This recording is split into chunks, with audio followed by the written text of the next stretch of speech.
What's going on? Feel free to join the chat.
Like what, a 9mm major?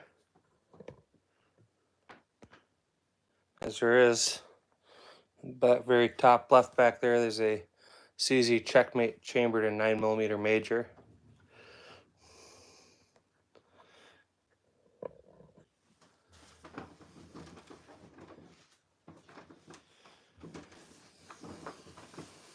Oh, Brown and high power? No, I don't know any Brown and high powers.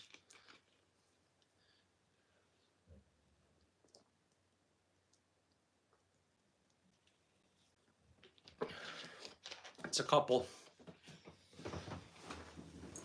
for sure. Double tap that screen, hit the like button.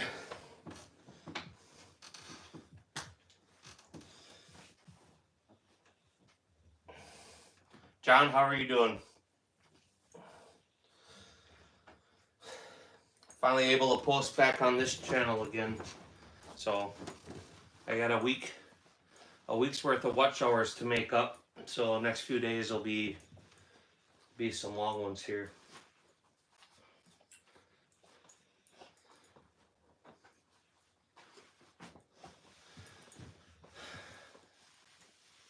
So that was yesterday you posted that video cleaning up your yard, or was that today? I saw the video, I watched it just a little while ago. I just didn't see which day you posted it.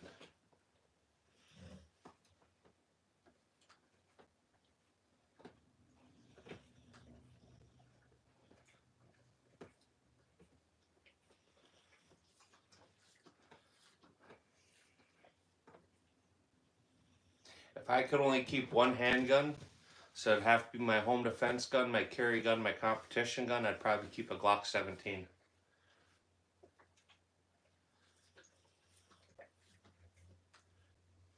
Just because that's a do-it-all gun. You can do everything with it okay.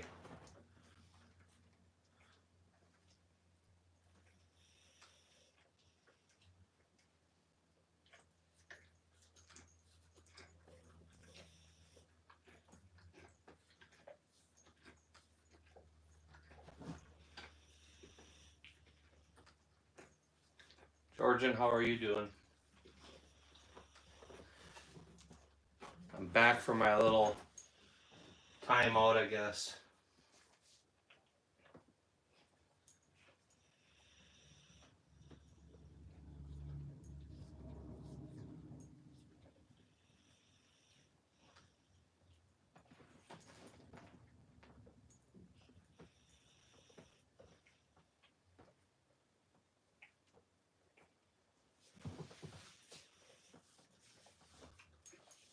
Yeah, I got a thing for CZs.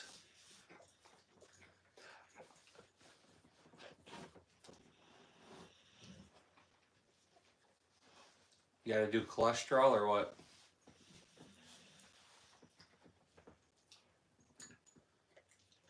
Yeah, I've seen that too. I've thought about it, but when I'm not here, I have my phone with me.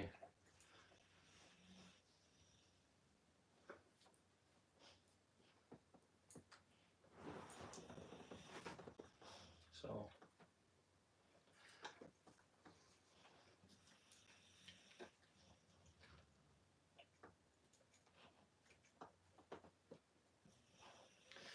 That's a Surefire M955. That's the same light I was issued. I actually brought that home with me.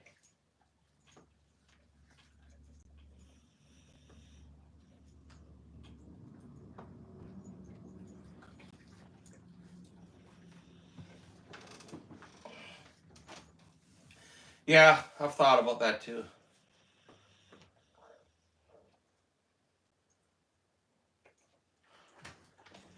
Called the 120. I haven't seen that.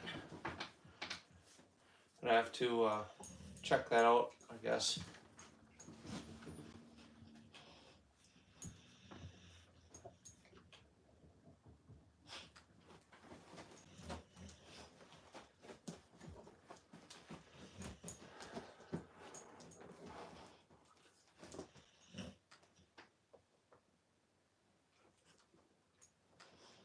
Come on. I hate this computer, man.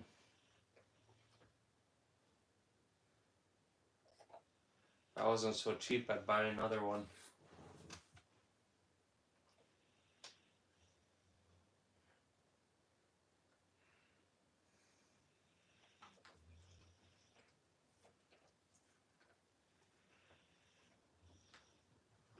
Not a sponsor, what's going on?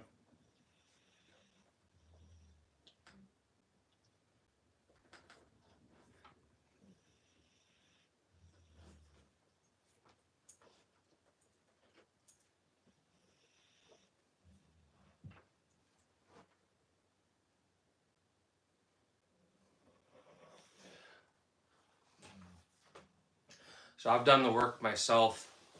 I've used Cajun Gunworks parts, but none of that stuff is that hard. The decocker models are hard to work on, but the manual safety guns are easy. So I don't know that I would spend the money to have them do the work when I could do the work myself.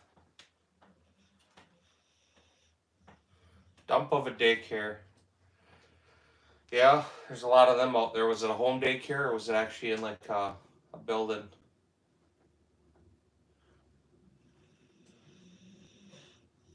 Mike, how are you doing? How was your trip?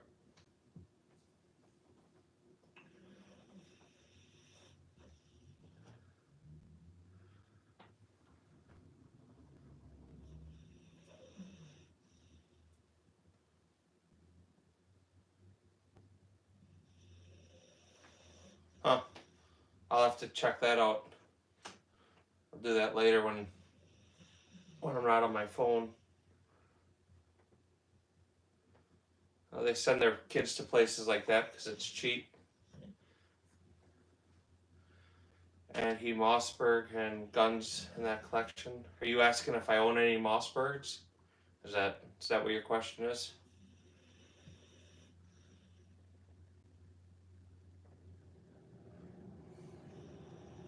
When I've done the decocker models, I just use a wire to kind of hold it together like a zip tie, or not a zip tie, a bread tie, and then I use a I don't know what you want to call it, a starter pin. You put it in, and then when you get everything lined up, you push it out. Yeah, no, I don't own any Mossbergs.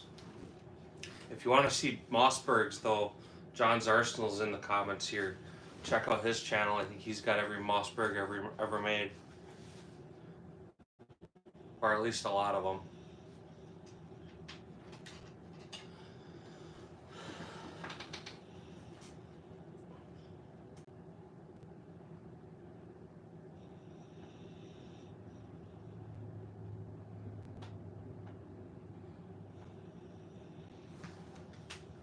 I already asked you if you do it on this side.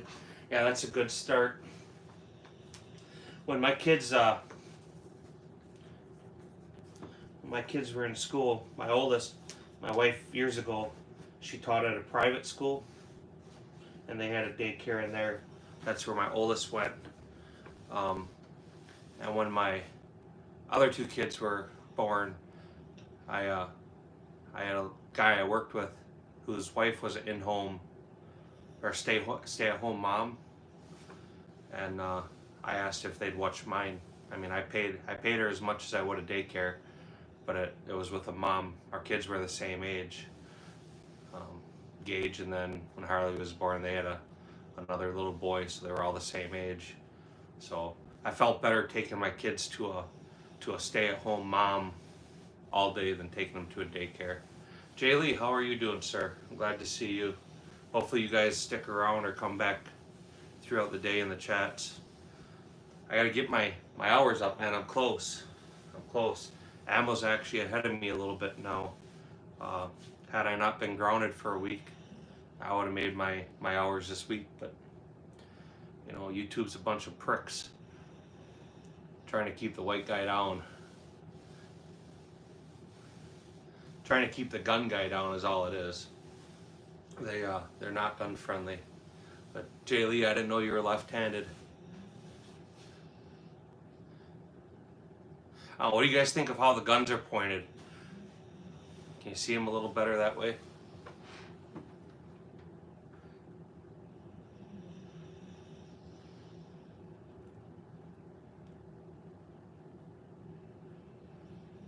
Oh, you got it for hate speech or cyberbullying? I did see that. Didn't I comment on it? If I didn't comment on it, I at least gave it a thumbs up. I did see that. Do you have, I don't know what that is, Calibri? I'm not familiar with whatever that is. Yeah, of course, you know. Hey man, anything that's got ick in the name kinda does it for me. Yeah, I'm not gonna, Jay Lee, I don't disagree. I'm not gonna say that, but I don't disagree.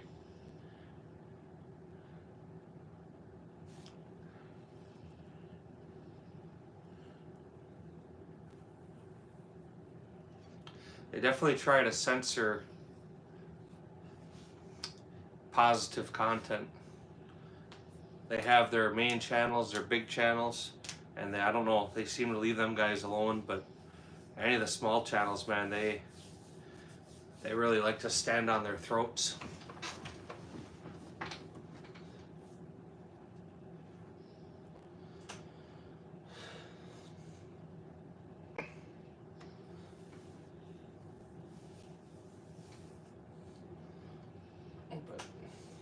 Are you all done then? Not a sponsor? Are you done with work, or you still got shit to do today?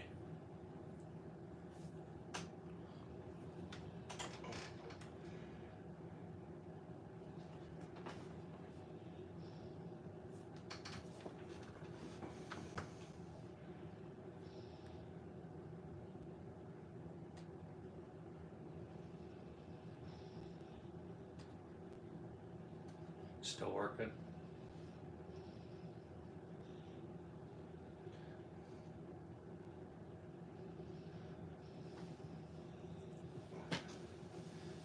Yeah, it's almost like a gay parade flag, huh?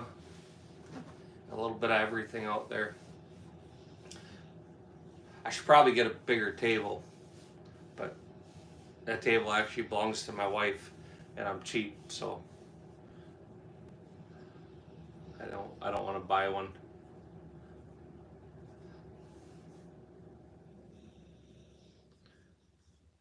I think I need colors down here. I got green in there. I think the only color I'm missing is like, I got purple, maybe pink.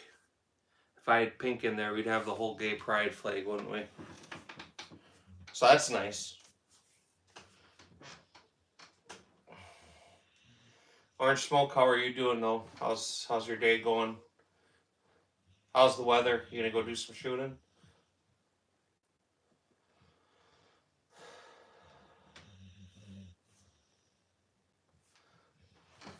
It might. I have a lot of other handguns I'd like to put up here, but I don't have the room. So being I want to draw these guys in, get these watch hours up, I figured we get a full table at least. Able to actually zoom up on them a little bit though. Get you guys a little better view. Ooh. Gotta do the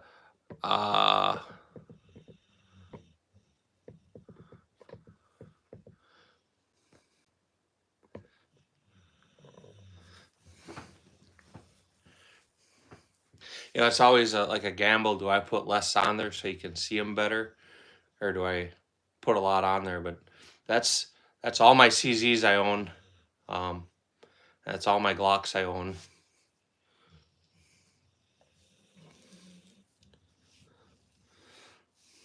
I threw the Desert Eagle up in the back corner, way back up there. That top right one. My home defense gun up there. My car gun up there.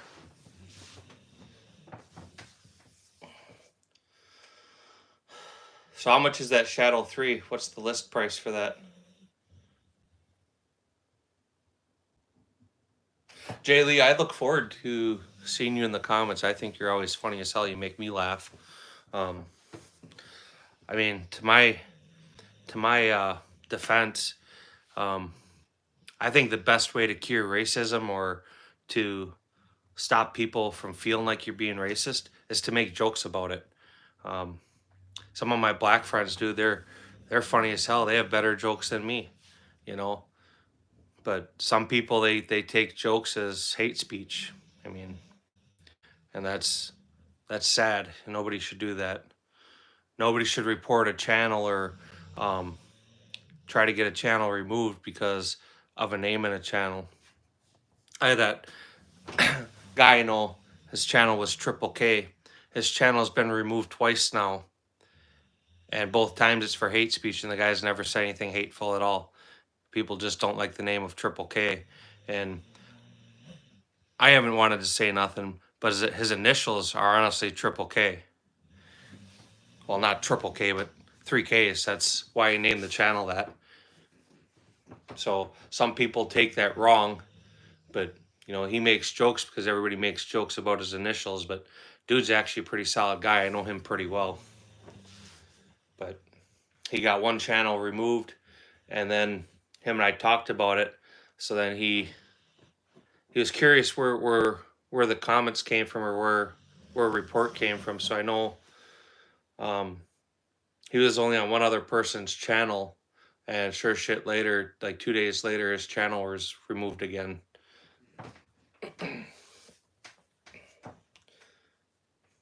But whatever. I mean,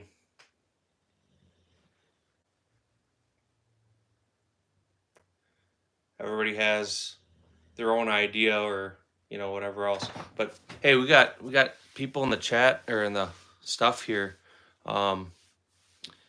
Throw some likes on it. 38 Smith & Wesson. Yeah, there's one right there, the black one in the middle. That's a Smith & Wesson Bodyguard 38 Special 5-shot gun. Ammo, how are you doing?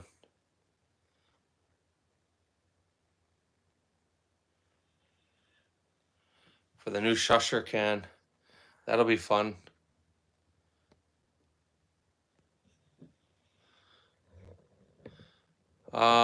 I can't really discuss prices on a live. I end up getting in trouble for that. But I'm sure there's somebody in the comments that has a pretty good idea what they cost, so they could absolutely comment that.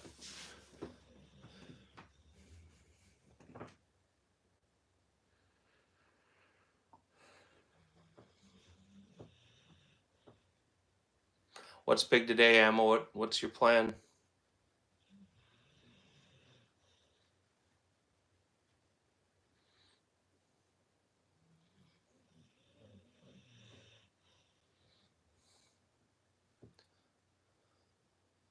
Firstborn son. Yep.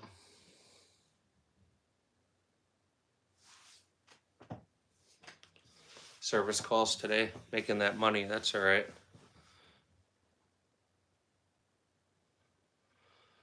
Like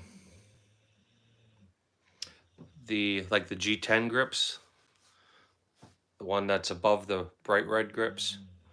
So the bright red grips are on the tactical are actually off of that gun.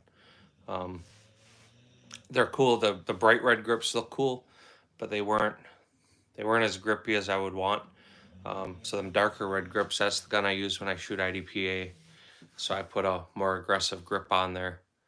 I don't shoot the tactical really anymore, so it just kind of look cool on there. I like the grips. That's probably part of why I bought the gun, is I like the color of grips, honestly. But they just aren't very aggressive. Now on the Dan Wesson, that gun towards the top with the red grips, them are very aggressive grips. Them do really well.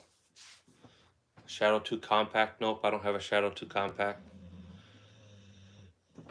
I love the Second Amendment too. Obviously, right? Firm believer in that.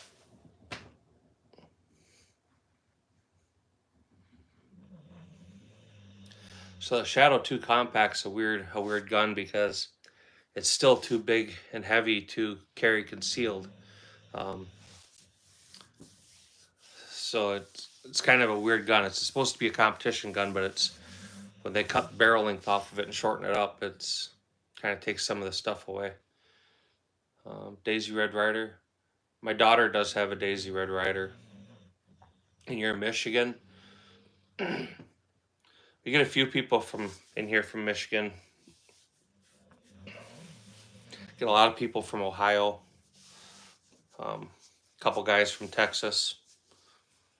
Get a good handful of people from California.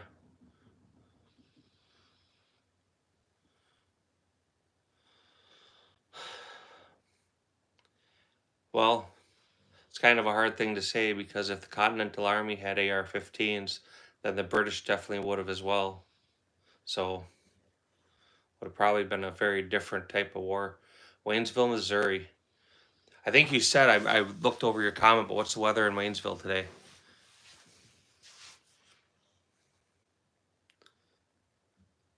Yeah, all the guns are real, man. Every one of them.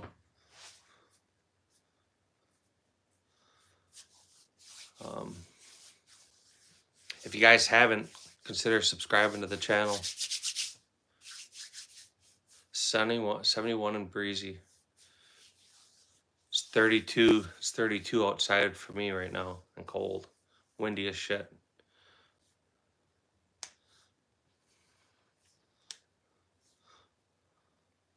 I mean, who am I?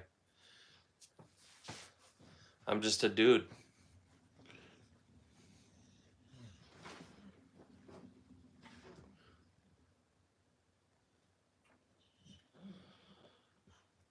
Yeah, it's a clone. That's Gerson MC Deluxe. Right above that, those are Beretta.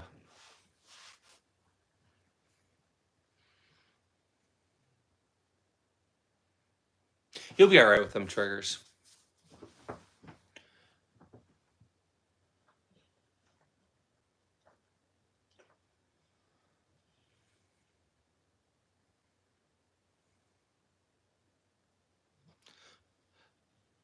Orange Smoke, I think you have something that John doesn't have. That's pretty crazy. What about bump stops? Not sure what you mean about bump stops. Like to limit suspension travel in a vehicle?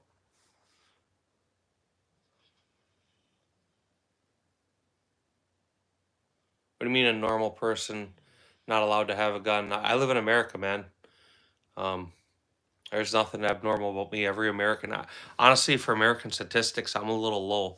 I should have at least another 300 in my collection to be a normal American. Yeah, just pull both.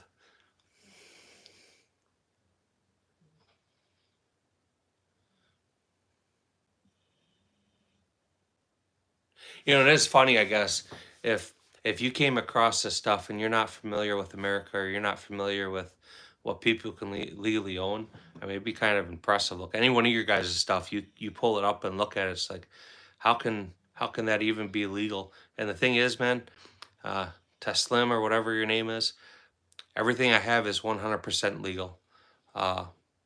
I'm a free white American. I pay my taxes. I vote. I'm not a convicted felon. I don't use drugs. When you don't use drugs or drink alcohol, you're able to easily obtain stuff, you know, be it cars, bikes, women, whatever. When you start spending your money on cigarettes, start spending your money on alcohol, start spending your money on pussy, I mean, you'd be amazed what you have. You take a normal gun, you know, a $800 gun, you know, that seems like a lot of money, but if you go out to eat, if you smoke and drink, you'll spend that in a month. So, born in Detroit. There you go. Let me, Hey Mark, are you subscribed to the channel? I'm gonna pull your channel up on my other account here.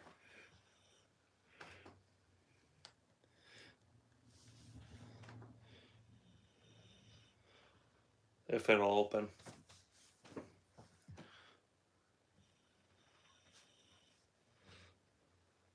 Oh shit, do I see a striker?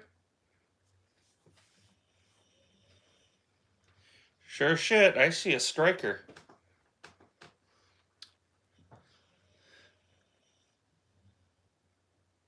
We're retrofitting them. We're cutting out the top and we're adding a 105 to them.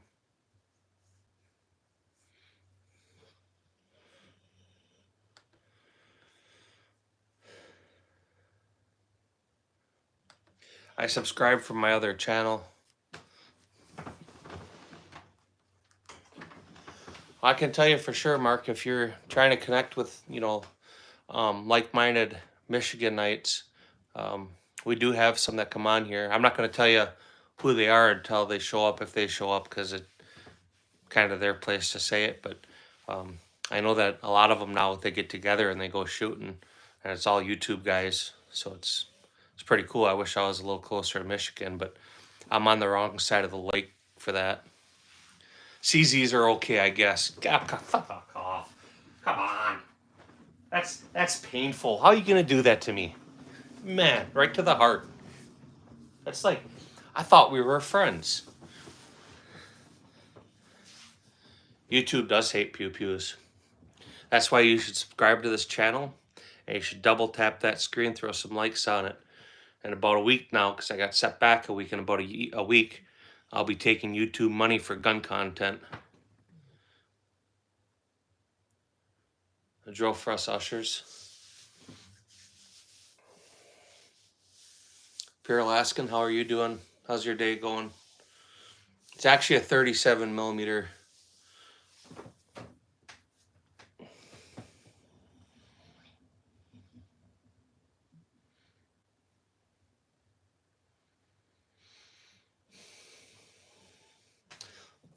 So 37 and the 40, the 37 you can purchase without any special paperwork. Now, if you want to get into anti-personnel rounds, less lethal, gas rounds and stuff, you can do your destructive device or your any other weapon permit. Yeah, I appreciate you, Mark. So tell me about that striker. Where'd you come across that striker?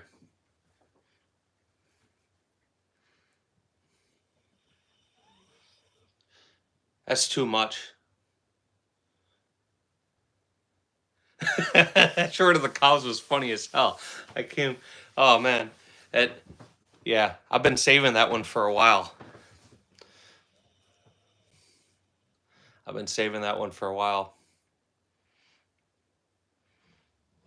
So I got a few things like that are just funny as hell.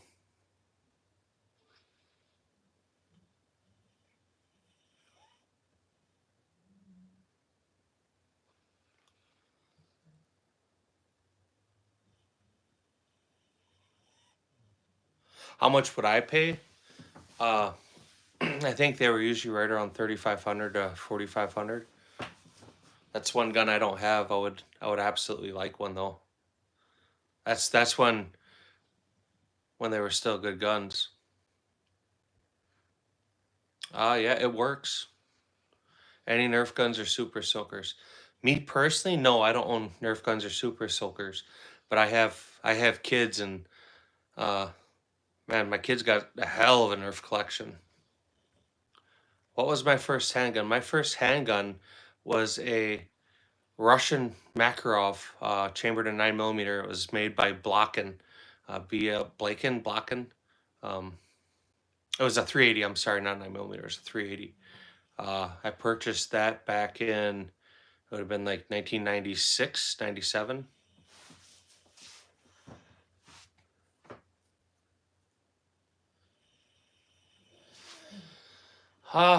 It'd be nice. You know, I have mixed reactions about constitutional carry and the permits. So in one end of me is the responsible gun owner who says it's not the worst thing to have people have some accountability, um, to be able to carry a handgun. I mean, it's a big decision to make. I think if there's no hoops or hurdles, there's probably a lot more people, and they carry it either way. But there's probably a lot more people that are carrying that shouldn't carry. But then the freedom side of me says there shouldn't be any restrictions. In my state, it's pretty simple. It's a simple class. When I got mine, when the state passed concealed carry, um, hunter's education would work, DD 214s would work, and then other pistol training. Now they have actual curriculum that they require. So, like I said, I got mixed reactions about it. Part of me says a responsible owner should have some form of training, not just some punk kid tucking a pistol in their waistband because they're an idiot, you know. So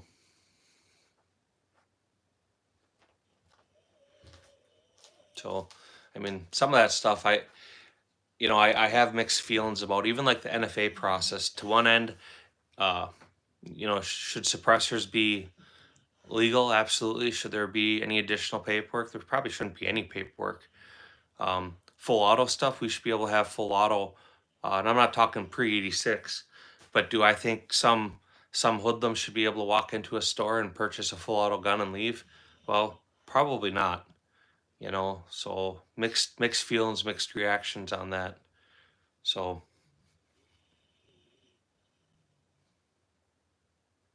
I have no idea why Starbucks limits their guns in a store. I've never been to a Starbucks.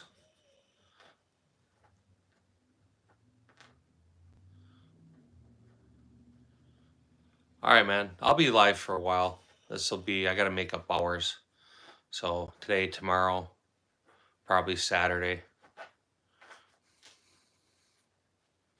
What do you mean ban FFL SOT?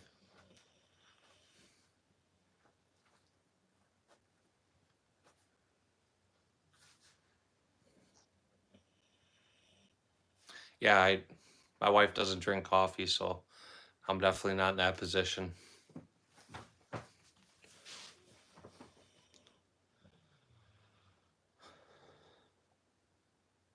On occasion, the few times I do drink coffee or cappuccino, I go to Quick Trip, but I gotta be dying to want coffee or cappuccino or something. There's a lot of things that are demonic, sorry.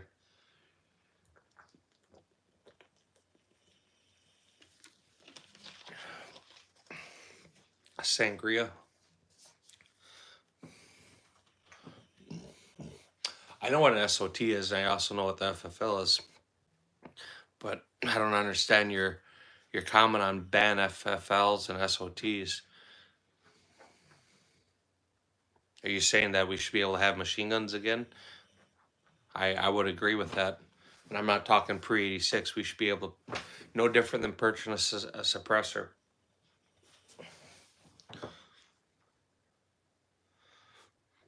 What do you mean about a Gatling gun? Are you asking if I own one? I don't own one.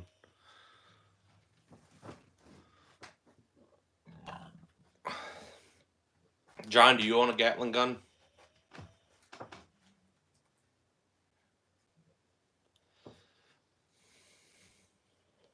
Not full auto. Have you ever done a video on it? Because I've missed it if you did.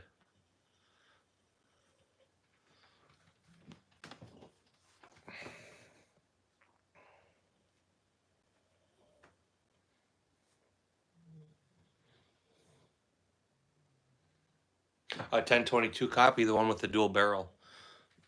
I worked on one of them years ago, and the right side ran great. The left side had a lot of malfunctions. I got it working, but that was kind of a cool, a 30 round magazine on both sides and crank them out. It was kind of impressive to play with.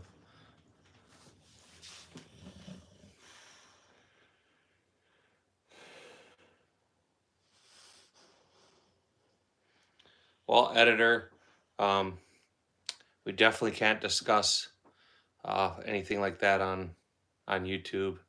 They'll give me a strike over it, but all you have to do is go to a store or go offline and you can order whatever you want. Left eye's dominant.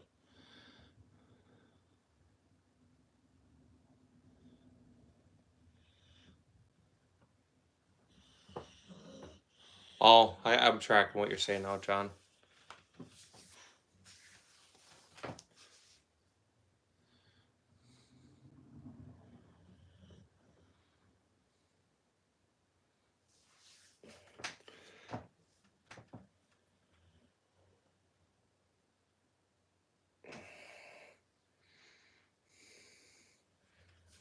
Well, this is what you do, man. So for them to sell you one, they're doing it because you can assemble a lower. It's considered a firearm when you do the paperwork. So it's not a pistol yet, and it's not a rifle. So you can request that they do the transfer as a rifle instead of a firearm, because you're given three options on a 4473 to do the transfer: pistol, rifle, or firearm. Whenever I used to transfer them to people, I always did them as firearms.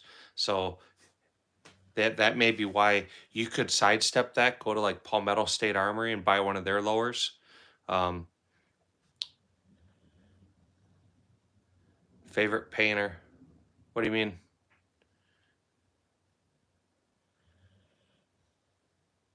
Yeah, so try that. Maybe you go to a different store, but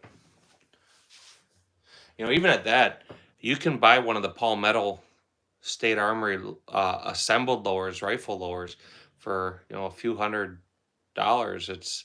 They're not that expensive, so that may be a way around it too. You're gonna spend $125 more than a stripped one, but then you got the stock, the grip, the trigger group, the bolt hold open, and the magazine release, plus the takedown pins.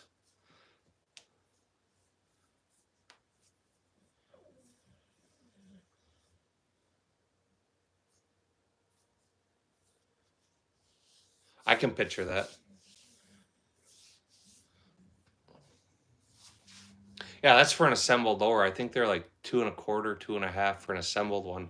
So that would give you the butt stock, the buffer tube, the recoil spring, the pistol grip, trigger, all that. So I don't know what the stripped ones cost, but if you're having a hard time purchasing one, that may be a better route for you to go. I mean, I'm not really a PSA fan, but a lower like that,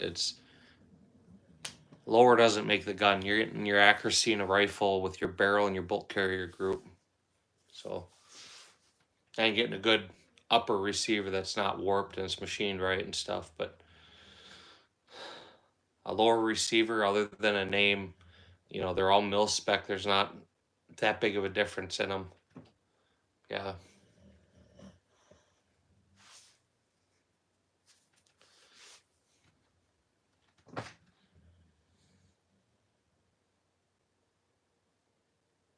That's just a way for him to be able to get into one, because he wants to buy a stripped one and the store won't sell him a stripped one. So that would be just a way for him to get into one.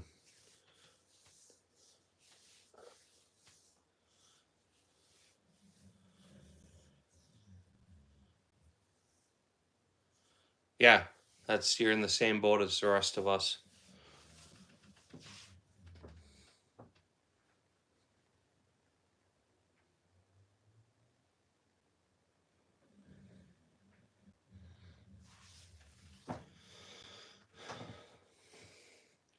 So what'd you think of that shotgun ammo? You glad you got it?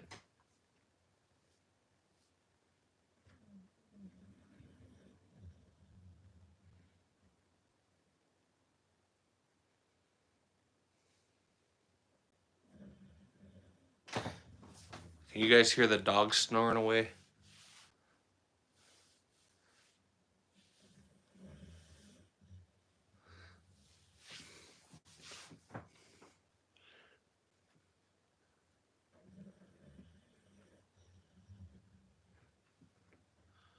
I'm not sure what emoji that is.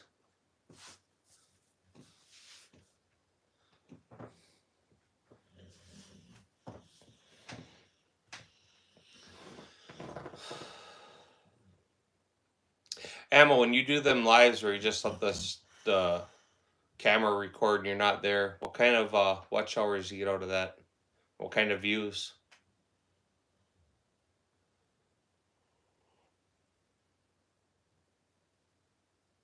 Basically, I'm asking you if it's worth doing. I mean, I assume it's probably worth it. That's why you do it, right?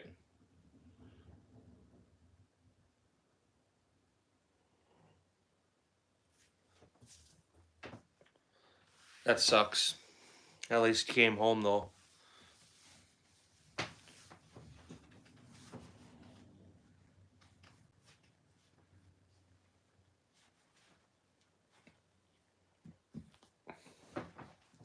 I got city dogs.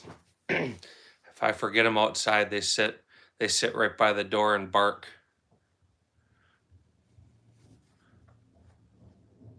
Yeah, I suppose that's a scary thing.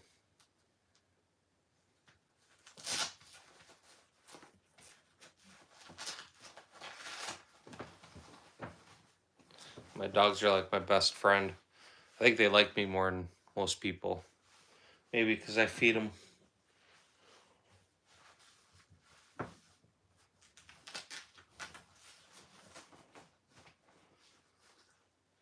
That guy out.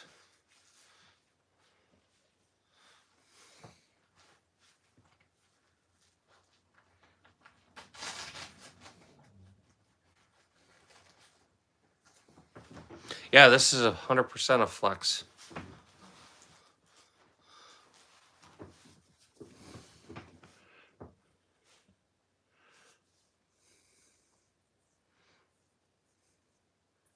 I just like to get on here early in the day so I can get all the gamer kids before they come home and start playing Minecraft.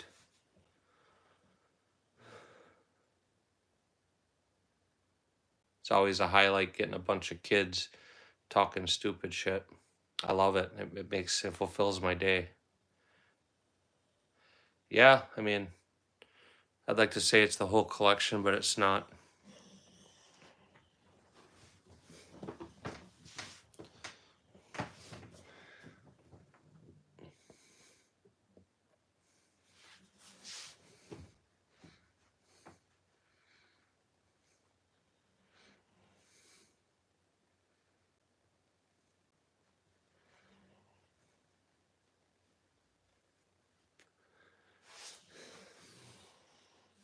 John, you have one of them, the Calico 9mm with the helical magazines, the crank magazines.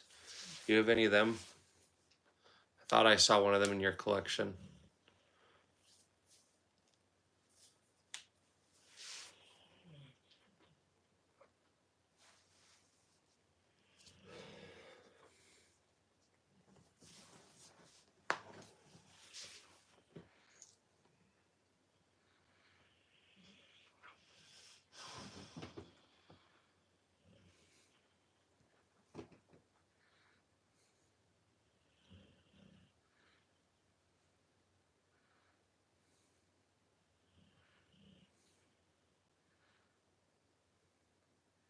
Reaper, I appreciate it. Yeah, the sideshows are okay. The Calico with the helical magazines, the 9mm. Do you have any of them?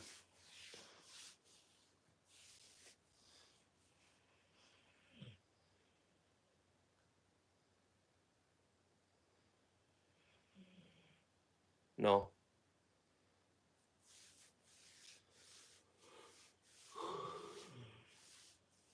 You ever shot one of them or played with it?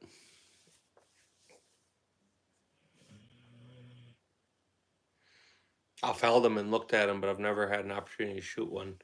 I'm curious. I'm curious if they're a decent shooter or not.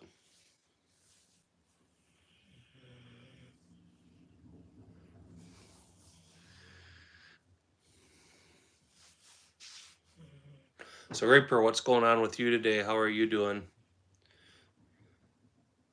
But do I have a gyro jet? No, I don't have a gyro jet. I don't have an M1 Grand either.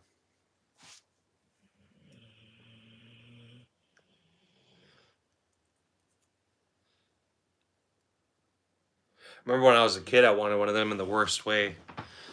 Probably because it looked so super sci-fi-y. But I had an opportunity, I mean, years ago to buy a couple, and I passed on them. I kind of wish I would have bought them just for the collection.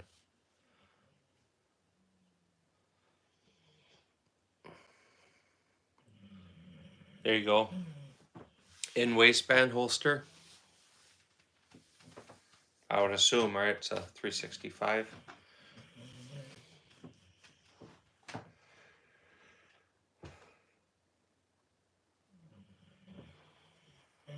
You never shoot your gyro jet, or you never shoot your M1 Grand?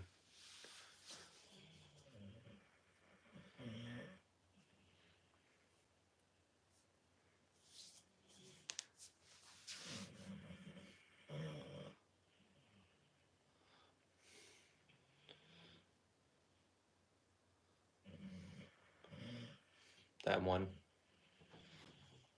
I need to get one. I gotta get Gage to shoot a CMP match, so he can get one through the CMP. I bought one a little over a year ago, and I sent it down to Croatian Barrels to get a new barrel put in it because the barrel was smoked. And when they went to change the barrel, the receiver was cracked. So, no M1 Grand. So if we're talking actual like rifles, how's that for the biggest caliber? You can see that back there, right?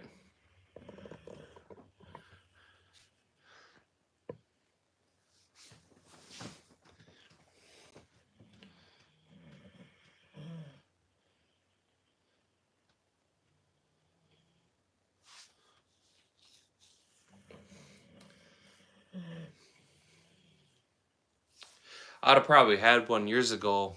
I had a friend of mine, guy who taught me to reload and got me into competition shooting. He had one. Every once in a while, I'd take it, and I'd take it for months at a time. But I never bought one. I should have. I should. I will at some point.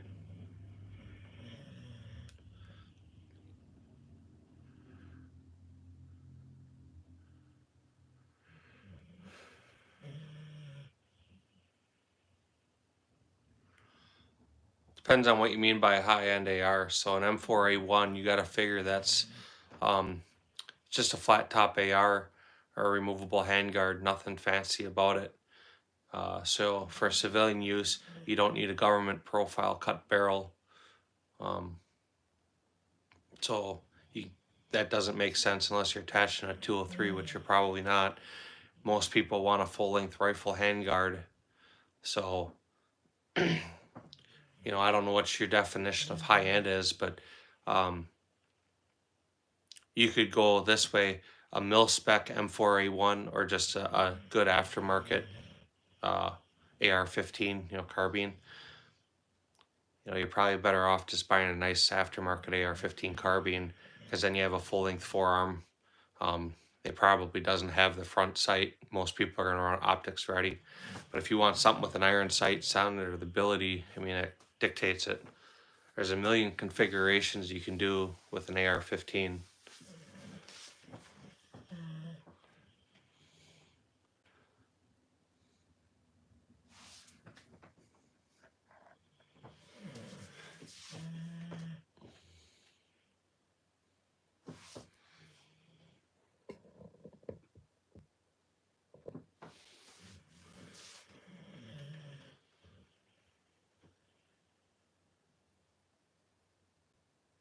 Well, that's the thing, though, right? Just about every AR-15 is a mil-spec gun. They're all being produced off of a technical data package, right? So the only difference is going to be, like I said, you're going to get a front sight, and it's going to be basically your forearm. So if you want something with an iron sight on the front, so you can run a carry handle rear optic or a flip up rear optic, then you would go with the M4A1. If iron sights aren't a concern for you, then you're gonna get, just a standard AR-15. I think there's companies out there for that price range. Smith and Wesson would be a good one. Bushmaster would be a good one. Um, the Colts are gonna be more, the IWI Zion. That's a good option too. I would stay away from Radical Firearms. I would stay away from Bear Creek. I would stay away from Palmetto State Armory. I would stay away from Diamondback. Um, so take that for what it is. The Springfield, like I said, they make good rifles. I like Bushmasters. They're in production again. Windham Weaponry, I believe they're back in production too. Rock Rivers are okay, but there's better ones out there for the same money.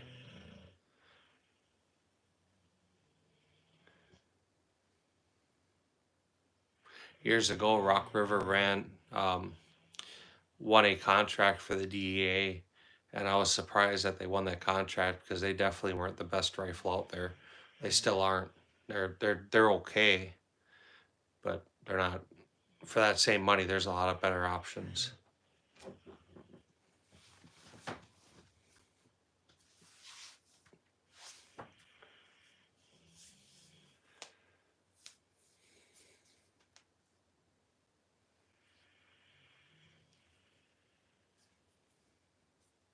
What I would do, or what I would suggest, is if you have $1,000, consider buying a used rifle. I mean, now you can get into something a lot nicer for the same money. You'd be surprised when people trade in rifles or they want to sell rifles. They don't do it because they've used it a bunch. They do it because they purchased something and they don't use it. So there's some really, really great buys to be found when you start opening up the concept, or opening up to the idea of purchasing a used firearm. My Daniel Defense I bought used.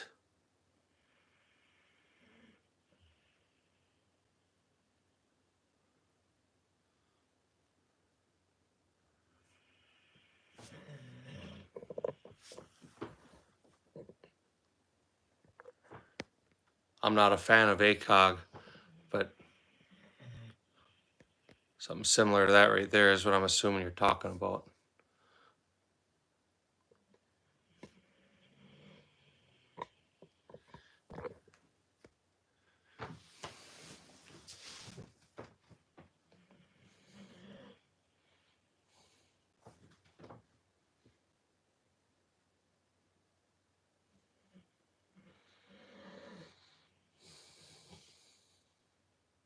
The Springfield ARs, they're pretty decent from everything I'm seeing though. It's funny because some of these big companies like that, they sell products, Ruger even, they sell things like AR-15s and stuff, and for some reason people look right over them and don't even consider wanting one or purchasing it, and they make good firearms. I don't think I've ever heard anybody say anything negative about a Ruger. You hear people trash talk them, but I've never had a negative experience with the Ruger product. A certain 2011 pistol. Okay, what's a certain one? I would love to say hi to you and pronounce your name, but I have no idea how to say that. So whoever you are that just threw the hearts up, hi, how are you doing? Appreciate it.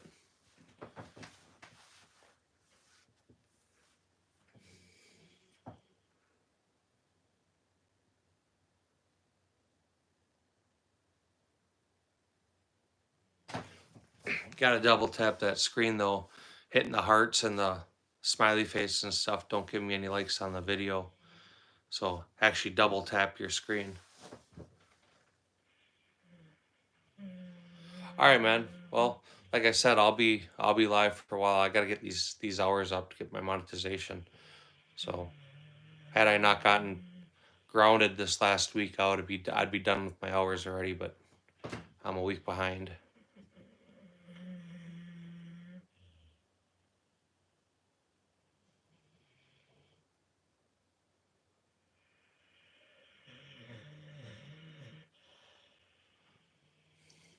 I think you're gonna have a hard time finding something that's only rated for 15 round magazines, or not rated, but has the short grip for that. Thing with 2011s is most of them are competition guns, so there's a lot of people that are carrying them now, but they were all designed for competition use, so high capacity. That was the reason a double stack was high capacity. But I'm sure there's companies out there making them. Speaking of that, doesn't Springfield Prodigy make that? I think it's a Prodigy gun. Them are normal grip, aren't they? They're a little shorter.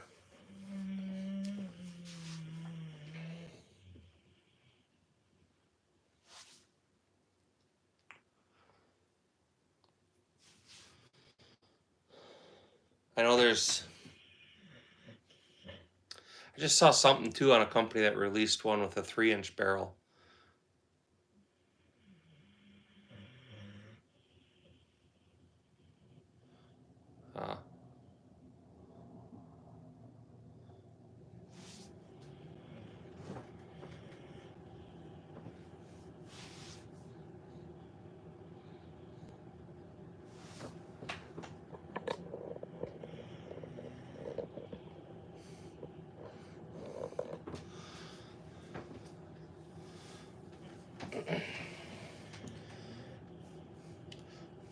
What video are you gonna do next, John?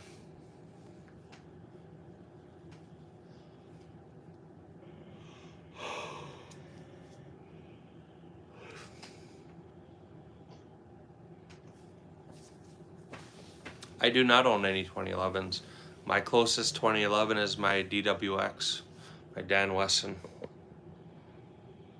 So primarily, my main guns that I use are all on this left side, and because I'm a CZ shooter, I own CZs, not 2011s.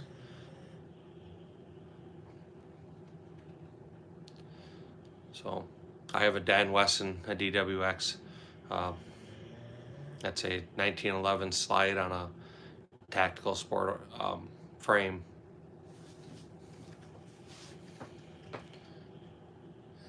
You check back in fall, before the first of the year, there'll be a 2011 up here, but that one's going to be a little while to pay off. So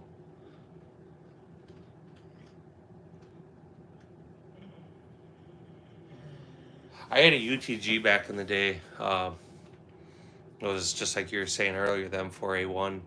It had the hopped up kit, but if you start asking me specs on it, I wouldn't be able to answer you. My favorite M60, that'd be the E3. There's some 22s up here. There's 45s. There's 9mm, 9mm major. I forgot my son's gun again. I could have put that up here. That's a 40 cal. 357, 38 special, 44, and then there's a couple 5.56 rifles, and in the very background there's a 50 cal.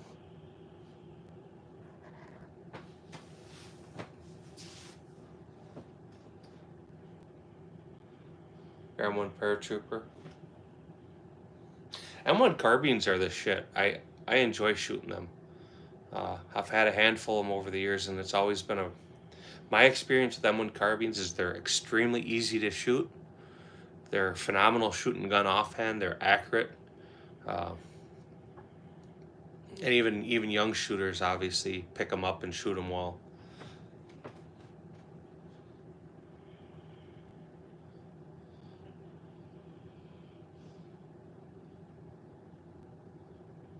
17223 cartridge.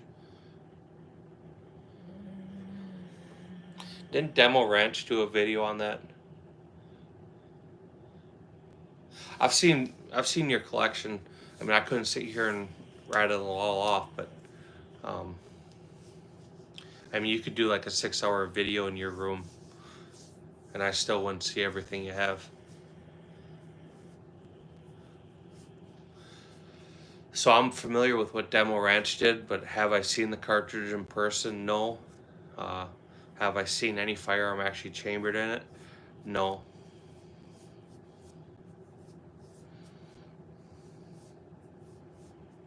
Yeah, your M1 carbines, yeah. Yes. I saw it. Commented in your video with them. There's the one, your paratrooper one, I think you were talking about how you took a stock off of it to be able to put that one on.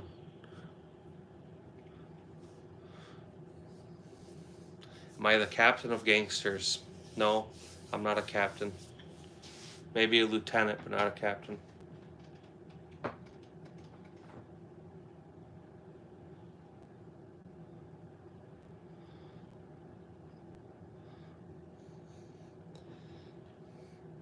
Double tap that screen.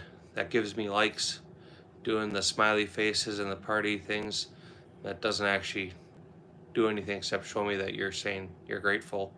But double tap that screen, throw a like on the video or on the live here.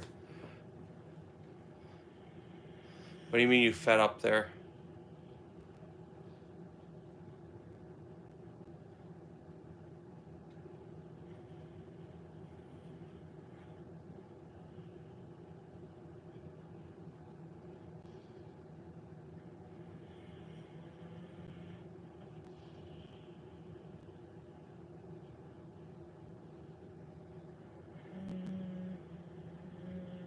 All right, Cody, I appreciate it.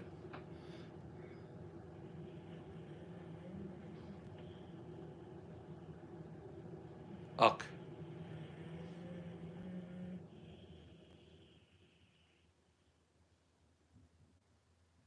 Oh, yeah, okay, I get you. It took me a second. Yeah, I mean, we all made the mistakes, right? That's live and learn. Took me a second to realize what you're talking about, but yeah, swapping that stock out.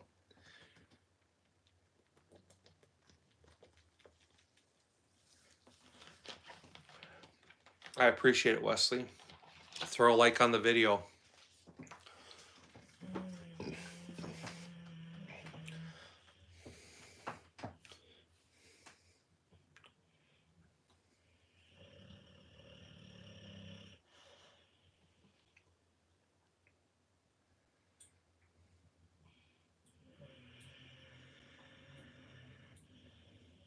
Wesley, you got any questions?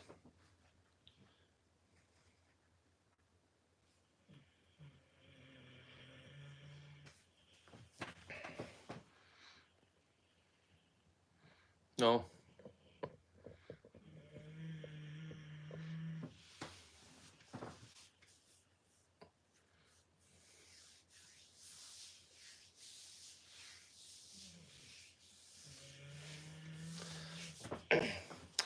It's all right, John. Every time I try to text, it's horrible. I think we all have the same problems trying to type stuff out. Half the time I check my message and it's typed in right, and then when it actually gets sent, it's horrible looking.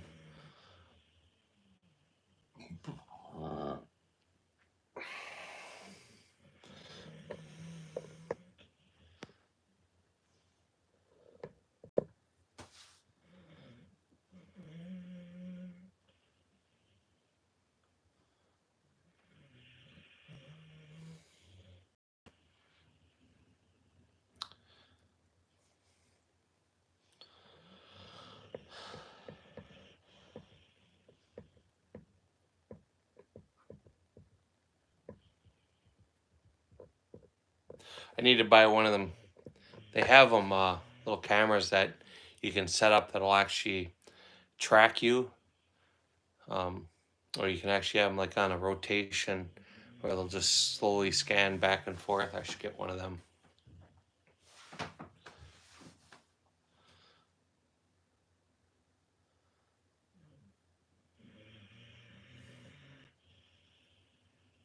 You start right backwards.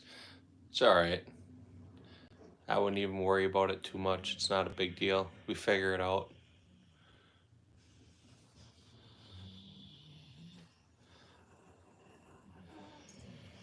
My favorite gun to shoot or that I own, I'm gonna say probably my Colt. That's in the bottom left there, a second one from the bottom.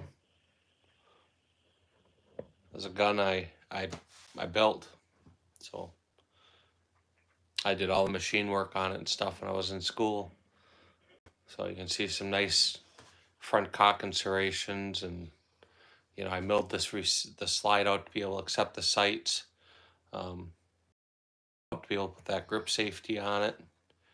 I did all the trigger work on it, and I fit the barrel. So learning how to work on that gun actually made me a lot of money when I was still in business, because I could show that to people and they wanted one just like it. So it was a good way to show your work. They're all real, 100%. Even the 50 BMG in the back is real.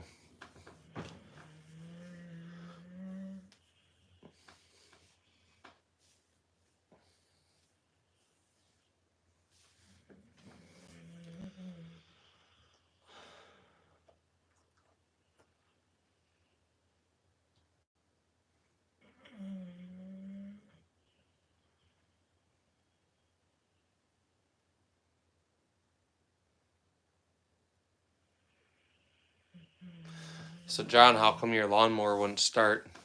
It looks like a Husqvarna. It should start right up. So there's two Glock 17s. The camo gun and the one directly above it are both Glock 17s.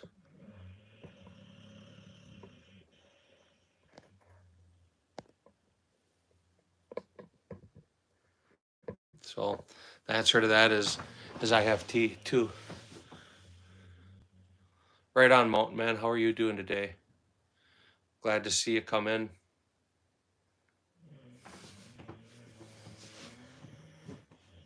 How's the weather?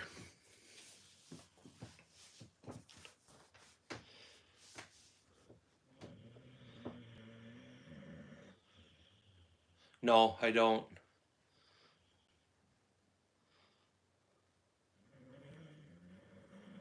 Nope, I don't have one any Canics. D-Dog Tactical has one though. It got no gas in it. Yeah, D-Dog Tactical has one, so if you want a review on one or something, you'd have to hit him up. I don't own any Canics.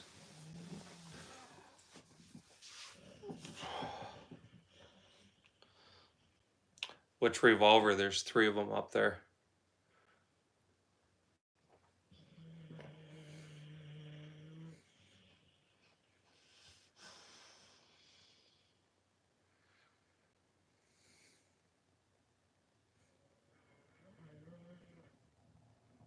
The 2? I don't know what you mean by the 2. Oh, I'm sorry, there's actually 4 of them up there. There's 2 on the right-hand side, and then down the middle column, there's 2 more.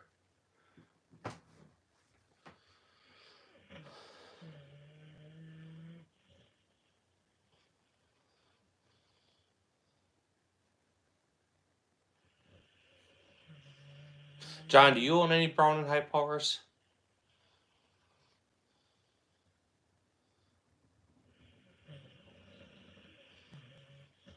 I don't think I've seen you show any of them. Yeah, they're nice. The checkmates, I only have one of the checkmates on the table today, but so I was kind of interested. I actually set this up with the CZs by cost. So other than the two 1911s, as you go up that left row, they got progressively more expensive from the bottom one. The PCR started, I think, 7.25 or something, and then the top checkmate was $3,000. So as you go up that row there, they get progressively more expensive. The DWX is in there. It's a CZ product. So the Tactical Sport Orange 2 and the DWX was the exact same money. But that CZ's product line right there, good, great, and best. You know, good competition gun at SPO1. And then you get into the Shadow 2, I would say that's good. And then great would be the Tactical Sport Oranges and the DWX. Then great would be all the way on the top.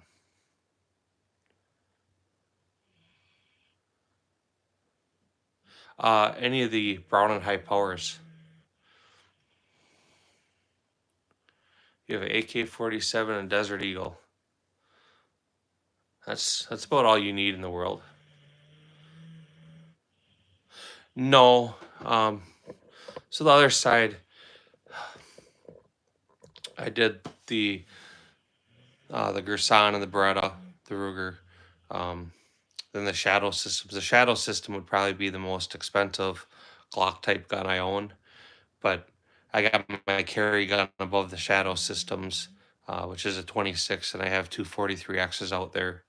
I threw a Glock 44 up there, my two 17s and a 34. So most of them guns are real close to the same price.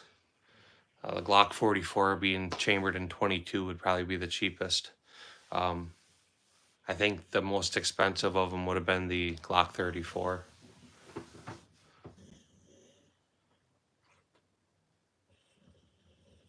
Yeah, so you are getting improvements. You are getting what you pay for. I can say that. Stifler, how are you doing? I'm glad to see you. I don't know what you're asking about Cerakote. The Camo Glock? No, that was actually Duracoat. That was something I used to do in my business. Stifler, because you're here in your Cerakote guy. I'll zoom in on that. Maybe you've seen that before, but yep, in the very top there's Desert Eagle, very top gun. Kind of hard to see, but if you can see it there, very top, right above the Glock 34.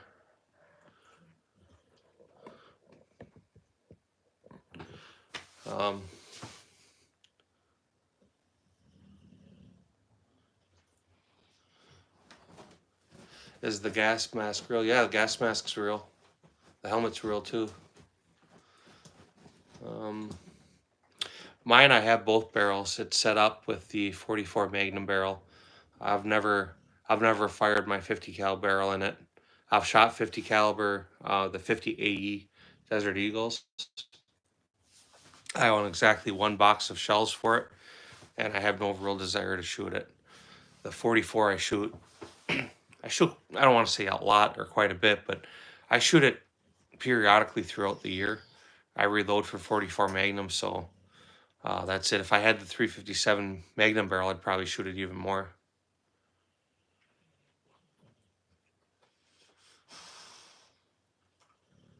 Yeah, so when I started tooling up,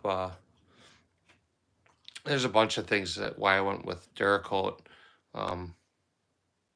The ability to not have to bake was huge. You know, it's a Sherwin-Williams product. It's part of their propylene line. So I didn't order Duracoat from Duracoat. I ordered it directly from Sherwin-Williams.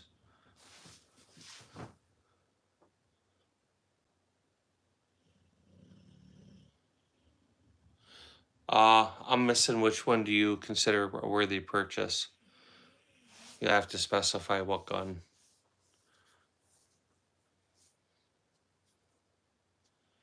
I have no experience with Olights. Ammo Alchemist is an Olight guy. He could answer that. So the Desert Eagle. So I have an original one. Mine was still made in Israel. I bought that Desert Eagle with 6 boxes of 44 Magnum, the factory holster, the 50 AE Action Express barrel. I bought it back in, I think it was probably like 2008, and I paid $800 for the gun. So for me, for that gun, yeah, it was a smoking deal. Would I pay $2,000 for that gun? No, I wouldn't.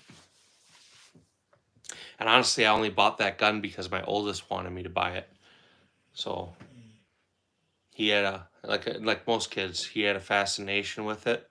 I had shot him a bunch of times, different models, and it wasn't something I even considered. He stopped. We were at a gun show. He stopped and he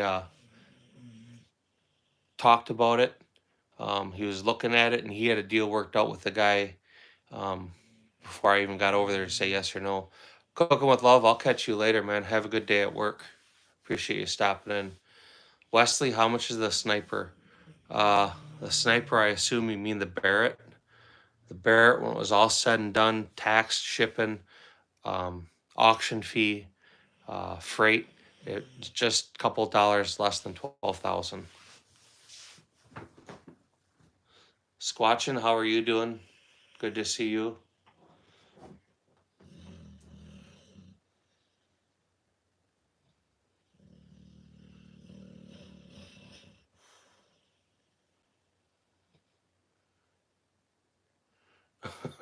Johnny Appleseed. Uh, okay. Yeah, Alex, I like the DWX too. It's a really nice shooting gun. I don't think I don't think I can honestly say they're worth the money they're asking, but I will say that you won't be upset to spend the money to buy it. I hope that makes sense. But some point this summer, my match gun will get switched over to the DWX. I'll start shooting limited optics. I'm not sure what point yet, but at some point this year yet. That was actually what I bought it for, was to start being able to compete in that division. My son, he likes to be competitive with me. Yeah, the gas mask is real. The cartridge isn't on it, but yeah, that's a real gas mask.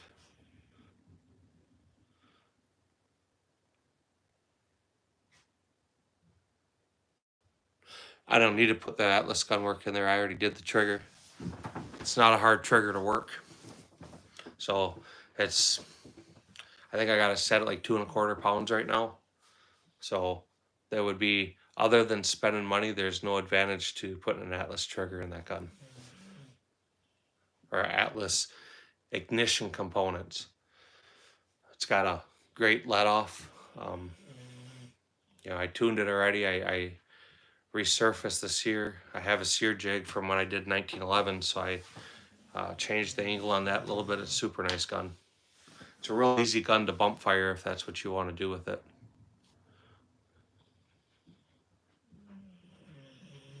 Yeah, man. So it's not a hard gun to tune. It's not a hard gun to take apart. So my advice, and I talked about it in one of the videos I did, but you tune this. It's a 1911 spring, so you bend it and you tune it. You can get the trigger pulled down to about 2.5 pounds, 2.75 pounds. You pull your sear and everything out. You add some molly, and you get down to 2.25. If that's not okay with you, then okay. But a 2.5 pound, 2.25 pound trigger, by any stretch of the imagination, is a good trigger. So they do sell optic mounts for Rugers. That particular gun that you're seeing, that purple one on the top there, that is my daughter's. I zoomed up a little too far. That's my daughter's, and that was a Lipsy special. So that gun didn't come with any iron sights. It came with the rail and the dot.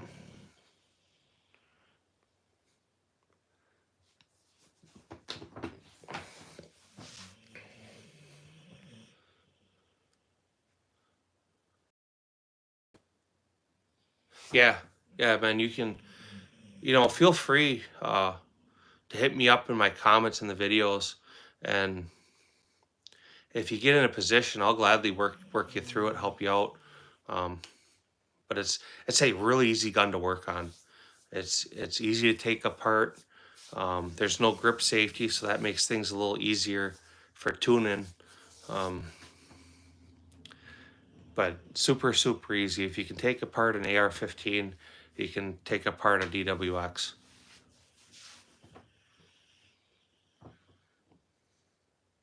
get a good molly grease, not a gun grease or an oil, a molly grease. You can buy that from like CZ Custom or a lot of other people.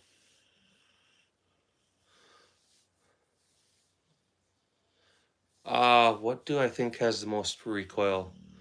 For handguns or rifles?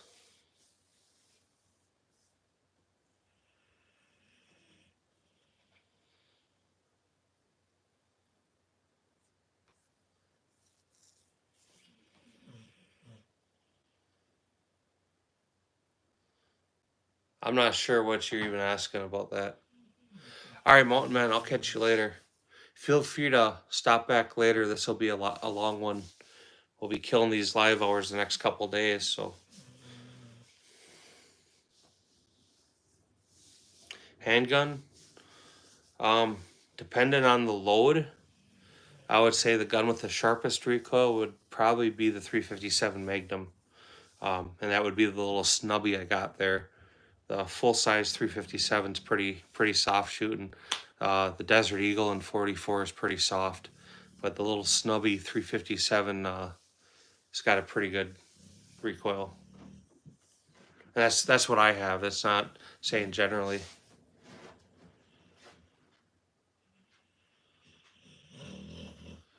Yeah, I gotta make that time up too. They ground me for a week, so I expected fully, and I would have been at the end of this week to be fully monetized, but I wasn't able to post it all, so I lost a week. So I gotta make up a week. So hopefully we can get some time out of it.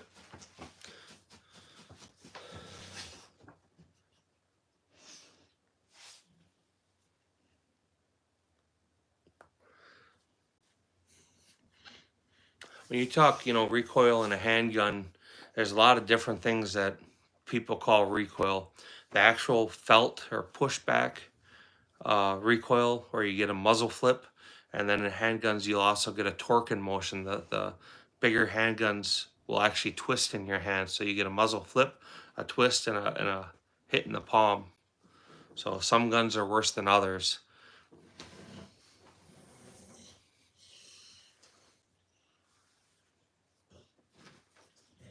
A steel frame semi-automatic pistol will have more felt recoil than a polymer framed handgun. So Stifler, that's all my Glocks I got on the table today. I don't have a lot of them. What I have, 1, 2, 3, 4, 5, 6, 7. I had 7 Glocks. Go. Go.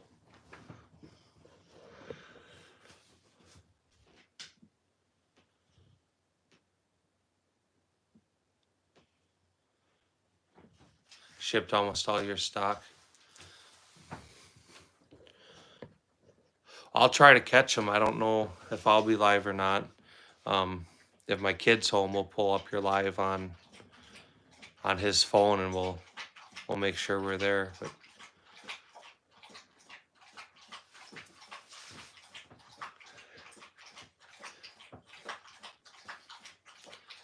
your guys, I'm sure you got good guys who work hard, so it's nice to see them get some time and go play too, right?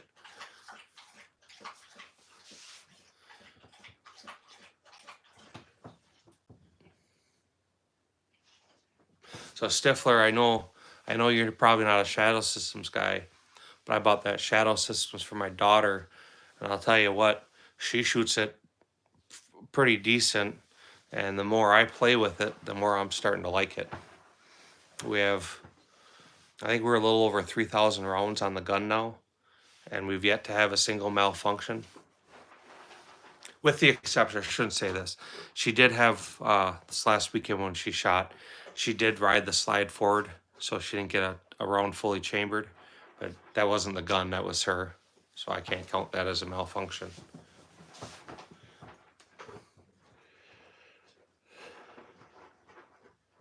I know Shadow Systems, they get a lot of hate. And to be honest, I've looked at them numerous times over the years, and I never once in a million years thought I would ever purchase a Shadow Systems. If it wasn't for my daughter, I never would have. But she actually shoots the gun all right. It's a nice shooting gun. No, it's the MR 920p Elite. So it's got the comp, 19 slide, 19 frame. So I wanted something for her. She likes the Glock 44, so the 22 caliber Glock, which is the 19 size. So I wanted something in that platform. She's 11 and a girl, so I wanted something with a comp for her. I didn't want to buy a Glock and pay 600 or 650 for an optics cut version, and then still have to buy an aftermarket barrel and comp, and I still didn't have a decent trigger, decent sights, or a textured frame. So that Shadow Systems, you know, as far as things went, that checked all the boxes of what she wanted, you know, or what I wanted to get her, which was a Glock 19 size frame gun with a decent trigger. It's got a magwell, factory comp, okay sights, and it's optics ready. So when we first got it, its trigger pull was right about 4 pounds, and right now it's it was it 1050, I think. 1050 plus tax and then the background fee, so it wasn't outrageous. I think if you shop around more, you could probably find them cheaper. I didn't even know, like I said, I have a lot of guns, but I didn't even know necessarily what I wanted. So I talked to the counter guy, and I listed him the requirements. I expected to get a ZEV or an agency or something, but I went in there a couple weeks later. And he goes, "Hey, I got this in for you. Let me know if you want it. If not, I'll send it back." And I looked at it. I'm like, "Well, it checks all the boxes." And I went and I took my daughter, and she looked at it, and it's funny because she dry fired it a few times, and she looked at Vince, and she's like, "Vince, you know, little 11 girl." She looks at him with the most serious face I ever saw her have. She looks up at him and goes, "Vince, this trigger is dog shit." So I laughed, he laughed, but you know, we were talking about it Sunday after we got done shooting, and it's lightening up quite a bit. It's going to get a little lighter yet, but it's not horrible. But it's enough that for an 11-year-old girl, she feels it when she's shooting, you know, the trigger, which is what I needed for her. I didn't want a 2-pound trigger. As a shooter, she's not ready for that. The loads I had her shoot when I first took her out with the gun, they were gassy, and man, they drove that muzzle right to the ground on her. It was funny watching her shoot because the gun would come up and then it would nosedive hard.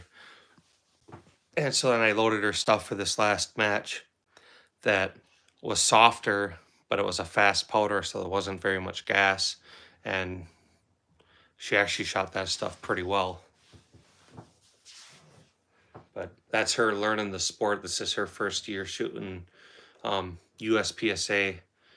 So, you know, in the past she shot 9mm a few times, and she shot my checkmate a few times, but primarily she shot 22 pistols.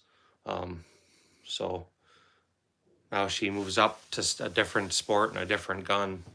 So we'll be curious to see how long that gun lasts and at what point, if any, we start getting issues. But right now, a little over 3,000 rounds and the gun's still running good. I think a lot of people shit on them because of the price. And honestly, that was always my hang up too, was for what it is, it's overpriced. But when you start factoring in all the stuff they're doing on the gun, I mean, I guess it's not out of line either. I would love to see Glock get off their high horse, and that's what people want to buy. They want a factory comp gun with good texture on the frame and everything. That's what Glock should be giving their customers. Eventually, they're either going to have to come around and start giving customers what they want, or they're just gonna slowly dwindle away to nothing.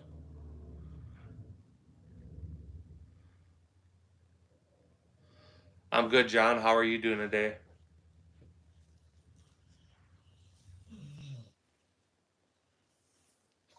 All right, man. Well, I'll be running these hours up next couple of days, trying to get that monetization.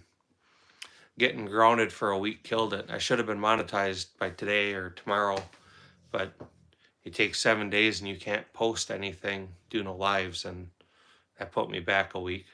But I appreciate you stopping in. So let me ask you, Arizona kid, did that guy ever show up with a gun?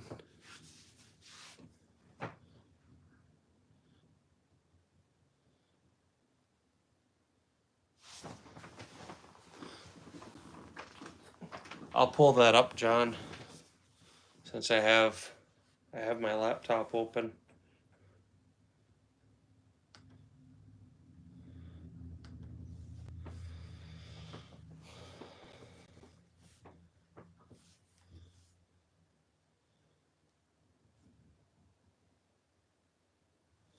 If it opens up for me.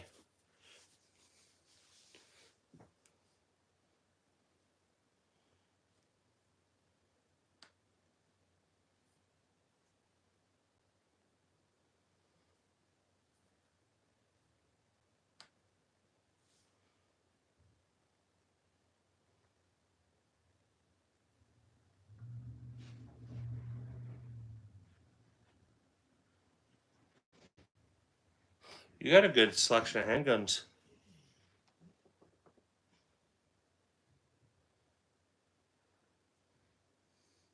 Looks like you keep them well oiled, huh?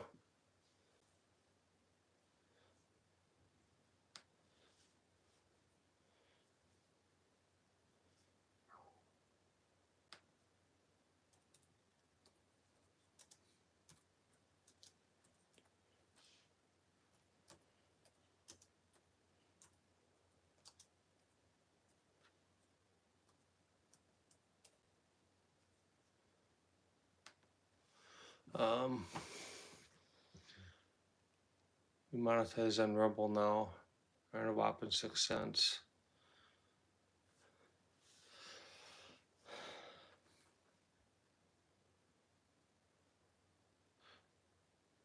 Post some with the echelon. Yeah, man, it takes time. Don't ever get discouraged. You know, there's been times where I've bought a gun in a year, and there's been times where I bought 10 guns in a year, or more or less. Just, you know, buy things that interest you. Buy things that, you know, are fun to play with, and one gun at a time. And, you know, a lot of times, I like to do layaways on stuff because then it commits me to buying it, and I can just pay the tax off the top a little bit. I've bought a lot of guns that way over the years.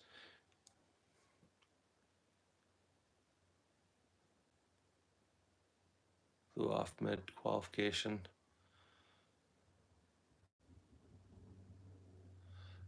Yeah, it could be. You know, most of them guns, they're coated, so they don't really need much oil on the surfaces. They're already coated, they're not going to rust. But there's nothing wrong with having them preserved.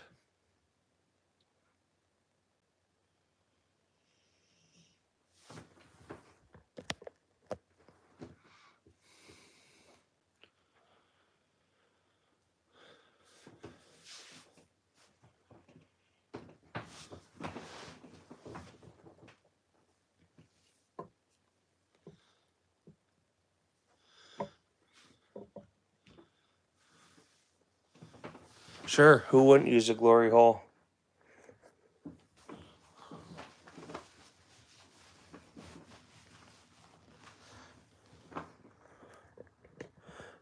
Guess it just depends on what side of it you're on, right?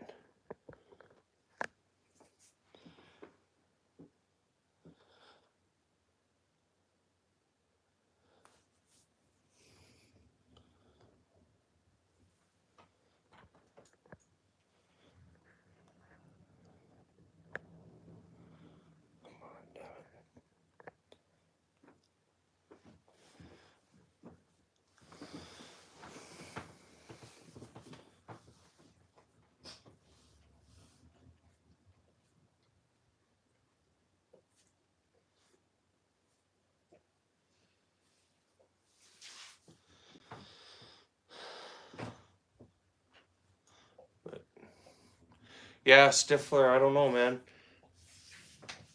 It's a good thing to sell all your inventory. How many videos do you have on Rumble?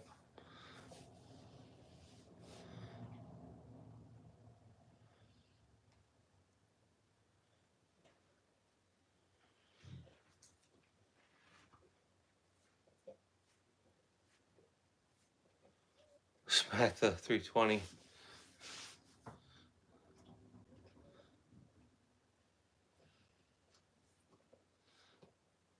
Huh. Interesting.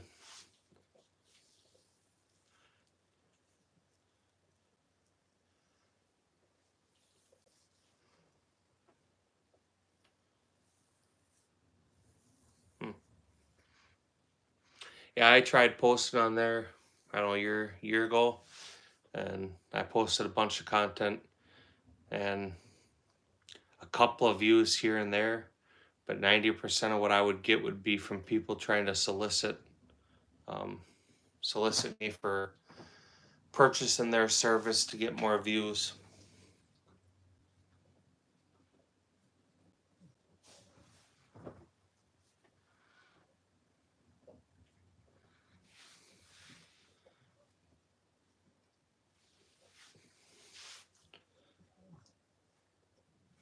So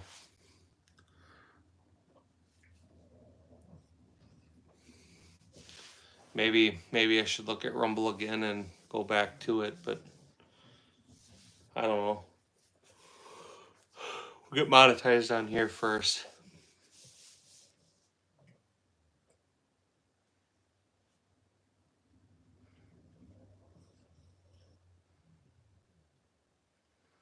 There you go.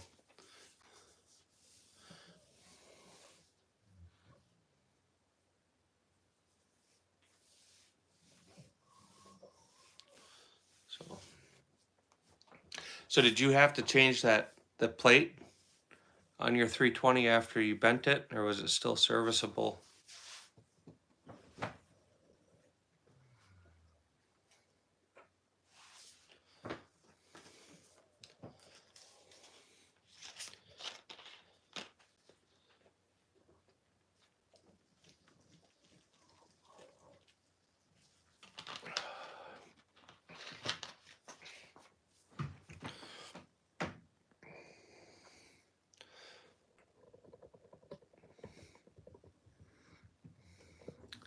Yeah. You know, my dog's sitting here snoring away. The other one's licking his paws, and the other one's sitting on the other side of the room snoring away. They'll be going off in a minute. My daughter will be home in about 10 minutes. I definitely need more. I need more room to put them up.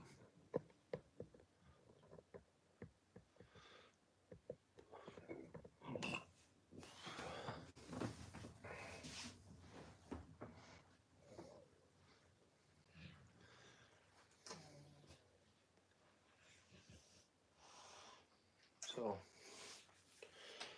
you never did say, John, what video's next?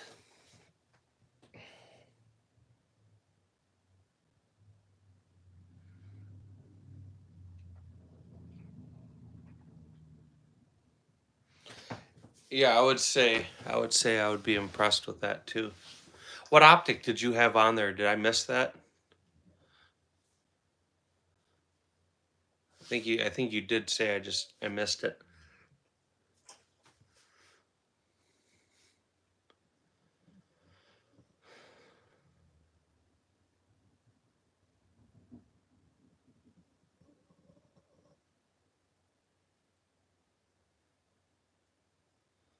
No optic. I'm kind of a FUD.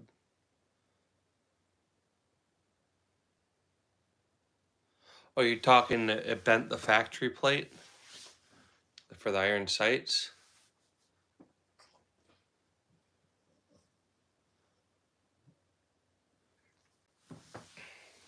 I'm not a big one for optics on pistols either, obviously, right? So my open gun has optics, both my open guns. But that's it. My son shoots that Tactical Sport Orange. That's why that's got an optic. We set him up with that for limited optics this year. But all my handguns have iron sights.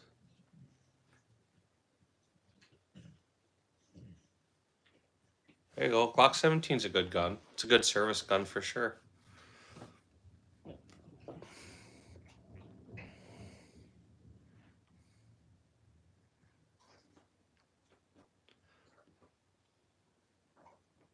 For a person that's only going to own one handgun in their life, or maybe their first gun and want to do a bunch of stuff with it, that's generally what I tell people to get is a Glock 17.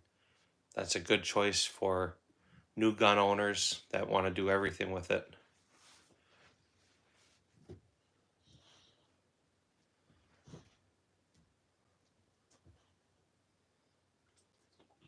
There you go. That's probably a good way of doing it, John.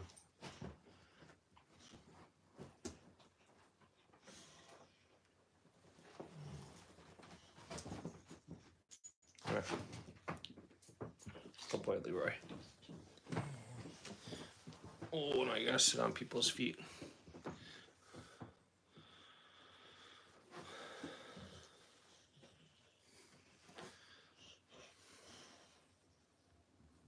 You have any, you have that Beretta shotgun. You have any Benellis, John? Or HKs? You gotta check on Gunbroker. They have them on Gunbroker.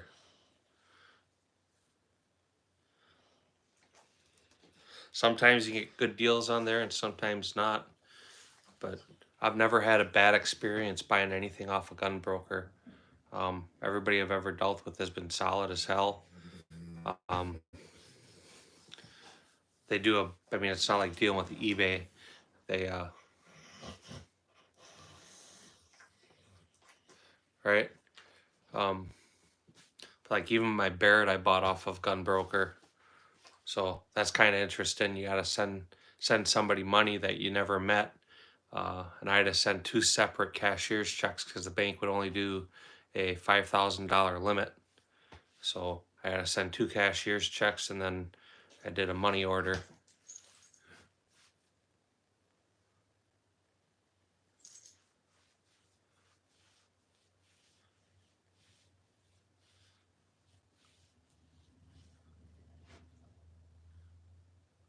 Yeah, I think more people own Glock 19s now than probably 17s. I think 17's kind of obsolete for sure. I don't even know if that's one of the guns they discontinued, but like their 47 or 48, whatever it is, I mean, that's surpassed. If they haven't discontinued 17, I'm sure they will shortly. But a lot of people start with the 19s because it's easier to conceal. But I personally, I've never been a fan of the 19.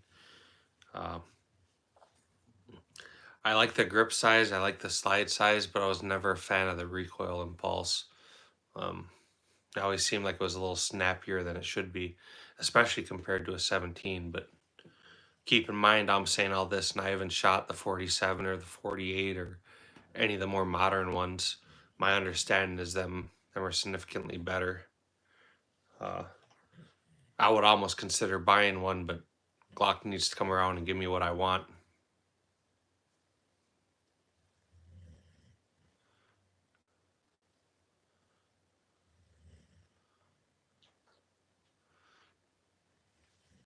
Like I said, if you ever want to hook up with me, I would put that on my Camel Glock there, a Gen 3 Glock, and I would run that in probably 3 or 4 pistol matches for sure. And give an honest review. I'm not the guy who's gonna go do a review on a gun at a flat range. I'll go run in competition. You know what I mean?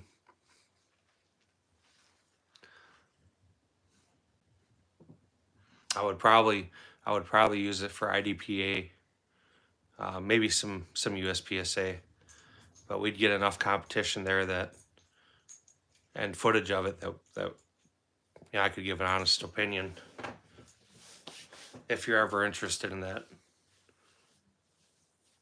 I would do it just for the fun of doing it, and I'd return the slide to you when I was done.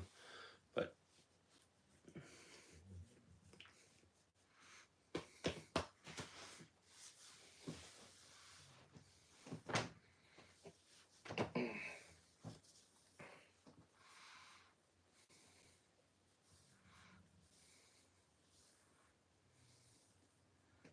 yeah, man, I'm not trying to talk you into it or anything else. I'm just saying if at any point that's something you're looking for somebody to do, I would love the opportunity. But if we don't, we don't. I'll take the just the casual relationship and be cool with that. Maybe we'll get a chance to actually meet in person. That'd be cool too. So, I mean, I talk about shooting competition stuff. I'm not some grandmaster. Um, compared to what I used to be, I've declined in my shooting abilities, my speed. Um, I am from America. I notice too when I go with my kids, I spend a lot of time working with them on their stage walkthroughs and their stage plan, and I don't spend enough time on myself. So then I start shooting, and I get lost. I have to shoot stages a little differently than they do because they're right-handed. So when I walk through them through the stage and um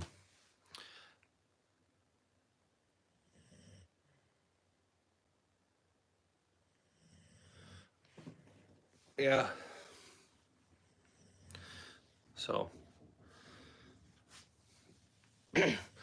I don't. We're going to GunCon. I got media passes for GunCon, so we'll be there for sure. Um, I'm not ruling out SHOT Show. I mean, that's kind of the direction I want to go with the channel. Um, Everybody has different points and perspectives and different things that they matter. You know, I look at guns differently than the guy who just wants to go play on the range. Um, a lot of guns I look at, I have to look at them differently than other shooters because I'm left-handed. You know, my favorite gun would probably be the second 1911 on the bottom, and that's because that was the first gun I really built. I did that gun when I was in school for machining. So all the machine work on it I did. Uh, I did the front cock serrations. I did the mill work for the sights. Um, the front was easy. It was just dovetail. The back I had a cut for the Bomar sight. Um, I did the mill work to be able to put that grip safety on. And then I built the gun. I fit the barrel. I fit the barrel bushing. I did all the internal trigger work. I did the sear work on it. So um, for a perspective, that gun got me into an industry, and it actually made me a lot of money being able to show that work to people.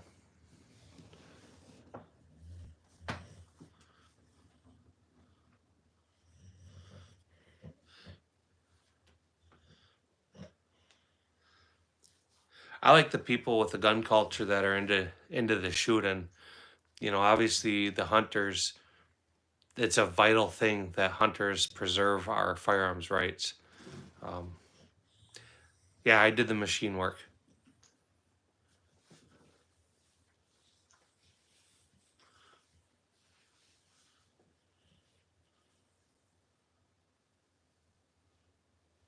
Yeah, man, I had a shop for what, 10, 12 years. That was what I did. I had my main job that I still have, but I bought, sold, and manufactured firearms, primarily competition type stuff. But that was, you may or may not have heard me talking about doing Duracoat and stuff on things, and that was all work I did in my shop.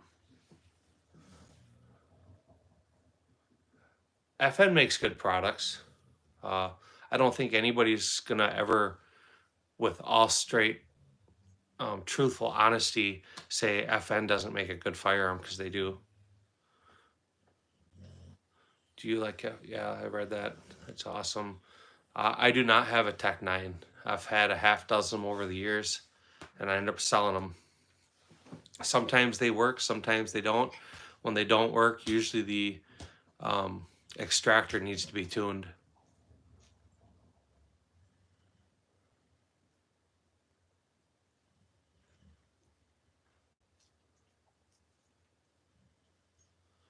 Yeah, I mean, so like I was saying, there's a difference between shooters and even gun tubers, right?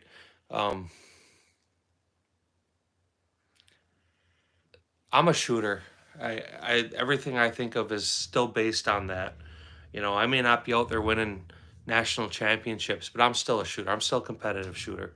That's what I do. So everything I have is based on that. I mean, clearly, right? Look at the guns. You know, everything up there. Uh, I guess with the exception of like the bread and um, the little pocket pistols, the 357. But even the 357, I picked up for IDPA for revolver division, and that's why it's a 4-inch. J&K, how are you? Um,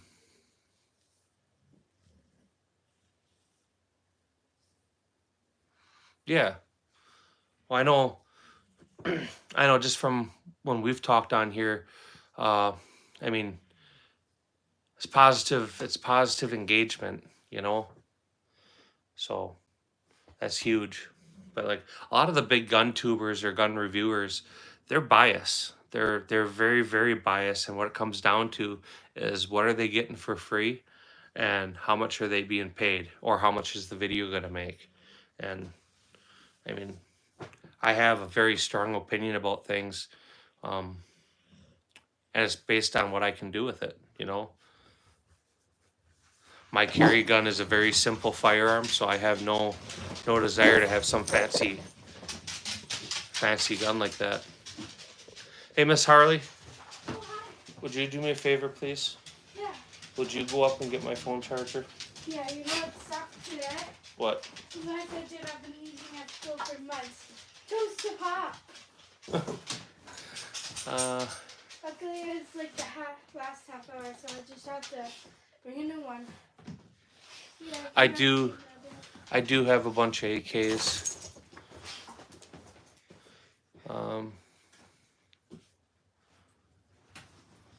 Yeah, my daughter just came home, as you guys heard.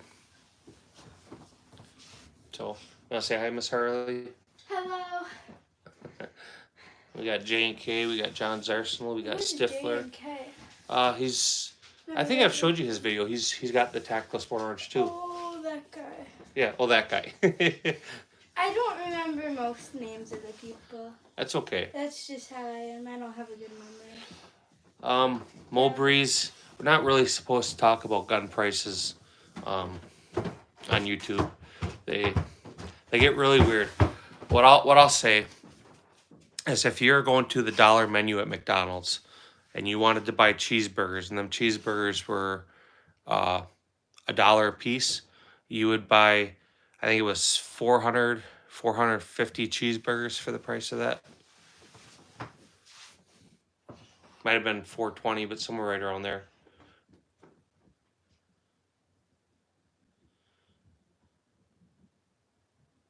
Yeah, I'm definitely not a guy who's selling firearms. That's why I wasn't a very good salesman. I could sell my work. I mean, I could sell my work. All I had to do is show it to somebody and let them shoot it, and I had them hook, line, and sinker.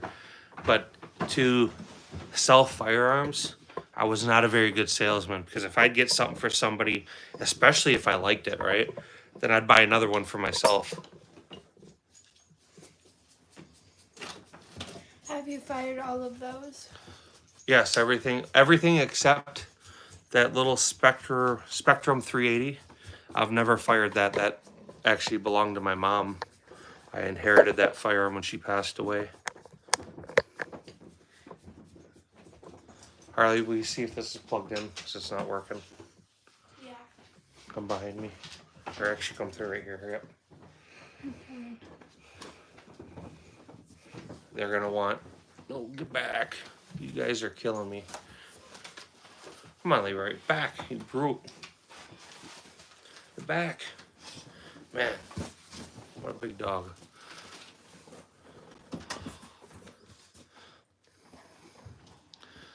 That's That's probably, Stifler, why I have so many different models of firearms. Each one of them guns is, with the exception of the Desert Eagle and the little, 380, they're legal for different divisions and different sports, different games. You got the compacts, got full size, depending on the trigger type, the action type, or the function of the firearm, striker fired versus hammer fired. So it looks like there's just a lot, but realistically, I have backup guns to the main divisions I shoot, but I have guns that pretty much let me shoot any division. You're pulling this cord, you know that, right? Sorry, I was getting it. I'm trying to get it plugged in. Wasn't plugged in? No. Nice. That's a Barrett M82. I appreciate it.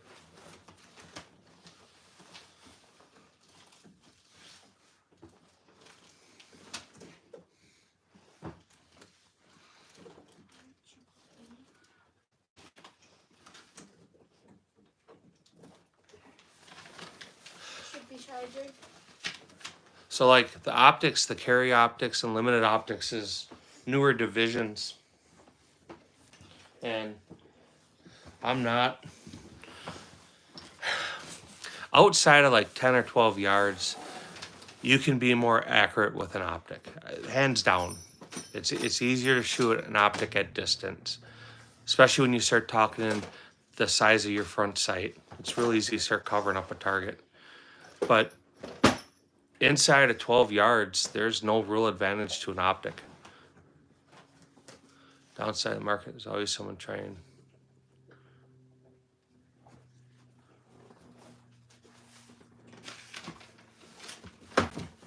Yeah, everybody tries to haggle. It's shitty. You try to haggle with the small shops, but yet when they go online and they order something from somebody else, they're not even going to question the price. They just pay it. That speaks for the person's character. You can give me that light.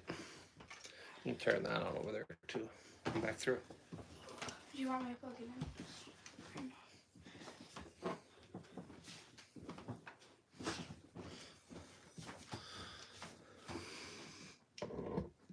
Worst thing too is like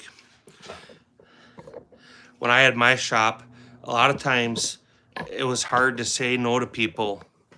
That's a hard thing for anybody to do, is say no to somebody. It's a very hard thing.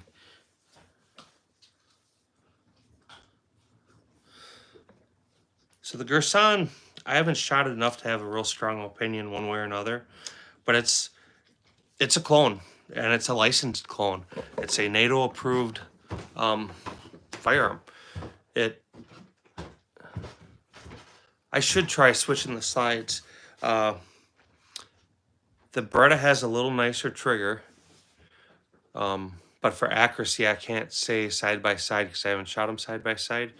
But that's definitely one of the videos that's planned here as we go forward. It'll be a monetized video, hopefully.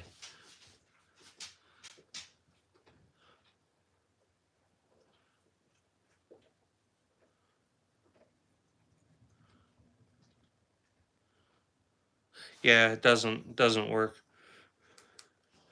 And the fucked up thing is they'll haggle and they'll sit and argue over pennies, And when you finally get them, hey, I can't give you a break, or we're not gonna do that. Well, can you throw in free shipping? Can you this? Can you that? And that's why, like I said, if you ever decide to let me take one of your slides, I'll give it back. I'm not asking to keep it. I'd like to try it for a month or so and tell you what I think.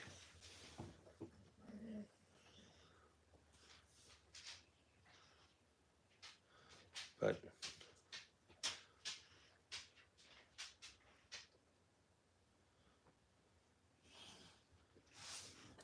yeah, Beretta's a classic firearm, so I'm sure you've heard me say it before, but I'm left-handed. So for me, it's hard to shoot a Beretta well, But I originally bought my Beretta when my oldest was still at home, and he was talking about joining the U.S. military. And at that time, the M9 was still the service pistol for the military. So, being he was very familiar with rifles and everything else, he was familiar with other handguns. I thought that would be good for him to get a couple years on that pistol and learn how to shoot it well.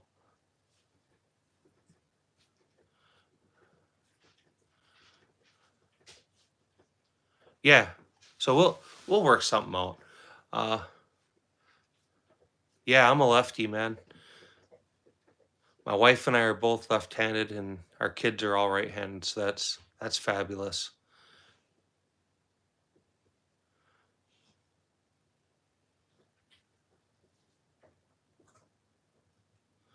But it's good to see anyway, Swab Jockey. Obviously, I was responding to that. I'm back from being grounded. I got grounded for a week. The great YouTube overlords. So it is what it is. But how are you doing, Swab Jockey? How's your day going? How's the week going? What's the weather like? Stifler, I didn't ask you. What's the weather like today?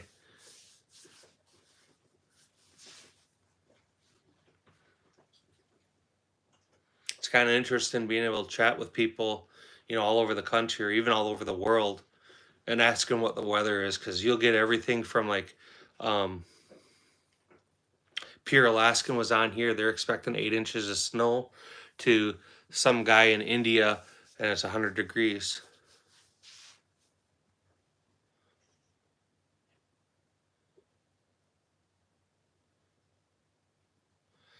Yeah, so there's an acceptable accuracy. With any of the CZs, with the exception of the PCR, I can be accurate at a much further distance, but they have a real fine front sight. With the Glock, 15 yards in is, after that I start opening up with group size. I know there's people that shoot them a lot better than I do and a lot worse. 95 and sunny.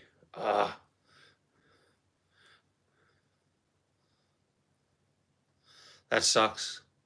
My wife's diabetic too. So, I don't know really what to say. I'd like to do the normal "I'm sorry" and my heart goes out to you, and it absolutely does. But it always seems like, I don't know. My thoughts are with you. I'll say it that way. Tomorrow's supposed to be 100.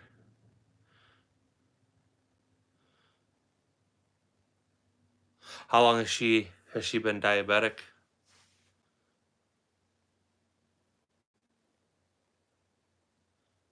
73.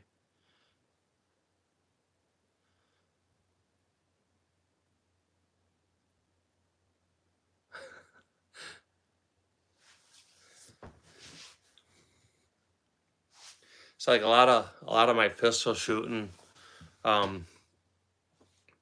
If I'm seeing how accurate I can be with a gun, I'll do 7 yards, I'll do 10 yards, I'll do 15, and unless I'm shooting off of a rest, I usually won't try to shoot a tight group past that, because I just can't. On a rest, I'll go out to 25 yards. But most of my shooting is usually 15 yards too.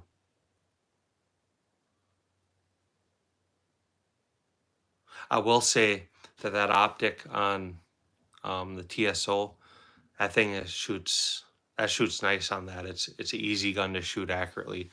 I was pasting holes at 25 yards with it this last weekend when I took it out. Yeah, I'm glad to be back on here. Lip stain, yep. Pistols today. That's usually what I put out. Sometimes we put other stuff, but usually the pistols. Give you guys some closer views here. You see things a little bit better. Wish the how's the video quality for you guys? Is it okay? I mean, there's nothing I can do about it, but hopefully it's okay.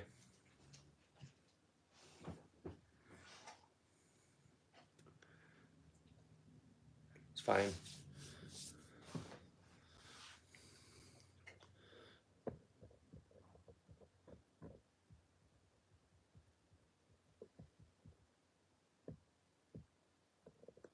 Yeah, it's challenging.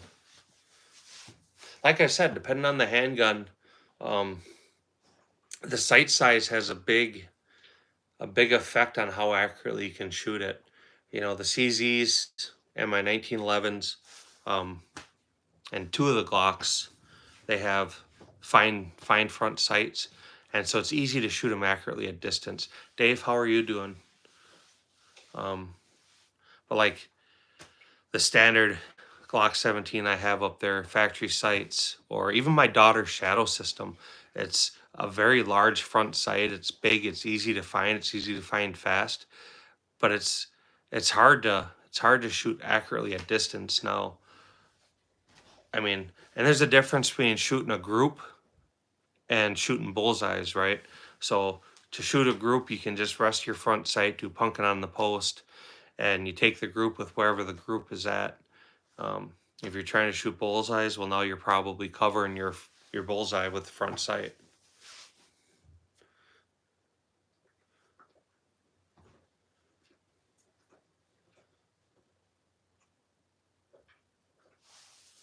Yeah, I didn't even realize you were talking feet. I was talking yards. I shoot everything generally 7 yards, 10 yards, 15, and depending on the gun, we'll shoot 25 yards. But like the targets for USPSA, they can be out to, I think it's 45 yards or 35 yards, and it's about the same with Steel Challenge. So most of the shots are within 20 yards. But yeah, daddy's money. Unfortunately, kiddo, I'm the daddy in this scenario. Daddy's money is buying the guns for my kids, not the other way around. I have no idea if Civil War is coming. I'm gonna say probably not.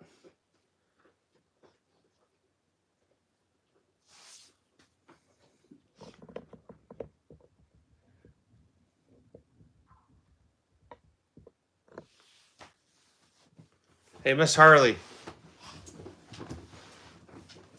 can you load that dishwasher, please, and run it? Feed and water the dogs. Let them outside if you haven't. You know, the normal chores I ask you to do every day. Please. Yeah.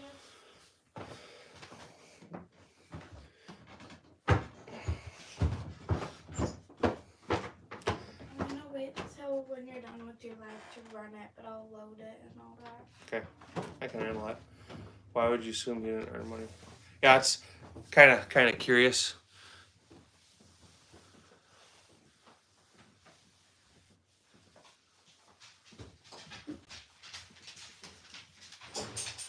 People aren't keen on disrupting their normal lives. Nobody's willing to give up their cell phone, Starbucks, and Lazy Boy.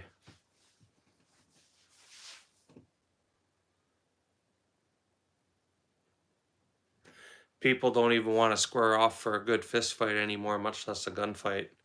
But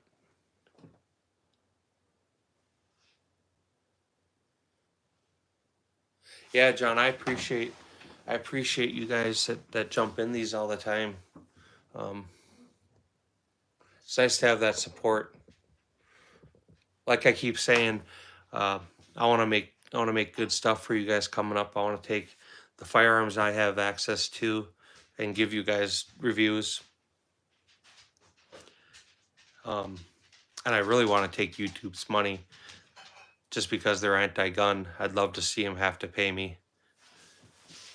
But you know, I have access to a lot of different platforms. I have more experience than the average guy. So I would like to share that.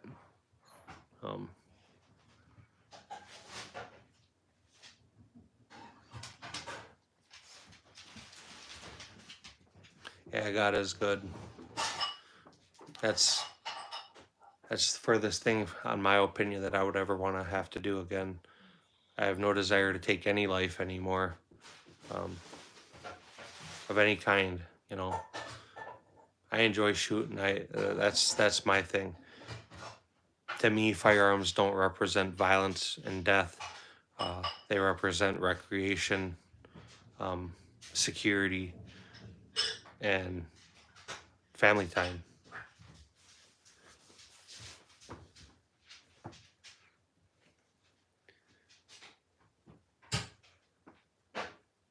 But like any tool, you know, you can look at a hammer as an instrument of death. There's been plenty of people bludgeoned to death, but I enjoy shooting. I enjoy the firearms community. I enjoy having my family involved in it.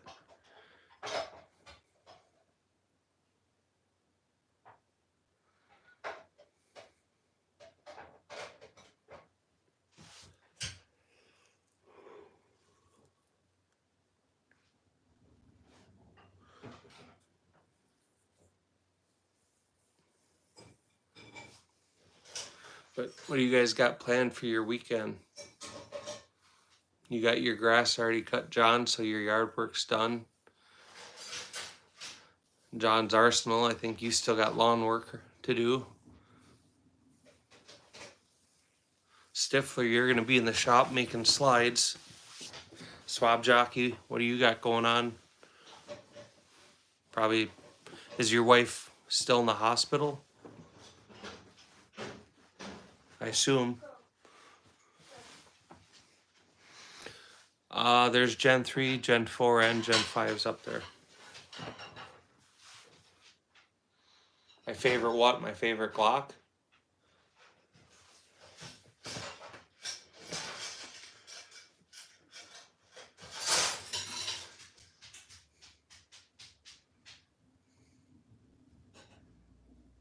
Probably Gen 3. I like the single recoil spring versus the dual recoil springs. They have a more consistent feel. I remember you saying she doesn't know who you are. I just didn't know if she was staying up there. Is that something that she's going to regain?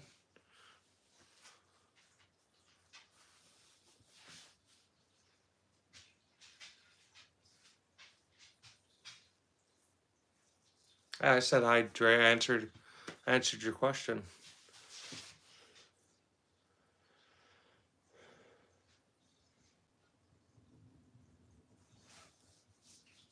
Do me a favor, Dre, and double tap that screen. Throw a like up on this video for me if you would.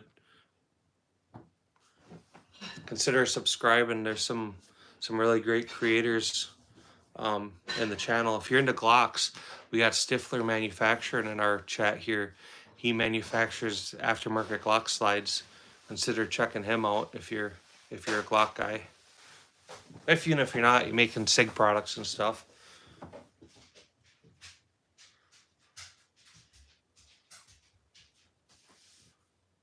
Too many New York transplants, yeah.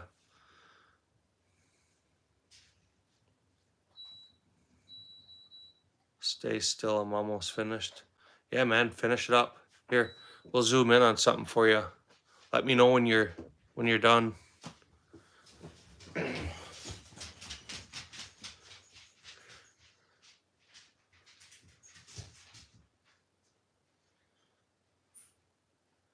Got your new old wood steering wheel for your truck.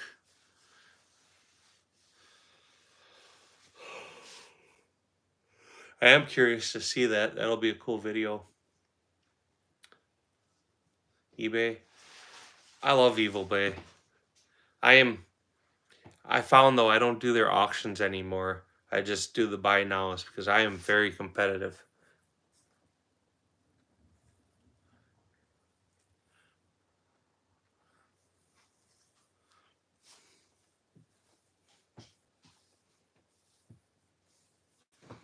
Wrath, are you finished yet, or you want me to, are you good? Did you wrap it off? I'm gonna zoom back out. My favorite pistol, like my favorite overall pistol I own, or my favorite one I like to shoot.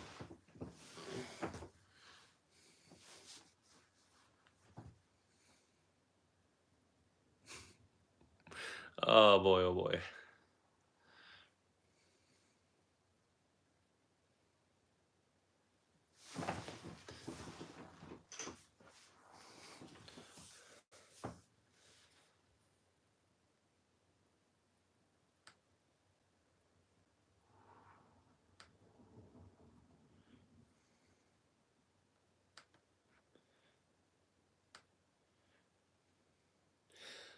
My favorite overall is probably sentimental reasons, and that would be my Colt 1911. I built that when I was in school, so all the machine work on there I did. It was part of my final exam. I probably wouldn't have been able to get away with that, but being the couple of the instructors were big shooters, they let me do that for my final project.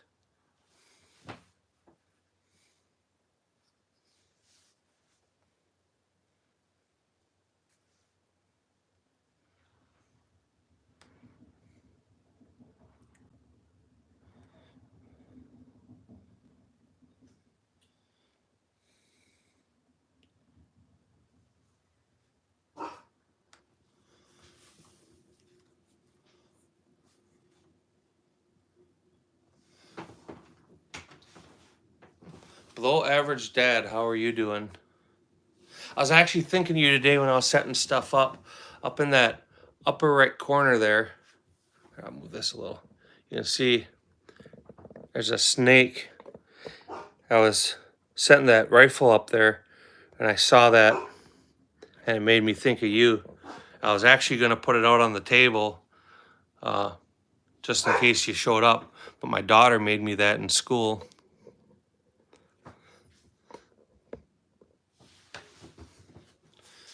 But yeah, I've been live for a few hours. We'll be live for a few more yet. Try and kill this time out. Yeah, the gold one's a Gersan. Give you a better view of it. That's bone stock. It came with the G10 grips and all that. It's kind of a cool gun. The trigger pull is a little heavier than the Beretta. I can't speak for accuracy compared to the two. That'll be a video we got coming up here. That's in our list of videos. The G10 grips are really sharp. So I'll be curious to see if they're too sharp. But I've shot maybe 100 rounds out of it. My kids have shot it a few more. But I'm pretty sure there's less than 500 rounds through the gun.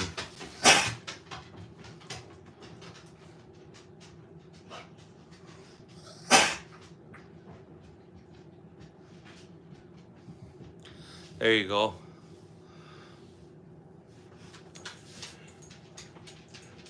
I don't know, John. It's just a popular name.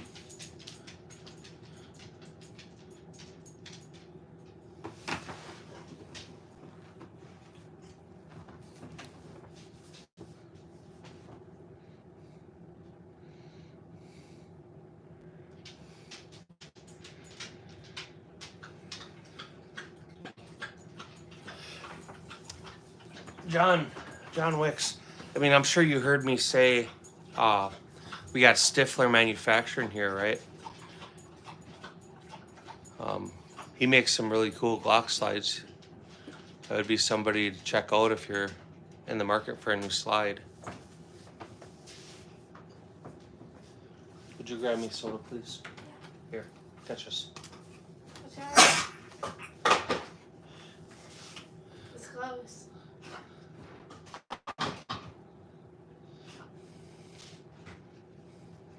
But yeah, definitely post some pictures of it. I'd like to see that. Did you ever contact Glock about it? because they may replace the slide for you. My experience with Glock is they've always been pretty decent with warranty.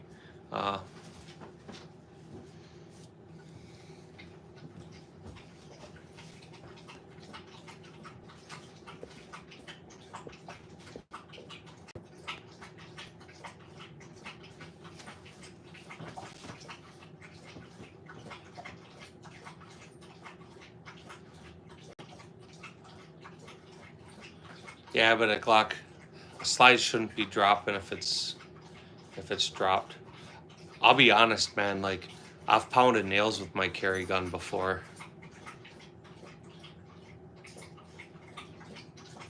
They fixed it on the kitchen table. Yeah, Glock. Glock's all about customer service.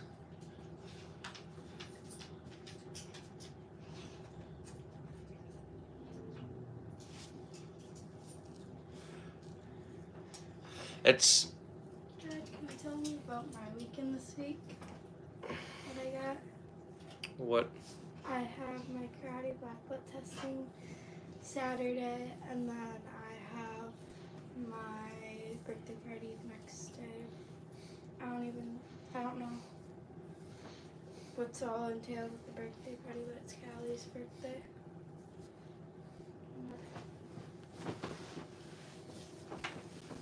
No. No, what? But yeah, I guess I'd be curious to see where it cracked too.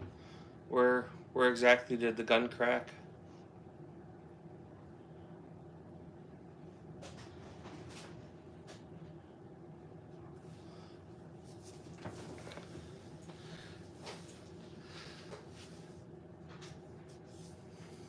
The compacts and subcompact carry guns are no whole interesting platform. I carry that Glock 26, but it's not a fun gun to shoot.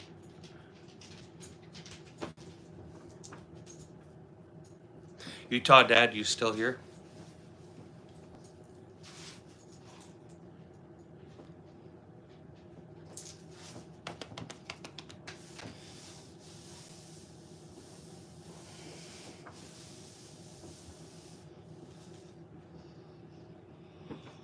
Oh boy. Hey, Miss Harley. Yeah, You want to text your brother and see if he works tonight? sure. I'm curious, and at some point I'll check one out. But that new like Glock 47 and 48, I'm curious how they feel. I would think. I mean, a lot of people seem to be really enjoying the platform. The 48.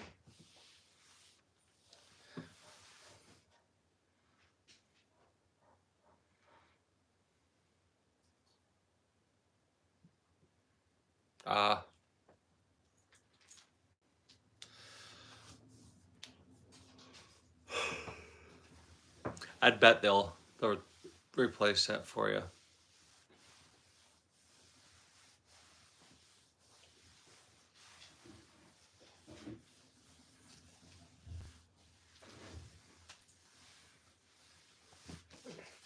Dave, you have other Glocks? I don't know if we've ever talked about it.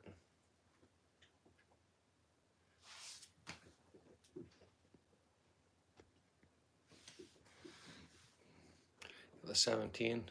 Yes, it does. What generation?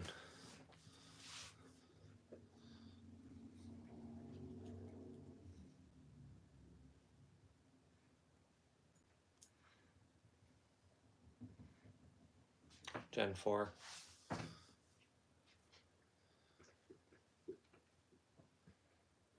I have that Gen 4 17. I got the Gen 3.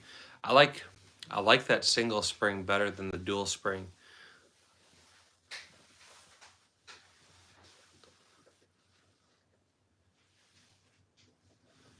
Yeah, they do.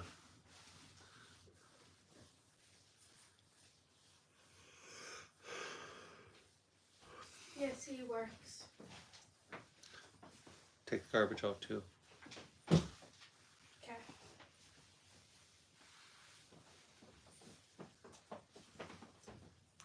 More of a hunter than a shooter.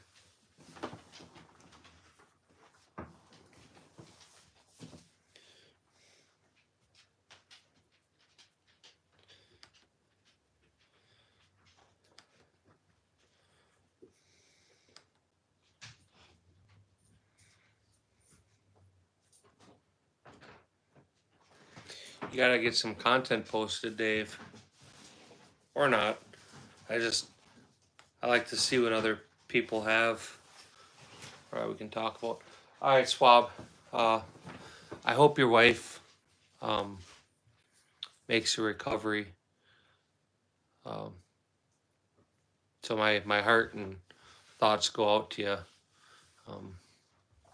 And if I don't get a chance to talk to you again, I mean, I do wish you the best of luck, and hope you have a good night at work. So, thanks for stopping and hanging out.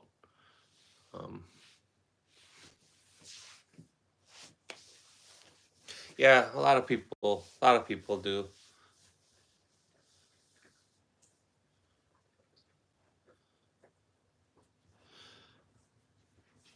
There usually isn't much to clean on the striker.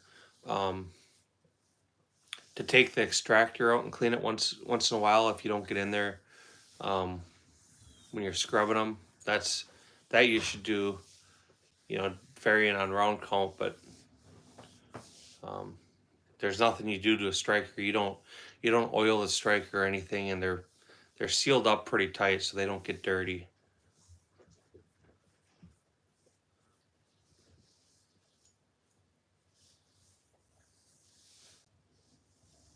You used to post videos, but you don't know more. I get it. A lot of people don't like to post. A lot of people are weird. Number one, people get weird because they don't want their face seen, and I understand that. That makes sense. And then they understand that, hey, they don't want people knowing what they have. That makes sense too. So, for me, it's weird. Like at work, I have people come up to me and start talking to me about my channel, and I don't even know who they are, but sometimes another guy showed it to them. Sometimes they find the stuff on their own and recognize me, or they recognize the profile pic. I've had a bunch of people out of different matches. They recognize my kid and me. It's kind of weird. I mean, we're not that big. We're definitely not, like famous or anything at all, but it is weird to have people come up to you and say they watch your stuff or they recognize you.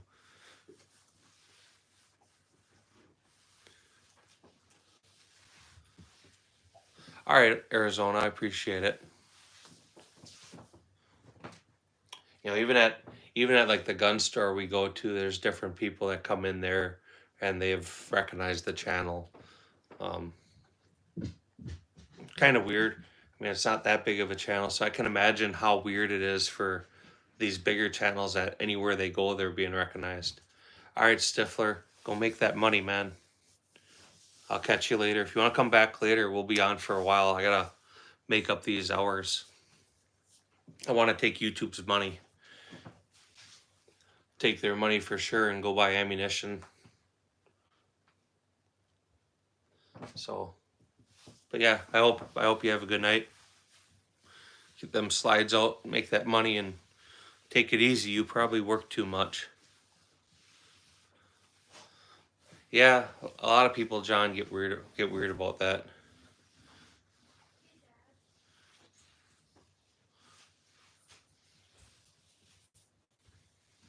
Dad, I'm gonna ground him, but I'm gonna watch for it so it doesn't go ding. I'm gonna ground him. On what? I'm gonna ground him in my. Look, you're fine. Go ahead.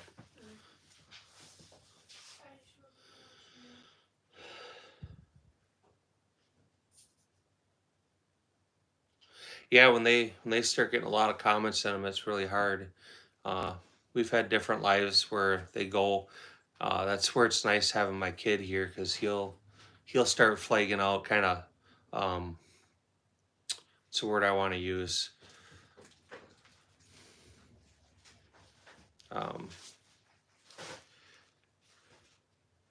Just kind of sorting through the ones that are worth responding and not.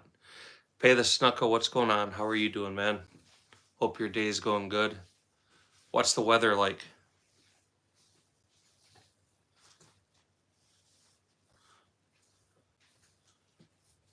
But obviously, you know, we're back on the channel. I took my little spanking.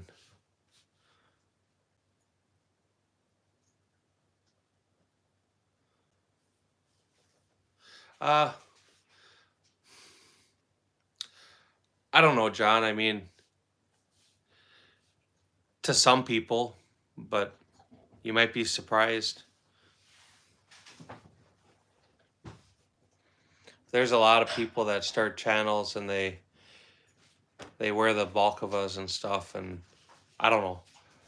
I know the first few videos I did, it was weird, and it's still a little weird, but I guess if it's just part of it, you know, good or bad. It's good to see a variety of people, ages, experience, color, religion, all coming together to support one another. Tomorrow's range day. What are you gonna shoot tomorrow? What's the lineup for tomorrow?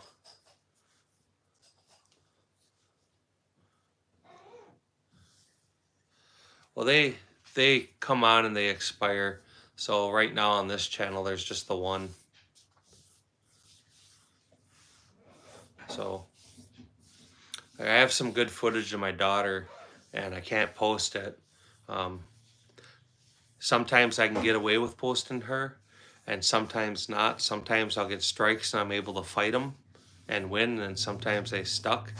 But right now with one on the channel, I'm not looking for a fight with them. So, but it's weird because anytime I get a strike that expires, a strike stays on your channel for 90 days. And like this one I got right now, I had one expire on April 1st. On April 2nd, they stuck me on this one.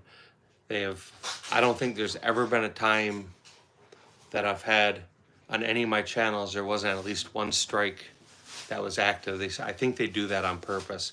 Maybe it's just me, but they always stick me. Your AR, your Beretta, and your Strybog and Glock 26. There you go. That's a good lineup. I think even fascist is a nice word for it.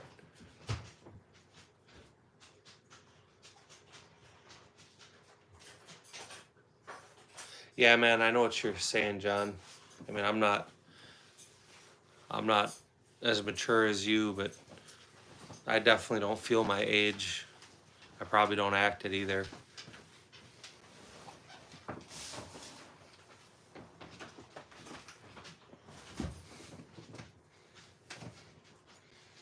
But honestly, John, it would be cool to be able to just sit there and pick your brain. The hardest part would be being able to type fast enough to ask questions. I'm not sure what you're seeing for Winchester, but there's no Winchester up there.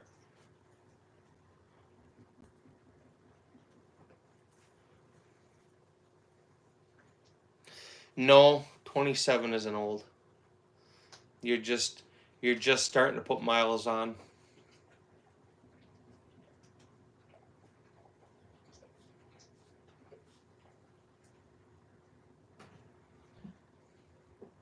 Watching The Rifleman. That's a good movie. Dad, isn't Che 25? He's 24. I wouldn't consider you a baby either at 27.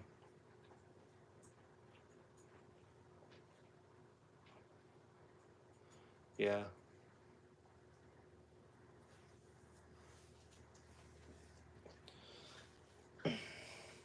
"27 is the age when you start to kind of figure shit out a little bit. It's weird, like, people still, especially at work, right? People start looking at you, and you could be very knowledgeable and skilled, but people will look at you and dismiss your abilities because of how you look age-wise. And then when you get older, you don't really care if somebody dismisses you or not, you know. You'll hear the expression, people say the older you get, the less you know, and that's the truth. Um, the more easy it is to tell people I don't know versus having the answer. Um,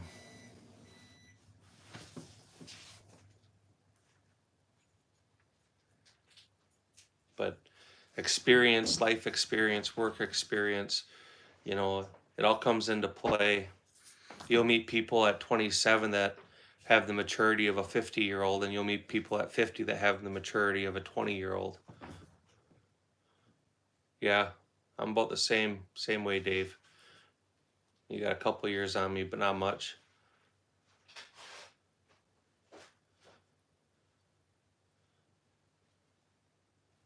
You know, speaking of stubbornness, so this let me share my wisdom with you, and John will probably agree. The most important thing that I have learned as I've gotten older, the absolute most important thing that I have learned is to be humble. To not try and prove a point, to try and not prove everybody wrong. Give my opinion on something, and if it isn't going to work, work related, if it isn't going to work, let it fail. Let it. You already know it's going to fail. Let them figure it out. But being humble is a huge, huge thing. You know, learning your place, right? In a work atmosphere, the boss is the boss. Respect. It doesn't matter how ignorant or how stupid they are or how little they know. They're the boss. Let them make their mistakes. Just stick to your, what you know, in your scope of things.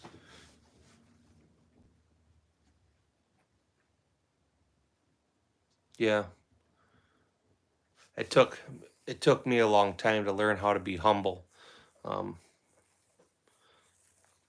especially like I said with work, where I know what I'm doing. I've been doing it for a long time. We get new bosses and stuff coming through, and you know they're barely out of pull-ups, and you want to start telling me how something's gonna be, you know.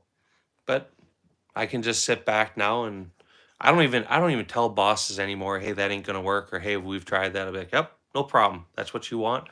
And then when it fails, hey man, you know, they told me to do it. I'm not the boss.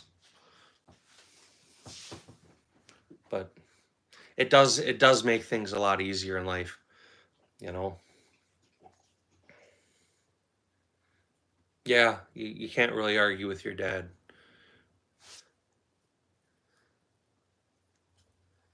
I'm sure though you're probably to the point now where I still look at my son, my oldest. He's 24, and I still think of him as being a young kid, but he's very knowledgeable on a lot of shit now, you know. And there's a lot of times that I'm humbled by what he knows. And I shut up and I listen. But it's interesting, as he gets older, he asks me my opinion. He doesn't wait for me to give it. He'll ask my opinion. Hey, what do you think? Or hey, this is what I'm thinking. What do you think? You know, and that type of stuff is cool. You know, and he values it, right? He doesn't take it as, oh, that's just dad being dad. He's no, he's asking somebody that has experience with something, and then um, it means that, yeah, I've different skill sets. You know, bosses come in. They're usually administrators of some sort or dick suckers, but they don't. They're not doing the job. You gotta trust the people you employ to do the job, and when they, unless you got some piece of shit, when they say, hey, this isn't gonna work or this is what we need to do, then you listen to them. Yeah, learning how not to care is a rough one. I don't even know if it's learning how not to care as much as letting letting things fail. You know, I go to work. I want to be productive. I want to add value to my process. I want to ensure that our men and women are getting the best products they can get. Um, but that's not always what I'm there to do.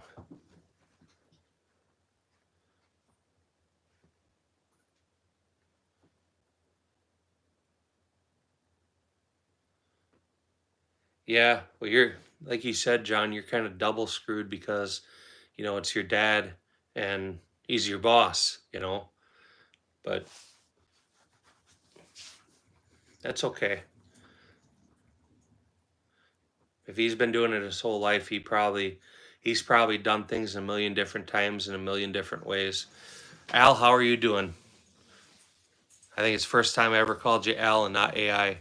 So, Al, it's good to see you. I hope your day's going good. Yeah, man, best airsoft collection on the market, man.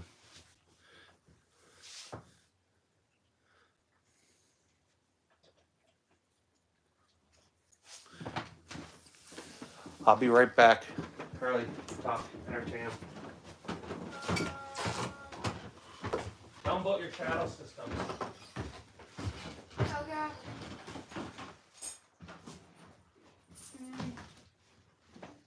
I have a shadow system that I shoot. Dad, do we have a Glock 19? Huh? Do we have a Glock 19? No. No, we do not. We do not have a Glock 19.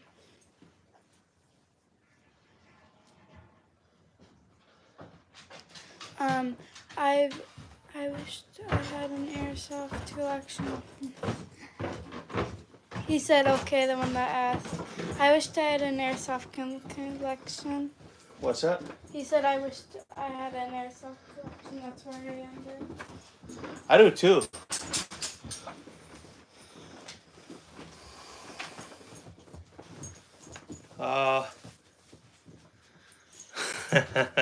Minecraft. What's your favorite of the collection? Come on, Ray.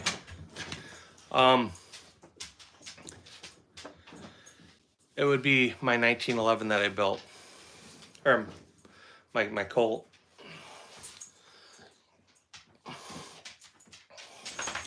Thanks for the soda. I gave you one. Oh, yep, you did.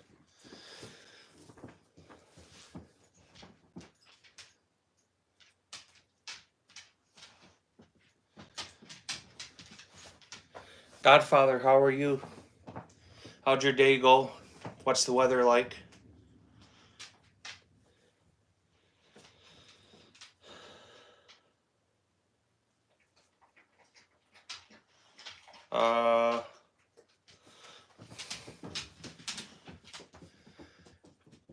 Al, the answer unfortunately would be no.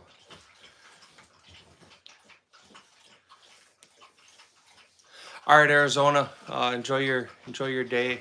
Thanks for stopping, hanging out. If you're bored, feel free to stop back later. I'll be on here for a while, probably quite a while today. Weather's fine. Yeah, we got a bunch of people in here, Godfather. So I'm glad to see you jump in. I want a railgun. It would be cool. I think that technology is gonna keep advancing. I think though we'll see that more coming out of like China or that type of area where they can't have firearms. I don't think there's any restriction for them on railguns. Yeah, that's why I come back to my Colt. That's probably the most sentimental gun I have. You know, I built that for competition and I shot it for a couple of years and I actually stopped shooting it because I was getting holster marks in it, which is stainless, they polish out. But I stopped shooting it and I shoot it once or twice a year and that's about it.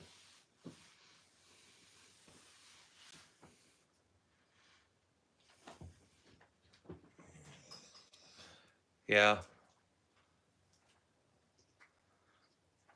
I need to buy another safe.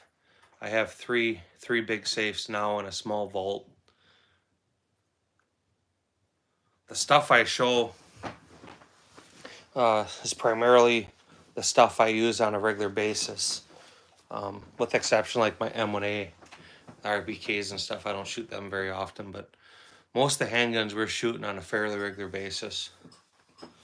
My oldest firearm in the collection would be from 1903, and it's just a 22. I will get that as soon as YouTube starts giving me money. So like, comment, share, subscribe. Turn your computer on, let the videos play so I get monetized sooner.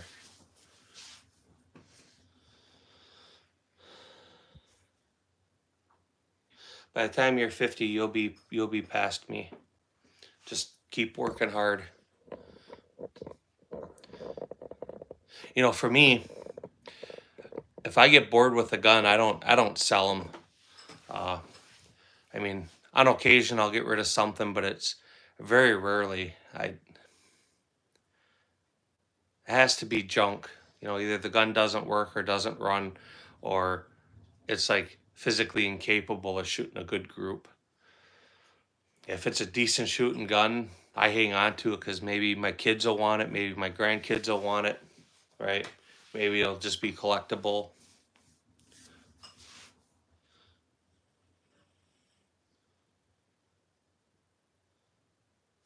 Yeah. I mean, I think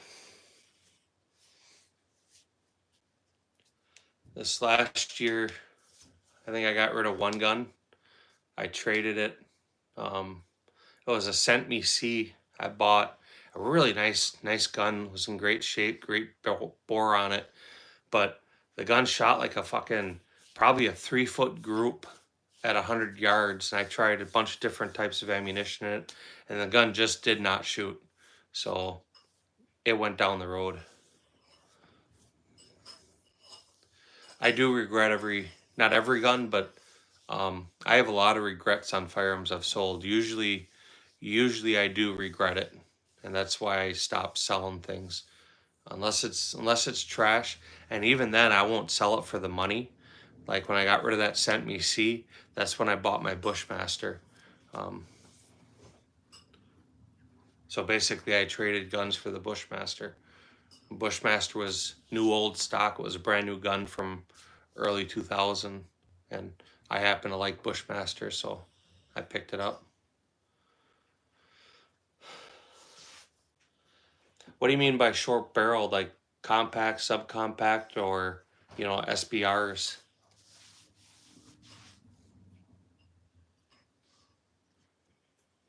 And sometimes like that, Godfather, you almost got to hang on to things because you have history with it, you know? It's kind of cool. It's kind of cool 5 years later or 10 years later, you take it out of the safe and you go shoot it, and you can appreciate the lessons you learned along the way, and then the skills you picked up.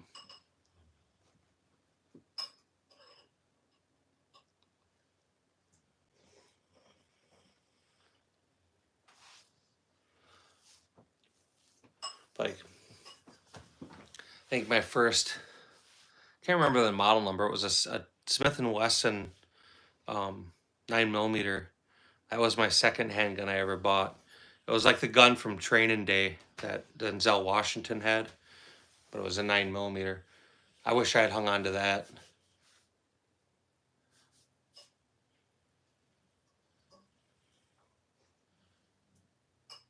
Yeah, I don't shoot them well either. I like full-size pistols for that exact reason.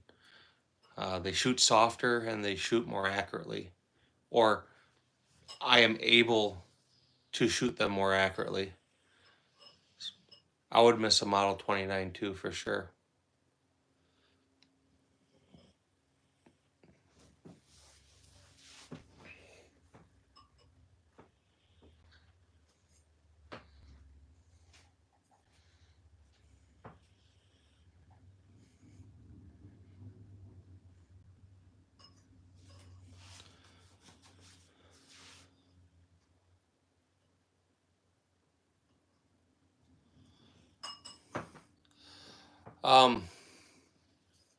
Big Og, whatever, I think that's how you say your name. I would be lying if I said between the two. I haven't handled either. I haven't fired either. But based on what I know, if you said, I understand you don't know anything about them, but you're gonna buy one of the two, I would probably buy the Ruger, just because Ruger's a known quantity to me. Um, I've never been unhappy with any Ruger product I've purchased.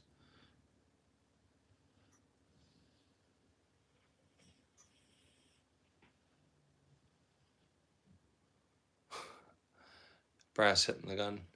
Yeah. I'm not, I'll be honest, I'm not a super big fan of all these gun coat or Cerakote finishes that the factories are putting on. I would prefer to have blued firearms from the factory, or DLC. DLC is a whole nother story.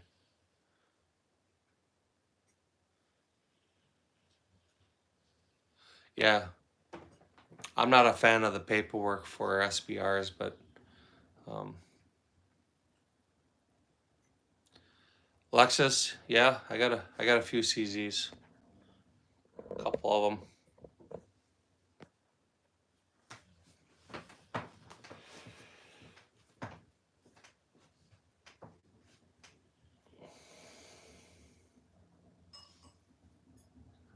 I do like CZs. You know, up until what, 3-4 years ago, I never had a desire to buy one. My first ZZ I purchased was the PCR right above the 1911, and I absolutely fell in love with the gun. The trigger's not great, but the gun itself is phenomenal. It's a fabulous shooting pistol. It's a little snappy. You know, that shorter barrel definitely affects the recoil, but I mean, I went right up the ladder. I think now when I talk to people, that's why I tell them, hey, they ask about getting a CZ Shadow too. I tell them just to spend a little bit more and get a Tactical Sport Orange. Because for me, I went up the ladder. You know, I progressively got more expensive, and you do get what you pay for.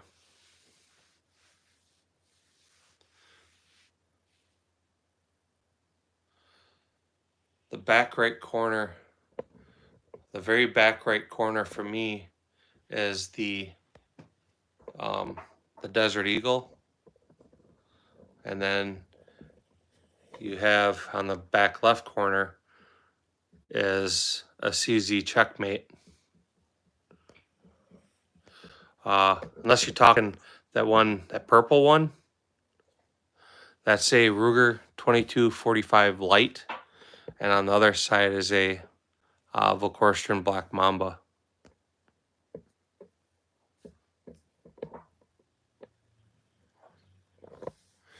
So I'm not sure which one. Yeah, a lot of people like the Walther PDPs.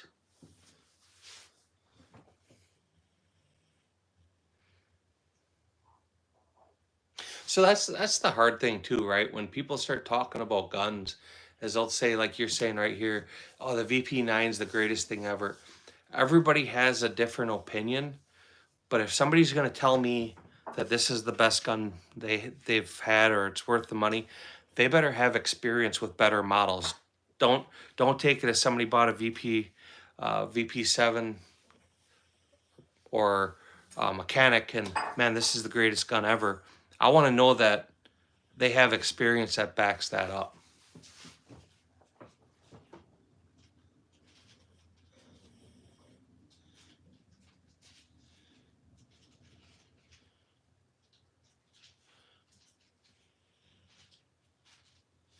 If you don't get off this live, okay?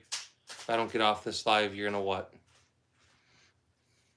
No, I don't have a Gersan 1911.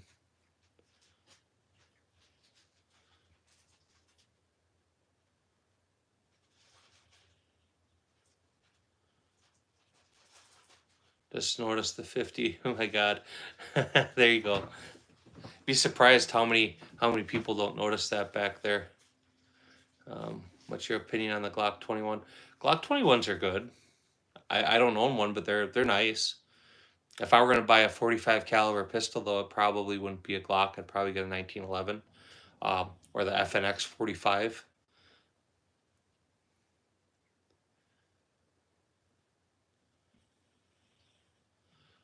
The Walther. I was almost going to buy my daughter a Walther instead of that Shadow Systems, and when we looked at it, it was just a little too heavy for her. I don't have any 2011s. I do shoot USPSA, a little bit of IDPA. We have some match footage posted on the channel. I am not a Canik person. Well, there's only so much room, right? So I do have videos where I show the Sega 12 or I show my Benelli. For this one, that's what's out. Favorite gun, little bro. My most sentimental gun would be my 1911 I built. CZ burn. Yeah, so my version of 2011, I have the DWX. I don't know if you saw that up there. So that's right up there. For me, because I shoot CZ, I'm not going to switch platforms. I try not to confuse yourself, you know. Different grip angles and stuff obviously make you shoot different. Perfect time in Orange Smoke. People are talking about CZs, rifles. Yeah, Benelli fanboy. I haven't fired a Glock Gen 5 17. I have a Gen 3 and a Gen 4. I prefer the Gen 3 over the Gen 4. I have messed with Cajun Gunworks. I've used their parts. They're okay. I definitely like the DWX. I think if somebody were buying that gun to get into competition, though, if they wanted to shoot USPSA, I strongly believe the Tactical Sport Orange 2 is a better buy than the DWX. You get more with the gun, such as the magwell, such as the gas pedal. The sights are pretty much identical. The TSO2 does actually recoil a little bit more than the DWX, but they're both tack drivers. I think for the price, because it was the exact same cost for them two guns, I think you get a better buy with the Tactical Sport Orange 2 over the DWX. So if somebody asked me they were going to buy one of the two, I would tell them to buy the TSO2 over the DWX. The Shadow 2 is a good firearm. For me, it's kind of a bastard in the bunch because I don't use it for a range toy. I can't shoot it in IDPA, and I'm definitely not shooting it in USPSA. So I have one. It's a good shooting firearm. It's got a great feel. Most people would be really happy with it. For me, it's kind of an odd duck out. Alexis, I appreciate it. Double tap that screen for me. Throw a like up on this. So I appreciate it. If you go in and leave me a comment in one of my shorts, I'll be able to find your guys' channel. That goes for everybody here. If you leave me a comment in the shorts, hit the subscribe button, I will check out your channel. The purple gun in the back is a Ruger 2245 Light. It's a Mark IV pistol. Yeah, I can do that.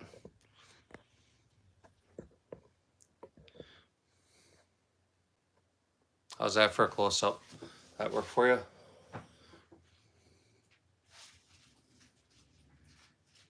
Riley, would you unplug that light?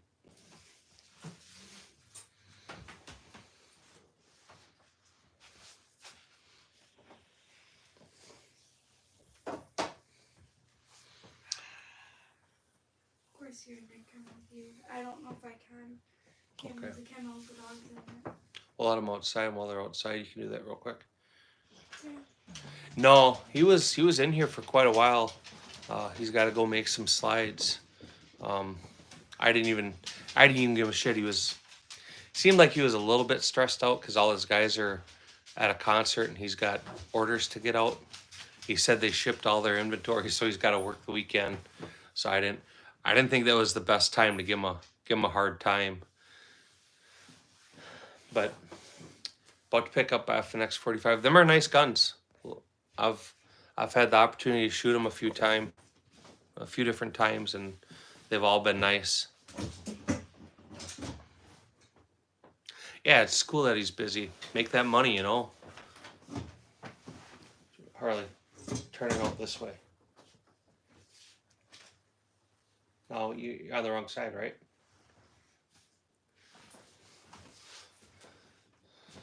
A lot. There's a lot on the table.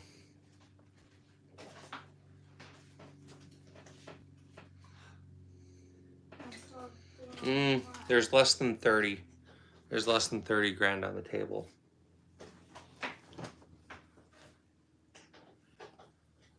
No, I named her after a cousin, actually. What? Yeah, where's a cousin?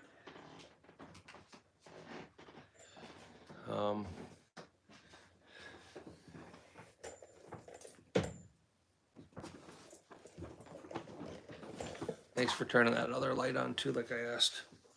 I asked while you were over there to do that. You want me to go do it or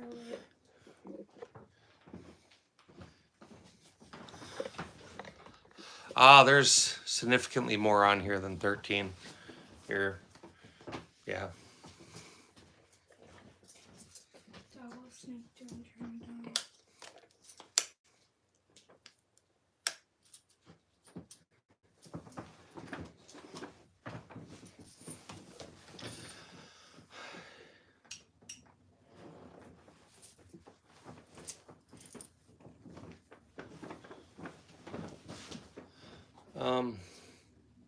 Alexis, I appreciate it. Sorry I didn't answer you right away, but I appreciate it.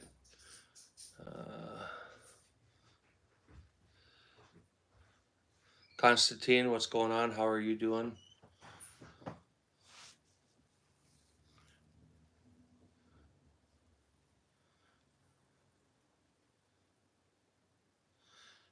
Yeah, I think Glock I haven't even seen the list, but they just discontinued all kinds of firearms, which is probably okay. Maybe they'll start giving the customers what they want.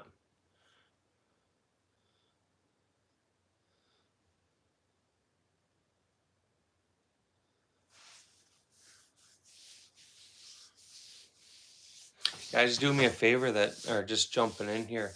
Double tap that screen, throw some likes up on this for me.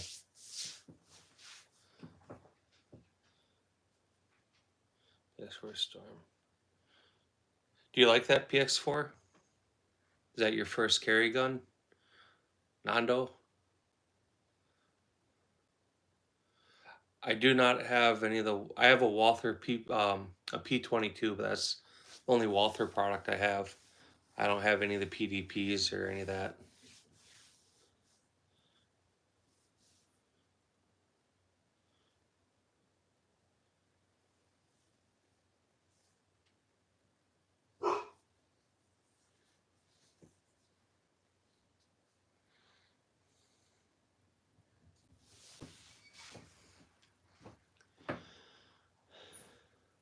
Sweet, I recommend it. You like that? Is it a good shooter? It's been reliable. I've been curious because they have that rotating barrel assembly, right? I've looked at them, but I've never had a chance to fire one.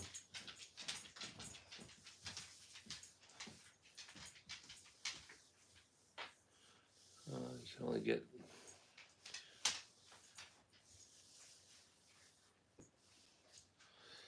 It's hard to sell any Glock and recover your money.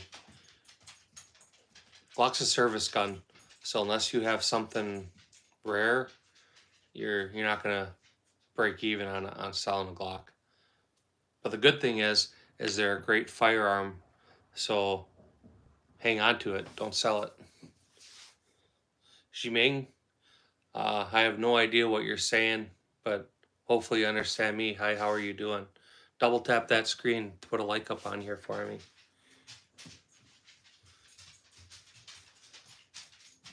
Holster. I can fit every gun I own. There you go.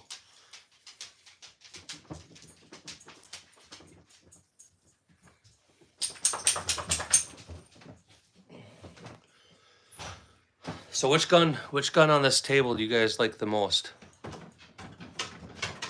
If you could have one and only one, what would you pick?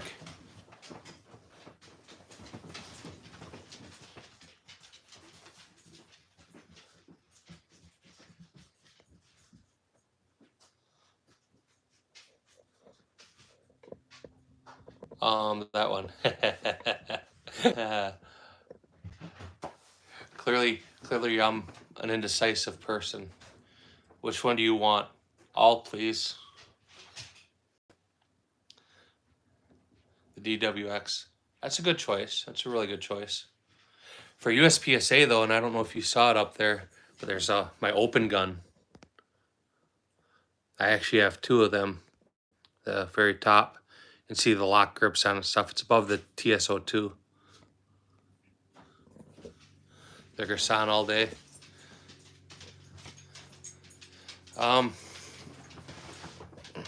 It's about the best I can do with the camera. I'll go like this. So it's about the best I can do. I'm plugged in, so I can't get a great view for you.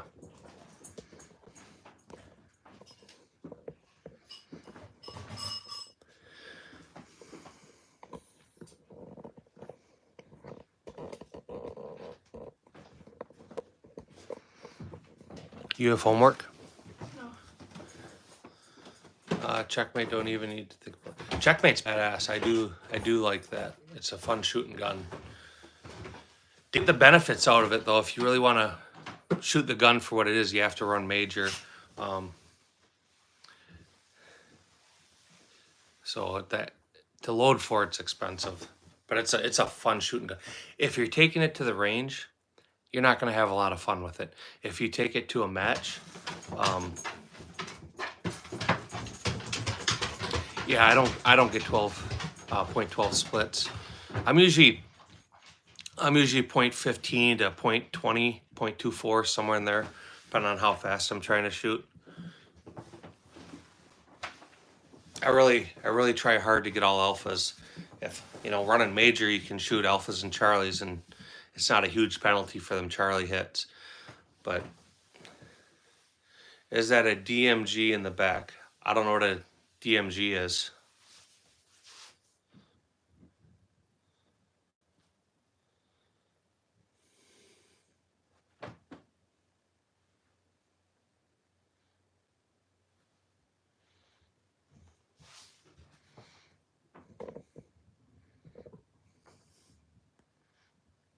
I'm actually surprised how many people, and I shouldn't be surprised because the Gersan is eye candy. It catches your eye. It looks cool.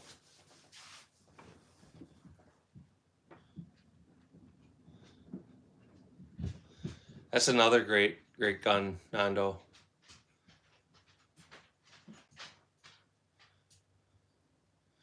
Yeah, like I said, I usually 0.15, 0.20, somewhere in there. Patriot Arms, how are you doing? What's big for today? I enjoyed your John Wick video. I don't know if I commented on it. I threw a like on it, but I don't think I commented on it yet. I'm from America. Yeah, it's a Barrett M82.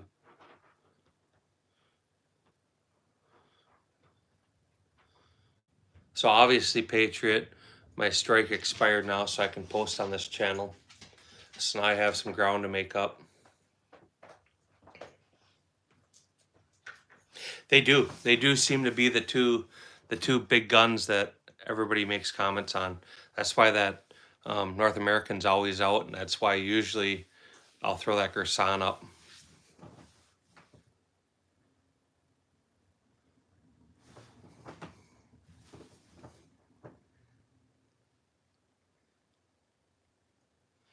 Yeah.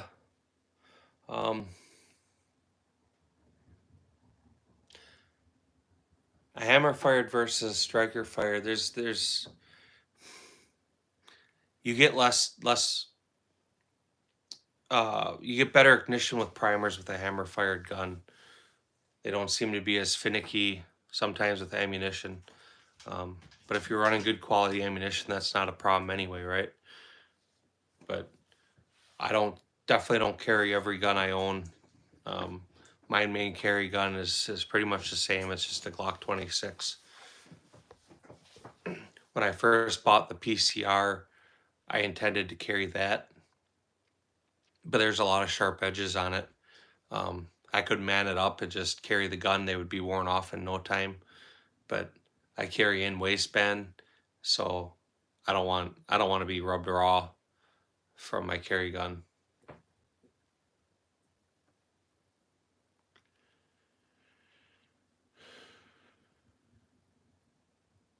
Yeah, nobody's gonna talk down about FN. There's people aren't as fond of their ARs sometimes, but you know, other than being a little pricey, FN makes good stuff.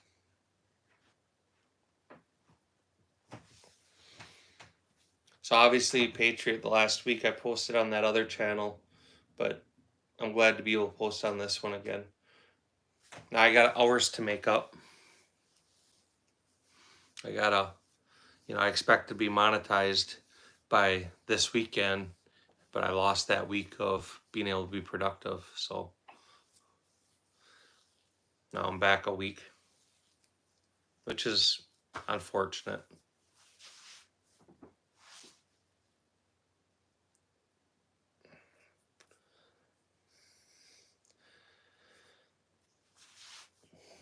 Mechanic MC9 Prime drops in 5 days. Huh. Nope, I don't have anything to give away.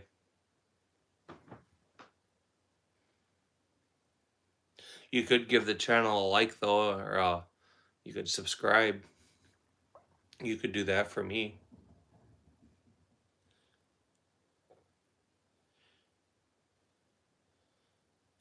I'd tell you to get the FN over a Glock. You'll like it more. It'll also hold its value better. So if and when the time would ever come to move on to something else, you would do a better job of retaining value.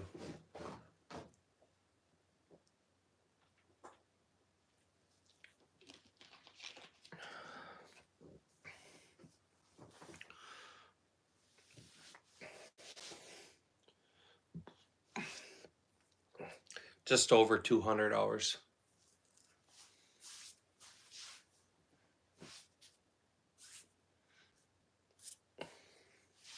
So each live I do, depending on how long it is, I usually get between 50 and 80 hours. So the real long ones, I mean, obviously we've gotten some where they were 100 hours or more, but most of my lives are between 40 and 80 hours. So that's why I was saying that last week I could anticipate being monetized by this weekend. I would have done 4 or 5 lives, which was the plan, plus post the match footage, plus post some of the shorts I had. I would have easily made my hours. But, you know, got to put your time in.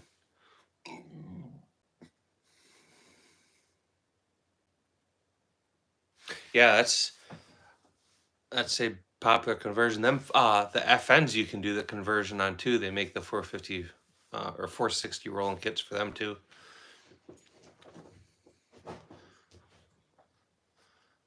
Right on, man. Yeah, you're not missing anything. So I carry knives, right? But I'm not really a knife guy. Utilitarian, like my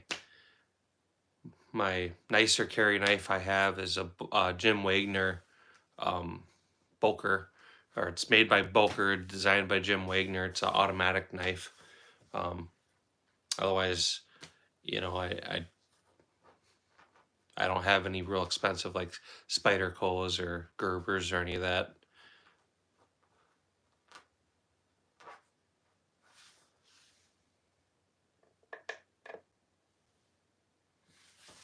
I think part of it is because I lose a lot of knives.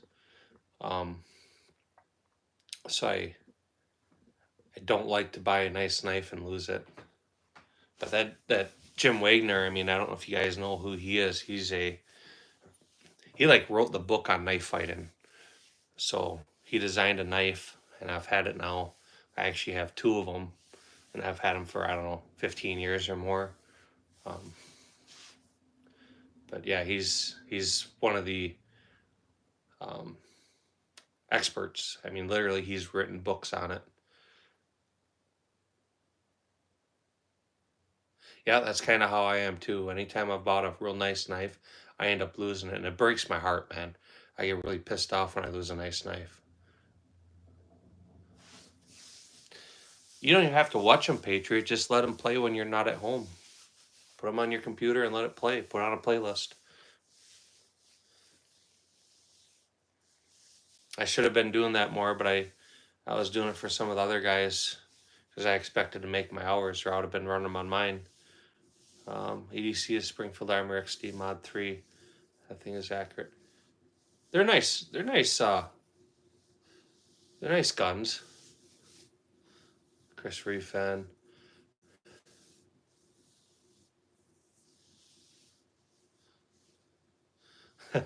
Yeah.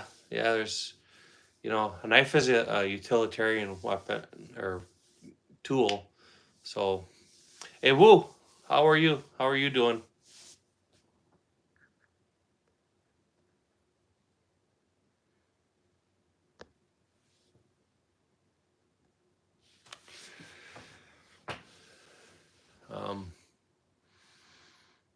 Especially for $300. Yeah, that's right in the money. Yeah, I'm good. I'm glad to see you. We got all the usual suspects here. I'm glad to be able to post on this channel again. That's nice. Give you a little lineup of what's here. I think most of this stuff you've seen, there's nothing too crazy out. You may not have seen them couple revolvers yet, but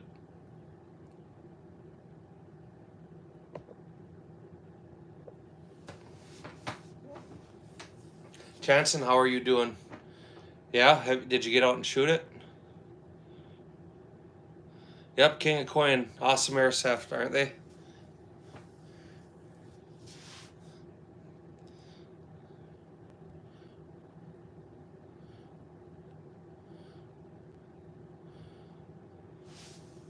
Seen the gray one before? You might have.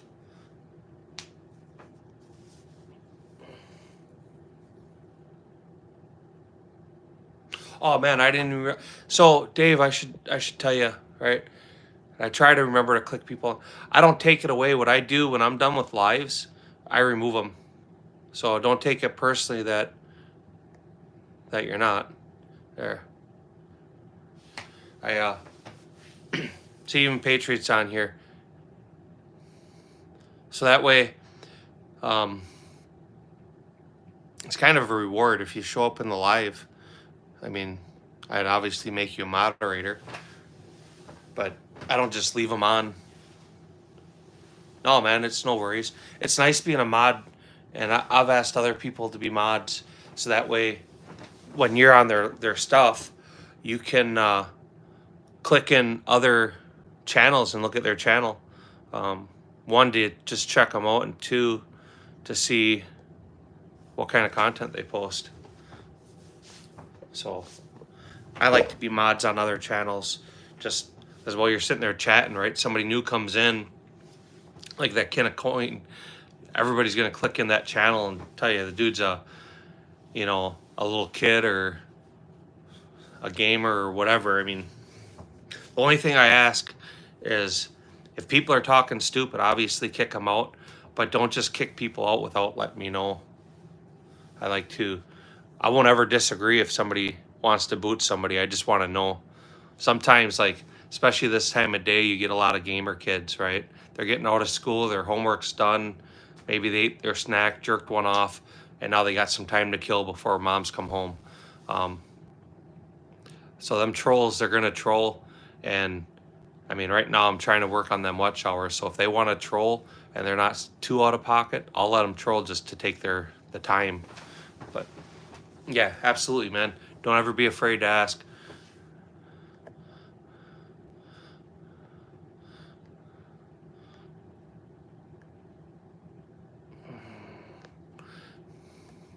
Usually my son, while he sits here with me, a lot of times he's here, he'll connect people as the moderator. Trying to think if I missed anybody here. Patriot, I got you turned on, right? I think.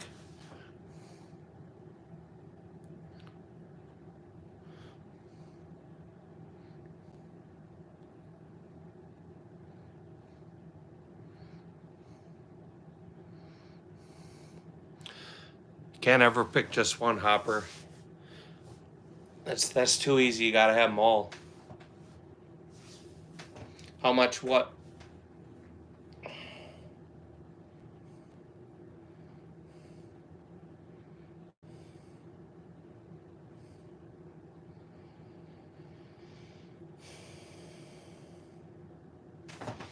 It's a FN upper on a PMF lower.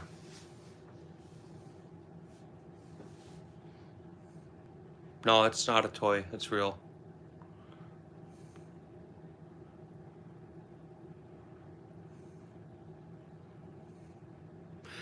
If for some reason you think any of these are toys, feel free to go to the channel and look. You'll find most of it somewhere along the line being shot.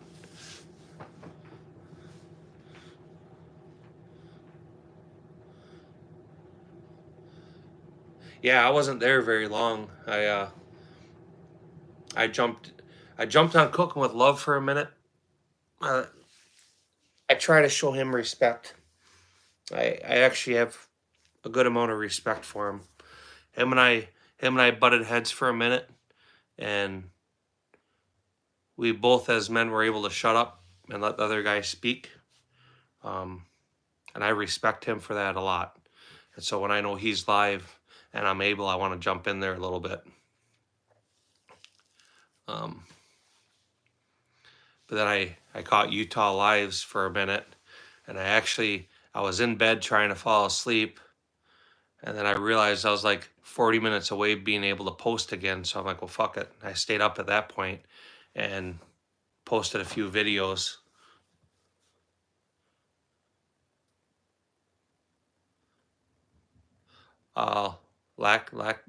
Cutus, I'm not sure how to say your name. No, I don't own any Glock 19s. What do we got there? 7 Glocks, but none of them are 19s. So you guys double tap that like screen, throw some likes on the video for me. Awu, I appreciate it, man. You be good. Have a good day. Maybe we'll catch you again later. Mustafa, I'm not sure what you're saying. What's my maid address? What's your address?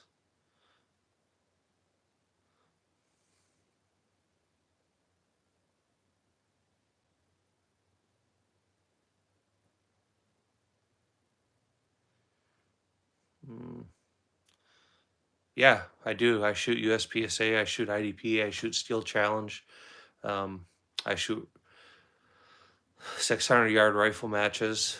So I think, yes, I shoot competitively. The guns would be the least of your worries. I have 3 big dogs that aren't real friendly. They're friendly to us, but they are not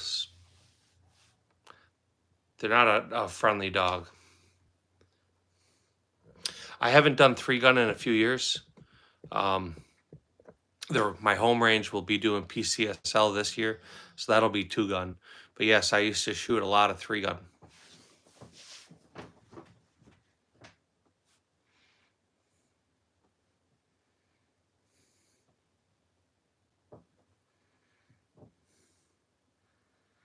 I don't even, Gary, I have no idea what you're even saying.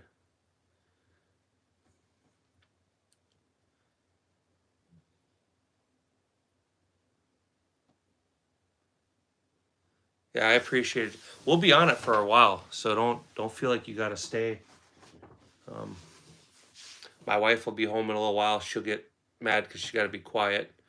But I got hours to make up for, and the only way to make them up is to be live. So as long as I have people here and they're engaging, I'm gonna stay on here for a while. I'm off tomorrow, so I mean I may be on here another hour. I may be on here another 6 hours. So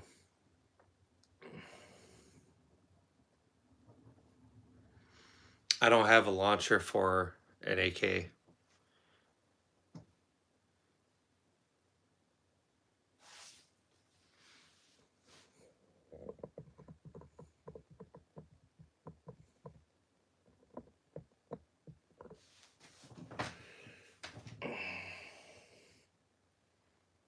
You know, one thing that I've noticed is when I catch people's lives, you get asked questions about certain guns or this or that, and everybody feels like they have to have an answer. Very, very few people will honestly say, I don't know, or I have no experience with that. I like to be honest when people ask me questions. If I don't know anything about it, and honestly have no opinion other than maybe what I'm regurgitating, I don't wanna give you an opinion, you know. What started my collection? Uh, I don't know. I've had firearms since I was 8 years old. You know, I owned a business where I manufactured and sold. Um, I like to shoot competitively, so a lot of things I have are somehow or another related to that.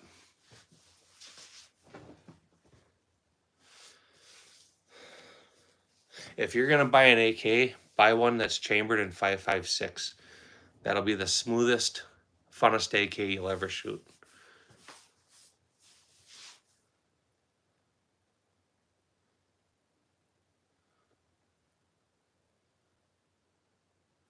Why? What? What were you asking?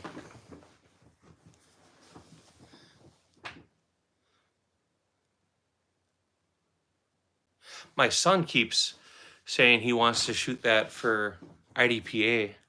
I have a right-handed Beretta holster, but that one has the rail on it. It's the what they call the A1, I think. So I have to buy a holster that fits that gun. Um, I'd let him shoot it just because it'd be the looks he would get. You know, it'd be kind of cool. He generally shoots. My middle son shoots limited optics, um, and so the gun, I got a laser on it. You can see that there. That's the gun he shoots, and he's 15. I'm sorry, he's 15 now, and the looks he gets when people see him with that's kind of impressive. They all look at him like, "Oh, spoiled little kid," right? Um, and that's kind of why he wants to shoot it because he gets weird looks from people. My daughter, she just started shooting USPSA with us, and this is her gun. It's the Shadow Systems MR920P with the comp. She's 11. So for an 11-year-old, that's a great gun for an 11-year-old to shoot. Yeah.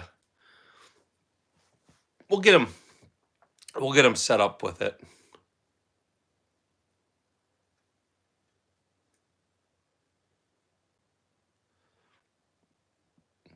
Shadows are a good gun. So is the 75B. You look at just the 75, the B. I'm assuming you mean the BD, right?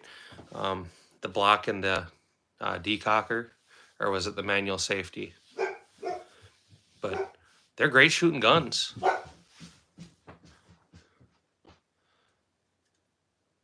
So the problem with having nice guns is when your kids shoot them, they know the difference between a great gun and crap. And, you know, you can't give... So on one end of it, it's good for them to be exposed to nice quality firearms, because they're not going to be out buying entry-level guns. They're just not. They're going to be no interest to them. So in one aspect, it's going to save them a lot of money in life. But in the other aspect, they're not going to have, you know, $700-800 guns. They're going to have $2,000, $3,000, $4,000 guns. So they'll have less of them, but they'll end up being more expensive.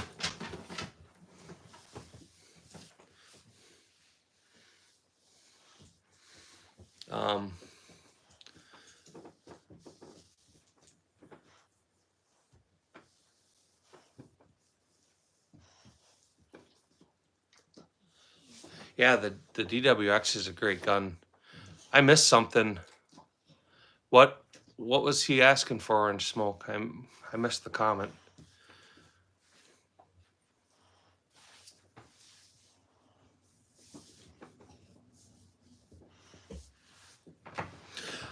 I don't carry heavy guns. I carry that Glock 26.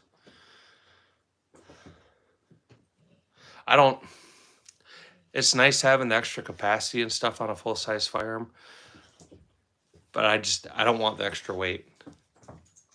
Now, if I lived in a different area, where the expectation would be maybe a little higher, I may need it, I would definitely carry more. When I was still riding, with the group I rode with, I carried a full-size gun for the capacity.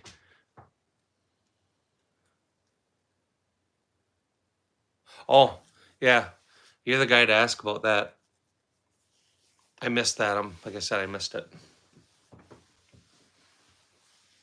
You, Big Dirty Dan, do you have a optics on your DWX? I have zero experience with a Canic. Sure was 10 years. Retired. Been retired for 3 now.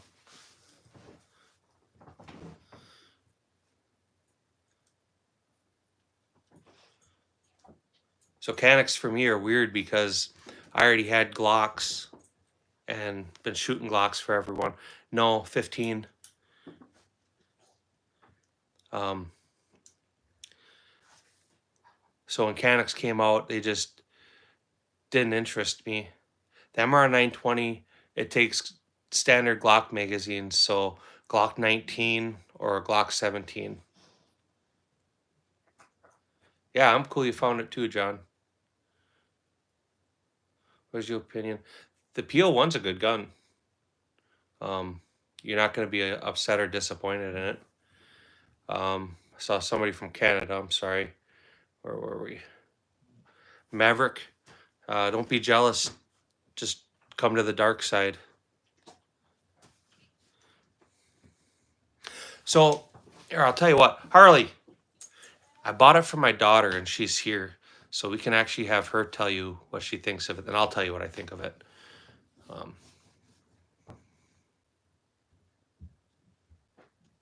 Okay, I got it. Yeah, a lot of people seem to like Canics. Just for me, it would be, again, it's in a weird form because I'm not going to stop shooting CZ to go to a Canic. And if I'm going to go to a striker fired gun, I already own a bunch of Glocks. So there's nothing about a Canic that makes me want to switch to that platform. But a lot of people really like them and they shoot them well. So a guy was asking what Bob Watermelon, what you think of the MR920. So you have the MR920P. Huh? What one is that? That's yours. Oh, my Shadow? Yep. I like that one a lot. It's one of my favorite guns that I have.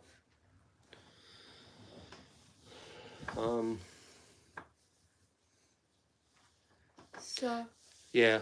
I like to shoot it a bunch, and it's like, it fits perfectly in my hand because we made it so it does, and we shoot a light load for me so I can shoot it easily. So that's her opinion. I like the gun. We have a little over 3,000 rounds through it. as we speak, and it's been perfect. Harley, how are you doing today? Orange Smoke asked. Good. Said good. I feel my headache that I've had now for a running record of 4 days. Drink water. I would buy the PO1 over the Beretta.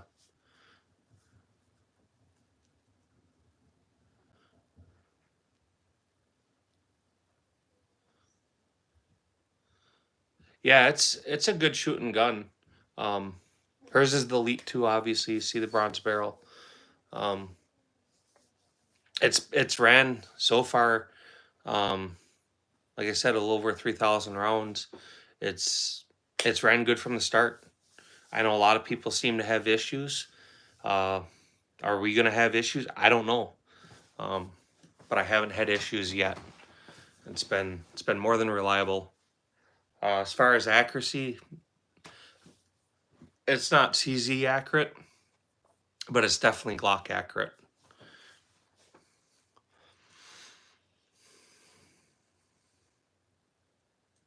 Yeah, the PO1s, they do fit hands great. Like my first CZ I bought, I'll get it here. It's right above that 1911, and that's this one here. That's PCR, so it's the same gun as the PO1.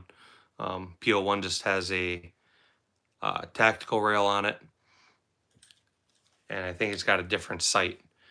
But that gun fits my hand extremely well. I mean, it's probably one of the best fitting handguns I own. It's right there.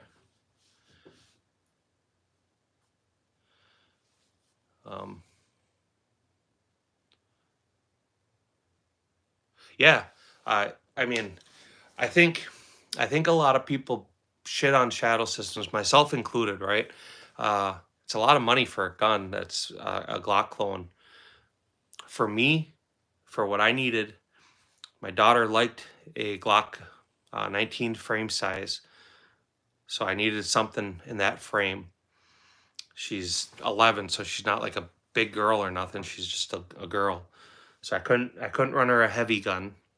She liked the Glock 44, the 22 long rifle we have, and so I needed something like that. And then to go to 9mm, I wanted something with a comp to help her shoot, to help with that muzzle flip.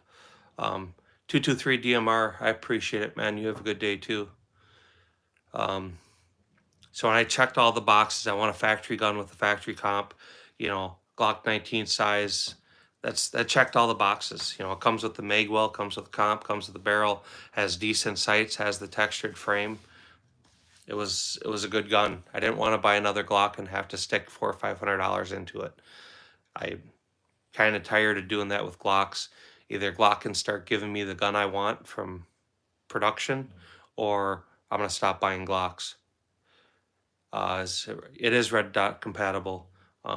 Shadow Systems actually has a really good system out there for mounting the dots. It's a little bit different, but it's universal for most of the stuff.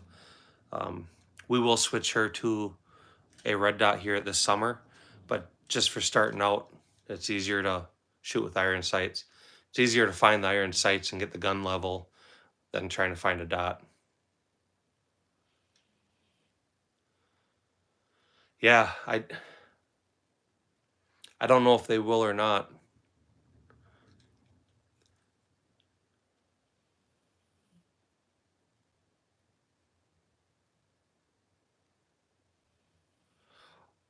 I don't have 20,000 rounds through my Glock, my Gen 3 Glock. No, that gun's still running strong. I've changed barrels. It's on its 4th barrel, but and springs. Otherwise, it's all the factory rails and stuff. I don't know if that's the one you're asking about. But my Glock, that camel Glock up there in the corner, I have more rounds through that gun than everything else I own combined.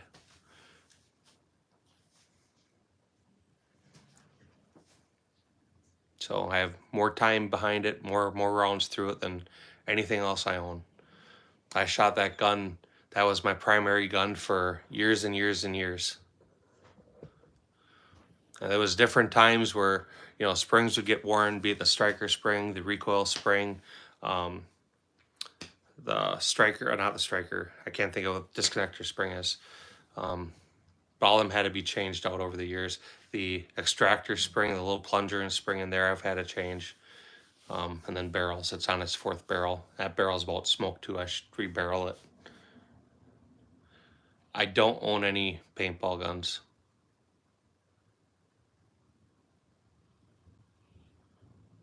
Price reliability. So JB, if you're into doing clone builds, we have a manufacturer that comes in here called Stifler Manufacturing. He's got some of the best aftermarket Glock slides on the market. You should check him out. Check out his website, Stifler Manufacturing. I do own a few air rifles. I have a Sheridan, 6mm Sheridan, and then I have a Gamma Whisper Fusion that's .22.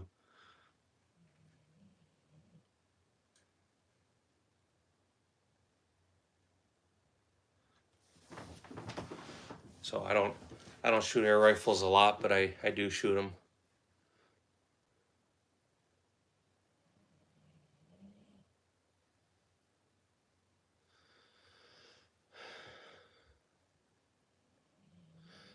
Not a sponsor. How are you doing? Good to see you back.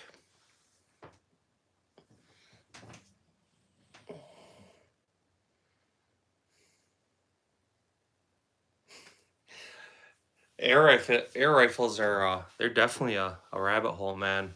Especially when you start getting in them new ones with the remote tanks for them.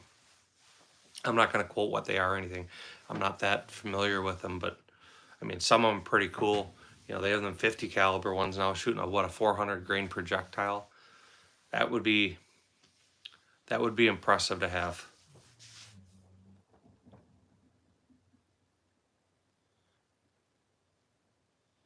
Like springers.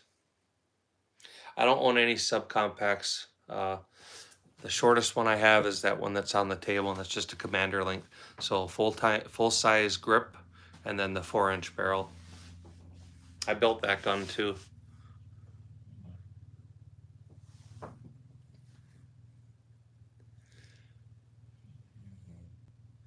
Went on the site, built one the way I wanted. It was over 3,000. That's a lot of burgers. It's a lot of burgers for a air rifle. Yeah, man, check him out. I know he's got Facebook. I know he's on Rumble. They sell on eBay, and they got 3 or 4 different distributors. Yeah, Addicted Family Guy. How are you doing today? How'd your Thursday go? What do you mean? What do I do with that many pistols? I do lives on YouTube's. They're not really pearl. They're white. They're supposed to look like a bone, or an ivory, but they're plastic. I got them grips back in, I don't know, 2005, 2006.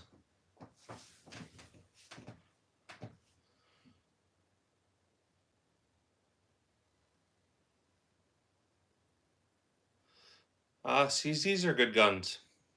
They're great. They're great competition guns if you get into that type of stuff. A great competition gun makes a great range gun, but it's not always a great carry gun. But stuff like the P01 or the PCR, the P10, the P07, P09s, they're all really great carry guns. Yeah, I carry them every day at once. I mean, I put like 10 in the prison pocket, 4 in each sock, a couple in the shoe. Under each arm, I tie some on the forearm. Yeah, it's not a big thing at all.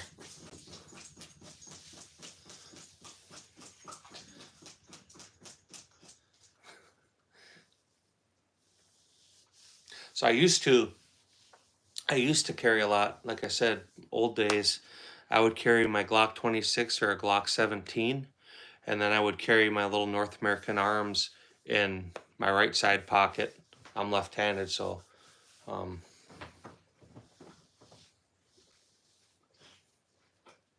it's all right. So you never said Patriot. What?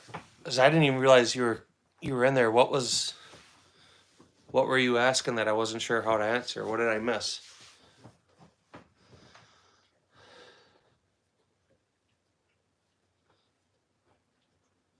You can't carry a 3-inch pocket knife.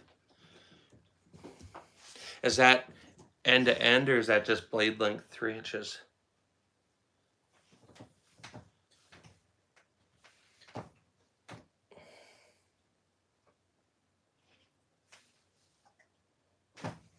If you guys haven't, double tap that screen for me. Put some likes up on this video or this live.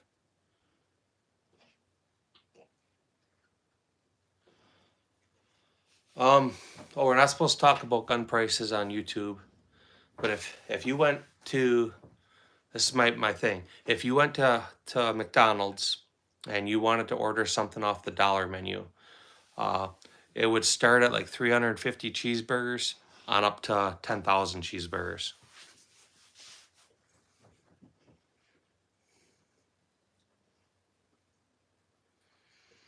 No, that's not a Terran Tactical.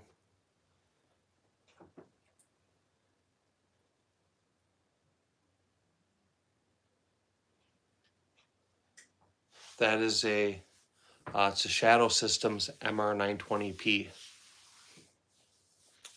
I bought that for my daughter. That's her new competition gun for this year. Yeah, me too. You know, that's Wilson Combat, Ed Brown, Les Bear. Trying to think, there's another one right in there about that same price range. I'm blanking on the name for them.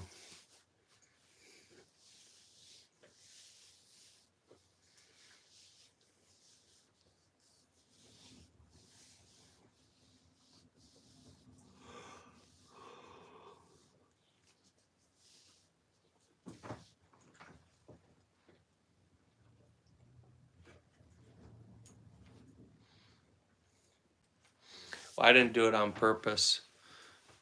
I don't know. Next time, ask it a couple times.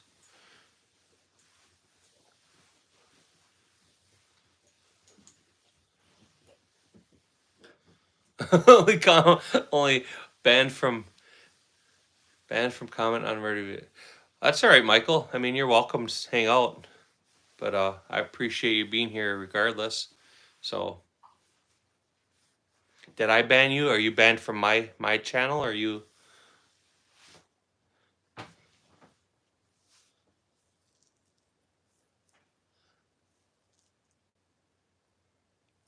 Are you banned right now from YouTube as a whole? Yeah, there's a deagle up there, top right corner. Very top one right there. Right hand side, that's a deagle.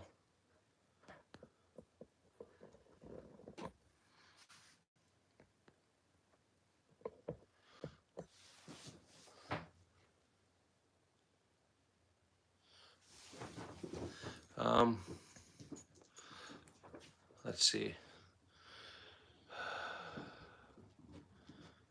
Channel activity.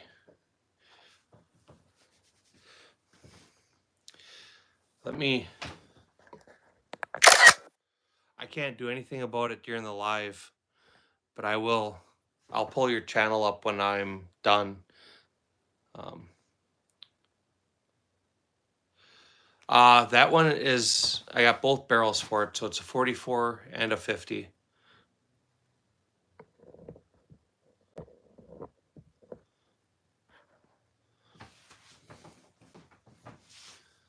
Yeah, a lot of people like that little North American. So I always put it out because a lot of people really like that gun.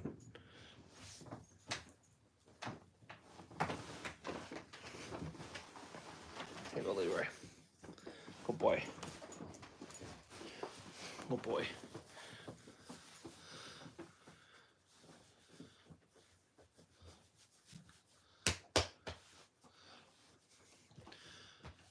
So I think there's a lot of other channels that do a great job of interacting, but it's all smaller guys, right?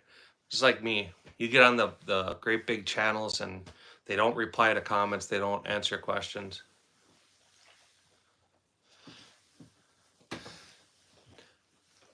I may not have even realized the comment, or I don't know. What was the question, Patriot? That may have been before I realized it was your channel too.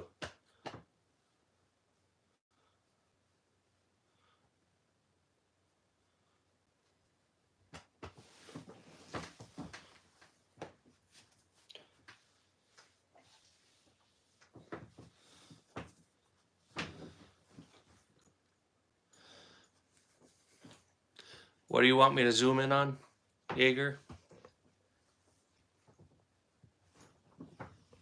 Sit. Good boy.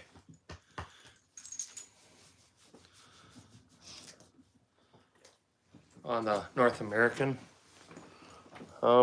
Yeah, we can show you that a little better. And move the camera set up.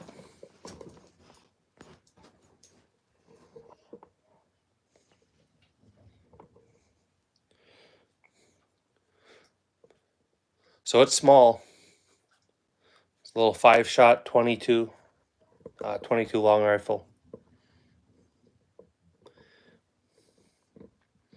If you're looking for something that is just kind of fun to shoot, make you chuckle, that's a good option. If you're looking for something that you can carry as a real self-defense weapon, that's maybe not the best.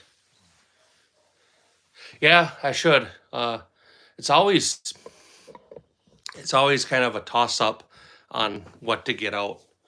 So like on Fridays, I'll get stuff out like that because I get less. You would think you'd get more traffic on a Friday, but for me, it seems like I always get less. During the midweek lives, a Thursday live is usually a lot of people coming and going. So I try to put more of the pistols out to catch people's eye.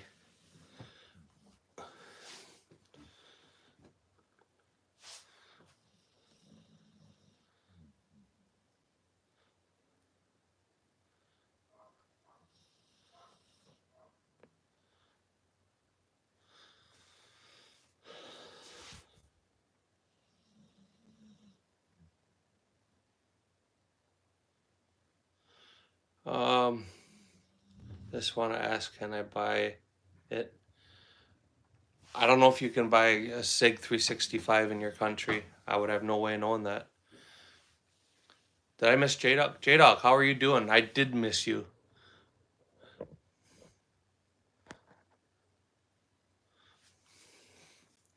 What's going on today, J-Dog? How are you doing?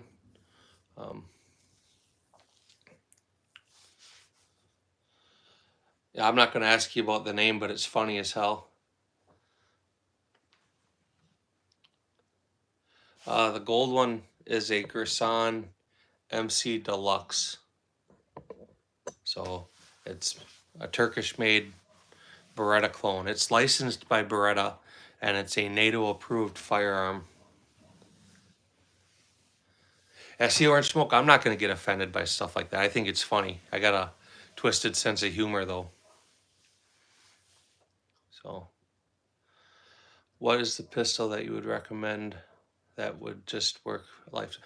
If you're asking, if you're only going to buy one handgun, I'm not going to tell you the specific model, but I would say probably a full-size Glock 9mm, be it a 17 or the 47, would be the two I would recommend. That gun you can carry concealed. You can shoot it in competition. You can have it for home defense. You can have fun with it at the target range. It's big enough that it's going to be accurate and you're going to enjoy shooting it. It's not going to be snappy or painful in any way to shoot. That would be the gun. If somebody says, just like you are, you're going to buy one handgun and you want it for everything and you want it to be the only gun you buy, get a Glock 17 or a Glock 47.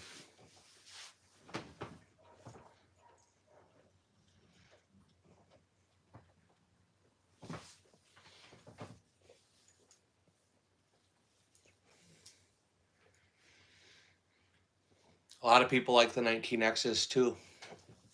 I think we've talked about that.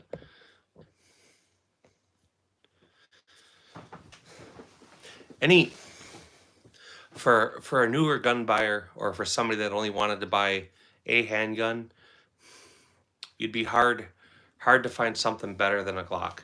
Now, if you're buying something, you want to modify it, if you want to do all these things, there may be better options out there. But for a person that just wants one gun, that they're going to use it for home defense, they're going to use it for target shooting, and they're going to use it for maybe concealed carry, or some type of carrying a firearm, that's a great option. It's a great company to go with.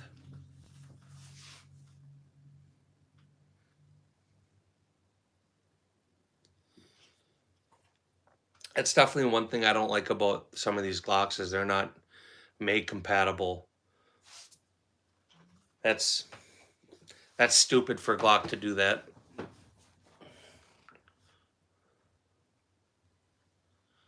Yeah, that's probably one of Glock's biggest selling points, is their magazines and how well they work.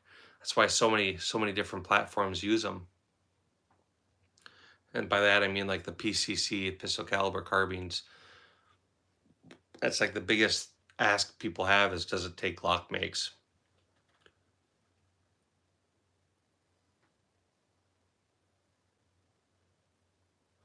Yeah.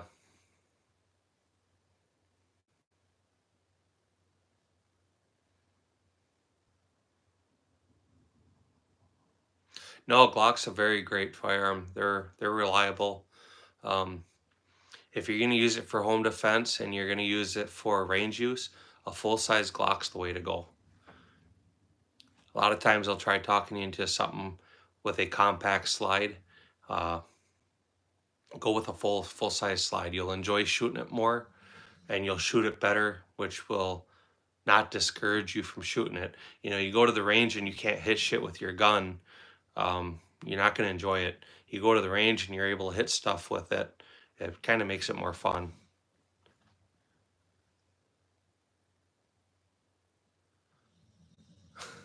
Yeah. Yeah, some people won't, some will. A lot of people like the 226s too. That's a hard gun to say hasn't earned a place in history. I will say, for a new shooter, that's probably not the best choice. Um, as a newer shooter, you want the trigger pull to be the same each and every time. That double action, single action uh, is a hard trigger to master. So be it straight double action, be it straight single action, be it straight double action like a striker fired, it's better to have the trigger pull exactly the same each and every time. It cuts down the training time needed to master that trigger.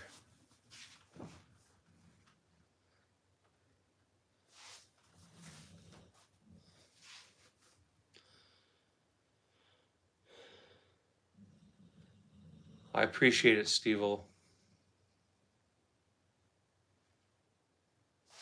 Give you a better view of it, I guess.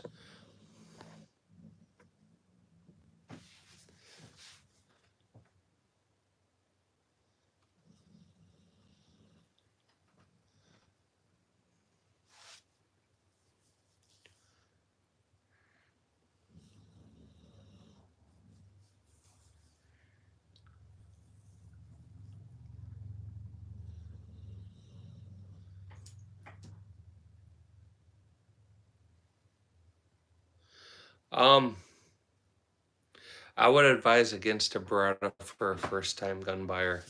Again, the trigger pull is different each and every time. Your first shot, depending on how you're storing it, which if you're using it for home defense, is probably going to be in double action, and then each shot after that single action. It's a hard trigger to master. Um, my opinion would be you would be better off with a Glock. It's a much more simple firearm to work. Um, it's, I mean, a Beretta's reliable. I'm not going to say it's not reliable, but it's a much easier. A Glock's a much easier gun to master, and it's a much easier gun to shoot well. So it would take you a lot less time with a lot less ammo and a lot less effort to master a Glock than it would a Beretta.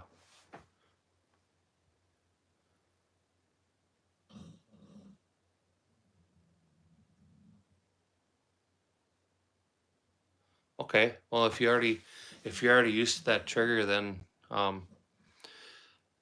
Beretta or a Glock grip is more squared in your hand. A Beretta is real. It's like curved. It's almost like an oval shape. So they're big. They're heavier than a Glock.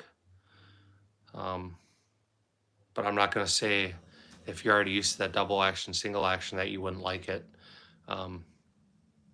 It's kind of hard to say without knowing your hand size or whatever else. I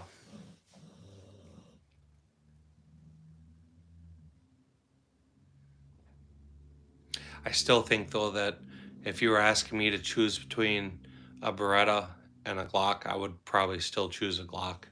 I think it's a better firearm. That's my opinion.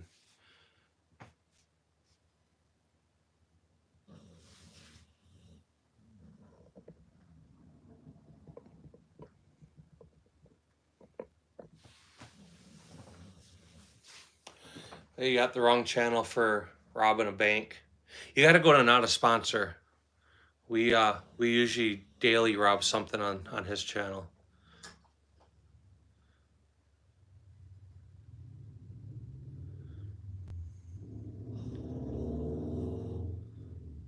Yeah, man. I mean, ultimately you got to choose what fits you and what you want. Not all firearms work for everybody the same. They don't all fit the same, different hand size, different finger length, just different preference. So, I mean, my personal choice, I prefer CZ over Glocks, but for a carry gun or for a home defense gun, you're never going to go wrong with a Glock. My carry gun, everyday carry gun, is a Glock 26. So I trust my life and I trust my family's life on a Glock. My home defense gun, I have a little 7-shot 357. That's gun I keep upstairs and by my bed. That's just because I can leave that gun loaded for years. It's stainless steel, so I don't have to worry about it rusting. I keep it loaded, and it's gonna work.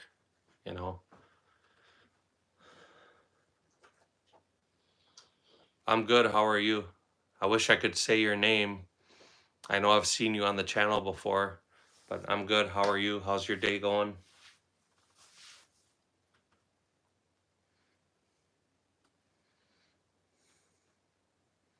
Yeah. I mean, that's the thing with Glocks is they do work. They do everything well, you know.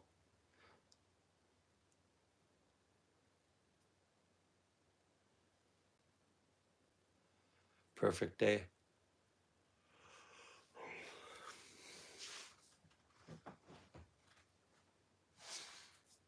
So I bought the 43X thinking I would like him more than I do. I'm not a fan of the 43X. I prefer the Glock 26 over the 43X. But it's just me. However, the 46 or the 43, you do have the ability to have a light or laser. Plus it's optics ready. I got two of them, that same gun.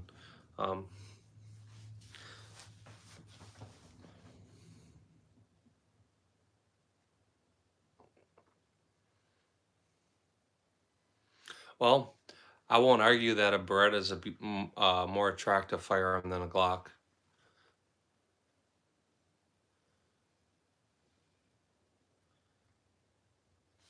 Yeah, that's the one you just got, right?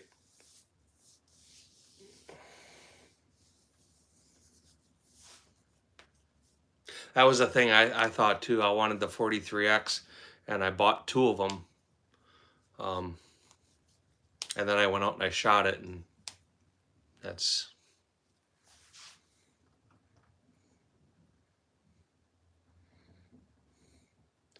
Yeah, I won't disagree with you, Patriot.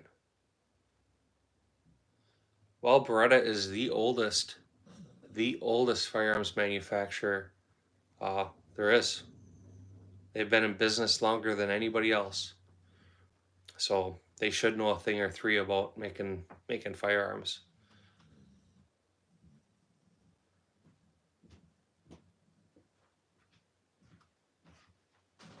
Yeah, I mean, that's the thing, like I'm saying, everybody's gonna have a personal preference on a firearm.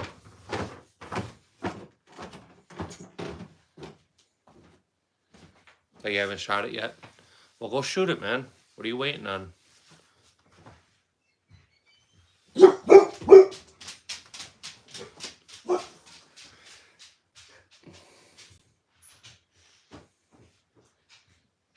So, you know, something to know about firearms too is you can buy a firearm, you can spend good money on a gun and decide, you know, this is what you like. Leroy, come here.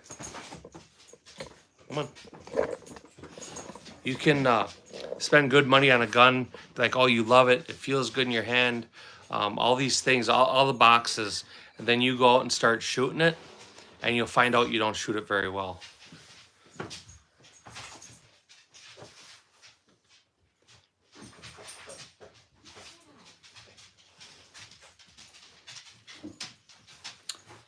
Let your mom know I'm on alive.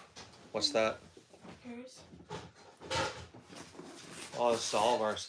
Give me that silver knife. Which one? This one? Silver one. I don't see it. Oh, this one? Yeah.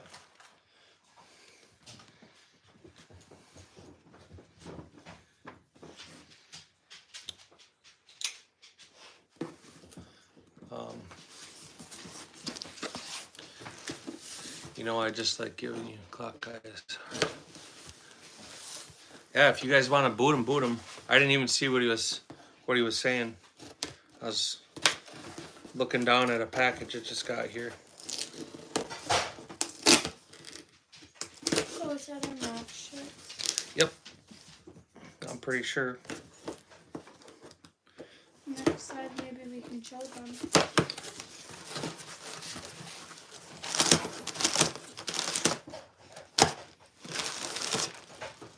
Yeah, they're match shirts.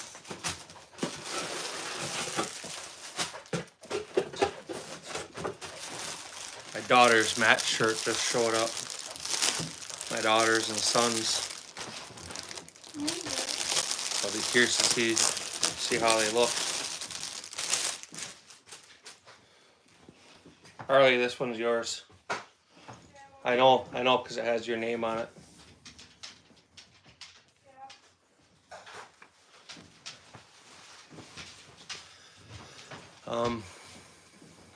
Yeah, boot them out. Go try it on. Where's your brothers? What'd you just do with it? They're right there. Oh. I haven't touched them.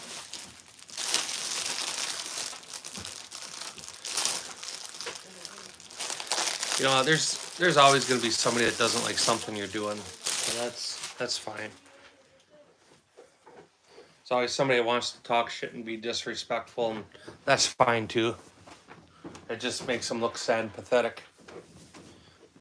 The best part is when I get people in the live here, and then they come to the main channel and they start trolling me, and then get all offended when I start trolling them back. It's long, but... I ordered them long. Let's look. The To make my arms, nipples look big. well, arms aren't super big, but they're a little bit big. I ordered them long so that they'll stay tucked in on your gear. You like it? Does it feel nice? Yeah. I just don't know, the silk on my arms feels weird. Well, it's because it's moisture wicking. Some tips for shooting better, even concealed carry. I tried appendix.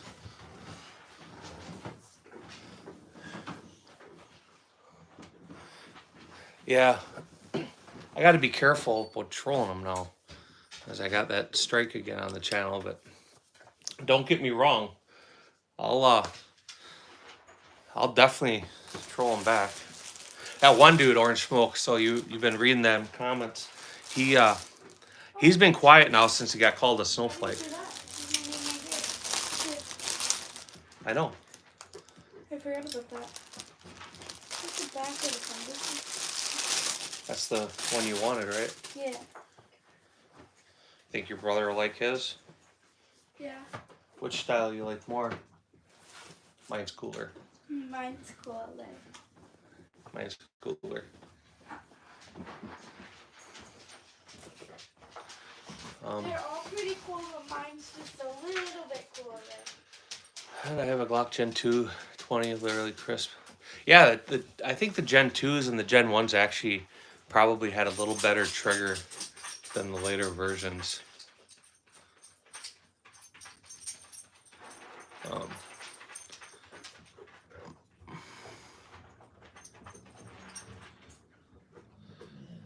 So I'll give you a little trick on the safety blades. If you go on the back side of the trigger, you take a razor blade and you trim that down a little bit. I mean, I shouldn't be telling you how to do this, but it actually helps a lot with that exact thing, Patriot.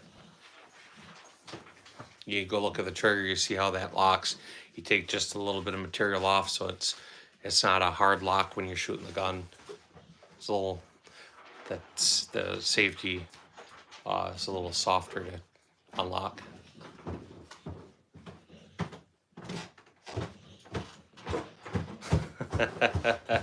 Yeah, yeah. His two moms.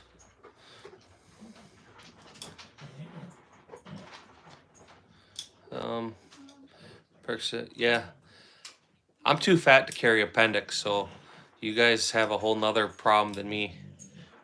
But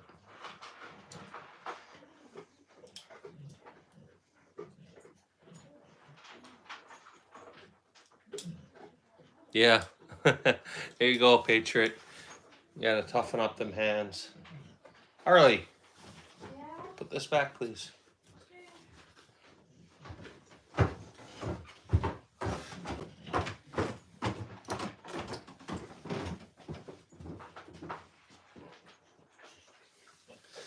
His two moms, Frank and Dave.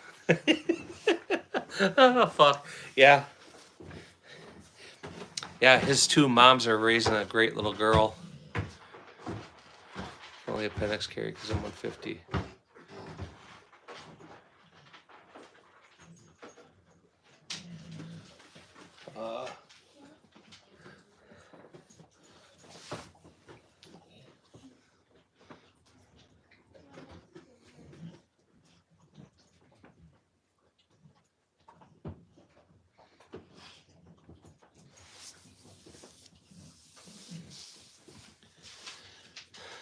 You can carry 3 o'clock if you wear a plaid button-up shirt. I carry on the hip. I'm left-handed, so it's like not quite 9 o'clock, but it's just slightly off my hip to the rear, so more like an 845 type carry.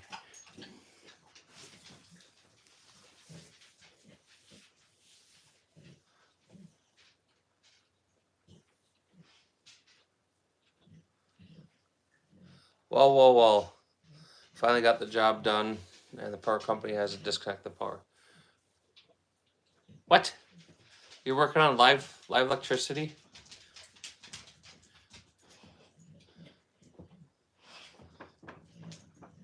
Yeah, whatever you're carrying about.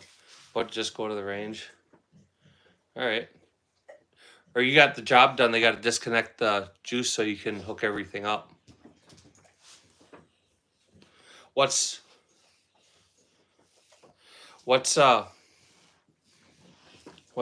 big for at the range today? What are you shooting today, ammo? Beat his ass. You can't beat his ass because that gives him a little fetish. I would take his video games away is what I would do. I'd take his video games away. I'd take him to the local park and drop him off. Let him figure out how to socialize. You're just going to disconnect it yourself.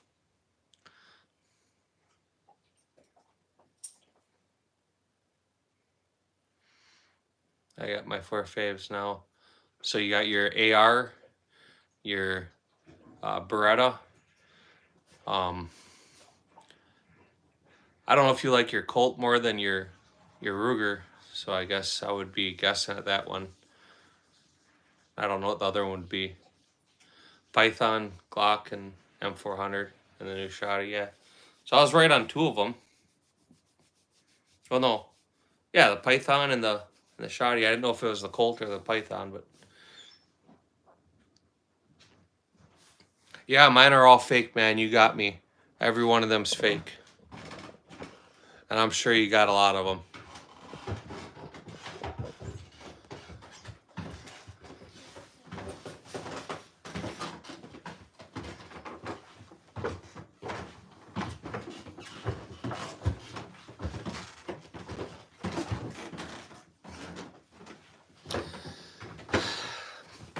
Well, I don't know if they're overpriced, but you know they're not injected molded, so there's more time and material, more time and machining, right? So it's a more expensive process. And then the problem with that is because you're machining a part versus injecting molding a part, there's a lot greater risk of firearms not being in spec, so there's a higher reject rate. And or if there is a reject rate, it's cheaper to scrap out a polymer gun versus a steel gun, right? But what do you think it costs Glock to make a frame? I mean, $1 worth of plastic, maybe. You know, um, I mean, I would bet you all in to manufacture a Glock frame with the internal parts. They're into that gun for no more than 20-30 bucks, if that.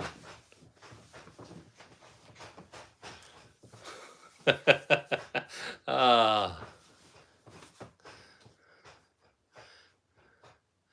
um,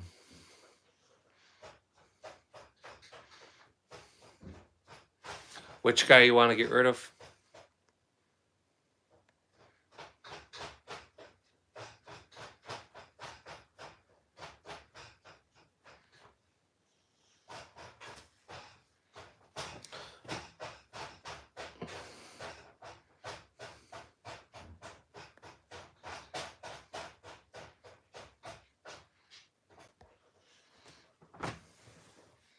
So J-Dog, that's easier than trying to figure out who you want to get rid of.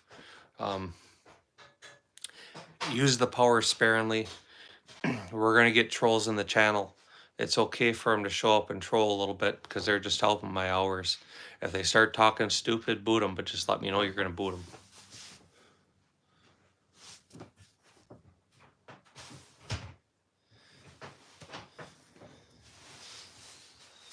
And don't boot ammo.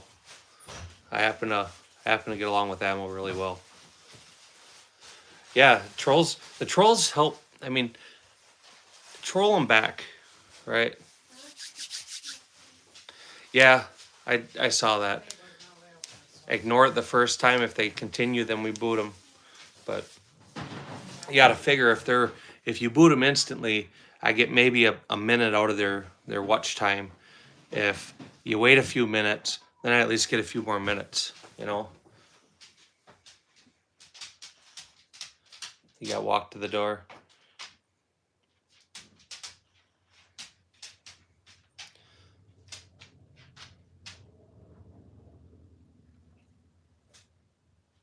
No, nobody's blaming anybody.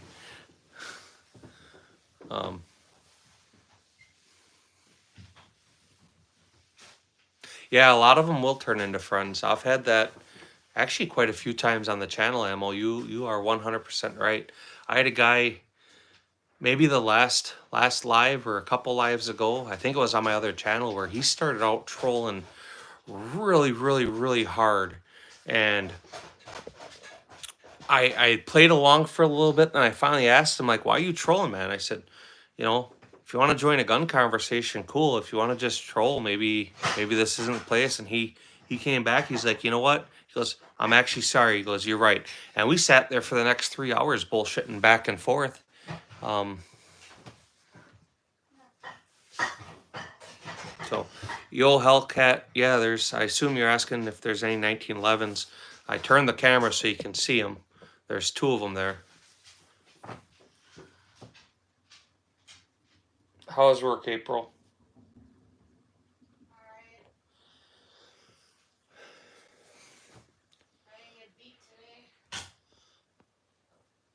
I'll beat you.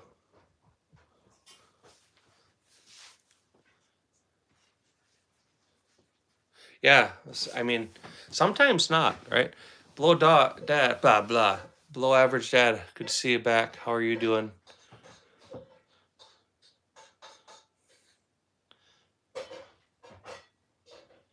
You know what though, Ammo? I'll be honest. Some of the best conversations or the best lives are when you get people in there um, that are just joking around. Like in below average's dad's lives, I, I try to joke around. I try to joke around all your guys' stuff.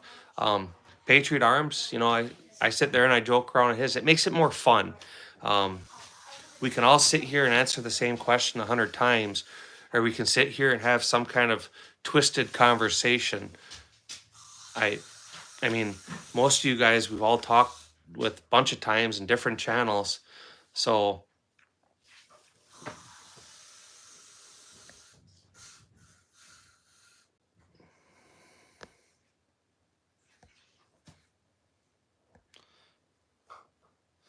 um all right, well, come back later, Utah. Um Otherwise I'll catch you. Jay Lee is funny as hell. At first, I think the first live or two he was in, um, kind of rubbed me a little wrong. Now, dude, I enjoy him in the chats. I think he's funny as hell. Uh, I mean, he's funny as hell, you know. But the joking around and just making fun of shit, it makes for a much better time. Don't stomp up the stairs, Harley. The fuck?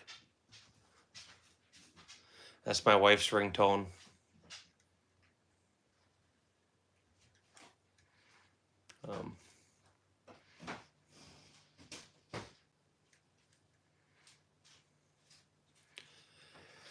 Yeah, John, Glock 17 is a good choice. We've talked about that a billion times. Big Dirty Dan, I didn't even realize you were still here, but I appreciate you hanging out. If you haven't subscribed, leave me a comment in my shorts, and I'll be on your channel. As you see in the comments, there's a bunch of other creators here. If you haven't checked out their channels personally, then I would encourage you to do so.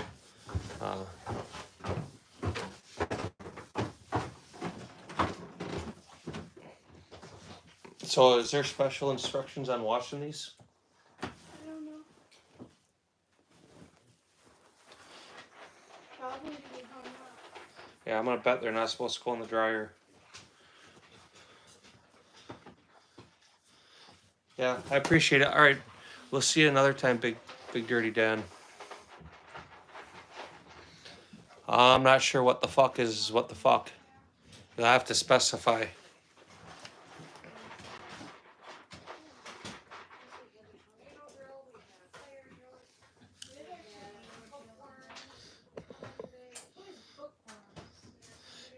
Yes, they're all real.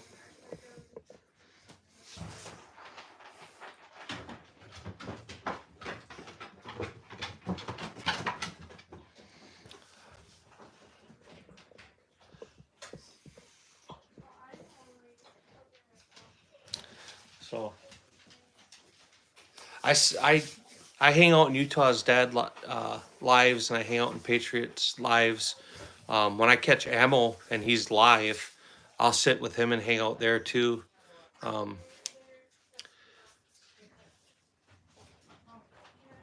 Sometimes it's harder on other lives to stay engaged for a long time. But like anybody that supports my channel, I try to make sure I'm showing you support back.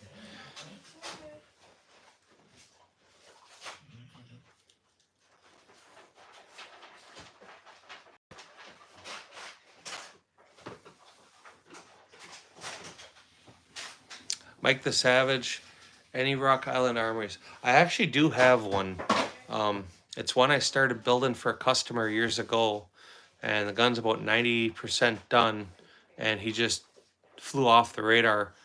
Never paid me the last couple $100 on it, so the gun's never been finished. Maybe I should finish that one. Yeah, so I catch his lives when they're like that late. I'll catch them when I get up in the morning.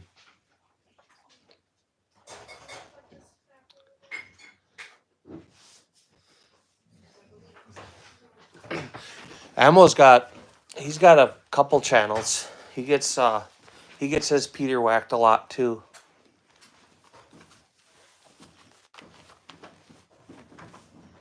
He might single-handedly be the strike king. I don't post really any reloading videos. Ammo does.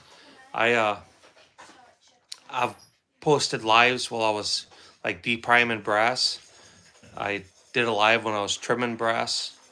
Um, I started one and I was reloading some 9mm major, and I was distracted, so I stopped it. But it's hard to do reloading content. Sometimes you get away with it, and sometimes you don't. Technically, under their community guidelines, you're not supposed to show the process of manufacturing ammunition. So some people do and some don't.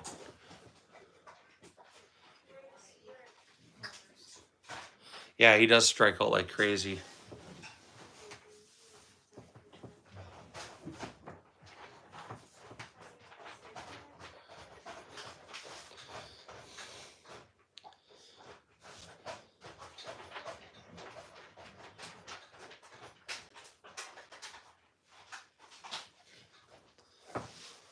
That's what I've been doing too, is I wasn't showing the whole press. I don't think I was actually showing any of the press. I do have my package here from Lee. I've been waiting to unbox. Figure we'd do that on live.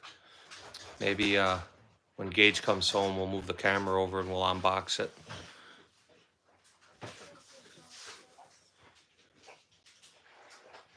I used to, and I get so many views. The reloading process, yeah.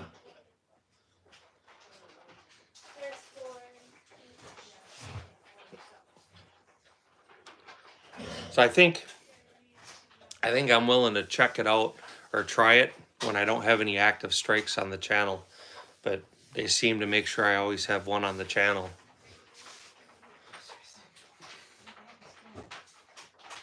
Patriot Arms, I appreciate you, sir. Really appreciate you.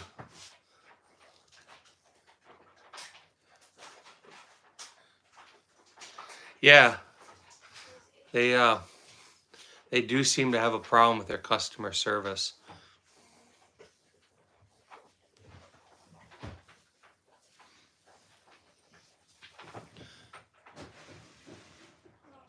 Yeah, that's the thing. I'm willing to gamble with one strike. With one strike, they shut you down for 7 days. You can't post. Um, I'm not gonna lose sleep over that. It sucks. Like right now, I'm within a couple 100 hours of being monetized, so I don't want to get a strike. I expect it to be monetized by the end of this week here. I'm just coming off of that strike, so I got to make up this week. After that, I mean, once that strike expires, maybe we'll try it. I do have a loading press that I got from Lee, so I have to do an unboxing from them, and we're gonna have to do some content with it. I'm not sure how to do it yet or what exact format.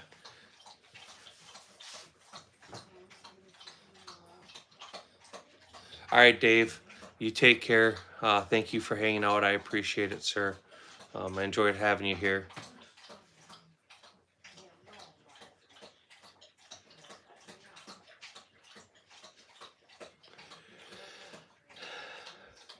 Yeah, it was a they sent it out to me for a review and keep. I had a live and I was doing some bitching about the press I had. My Dillon press is broke, and I was using a press I had given to my son. And they contacted me and asked me if I would be interested in reviewing their press. Probably because I was bitching about the Lee press I was using. And it surprised me that number one, they contacted me. Number two, that they sent it out. But I have it. It's been here for 4 days. Yep, that's the dog drinking water.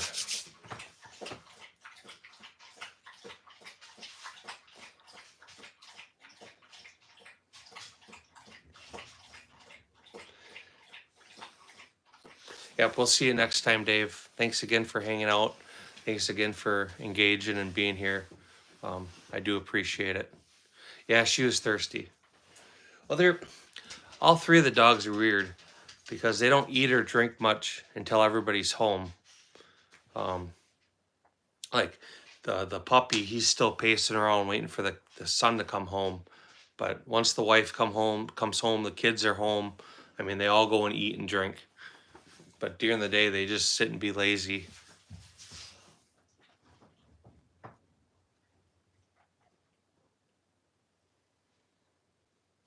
What'd you think of that shirt, April? Looks nice.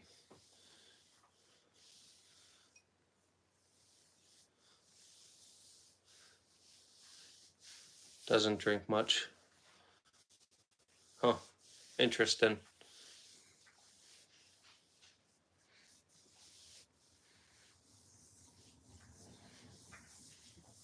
So what brand ammunition were you shooting if you're still here?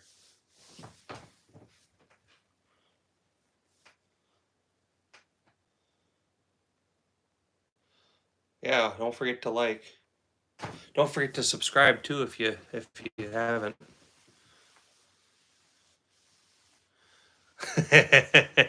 I'll find the link and I'll send it to you. That's a classic.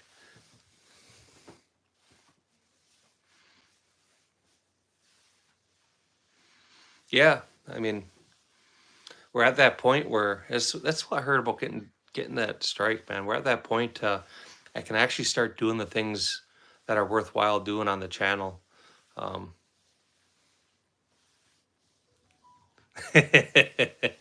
Yeah, asked her if they make my nipples look big.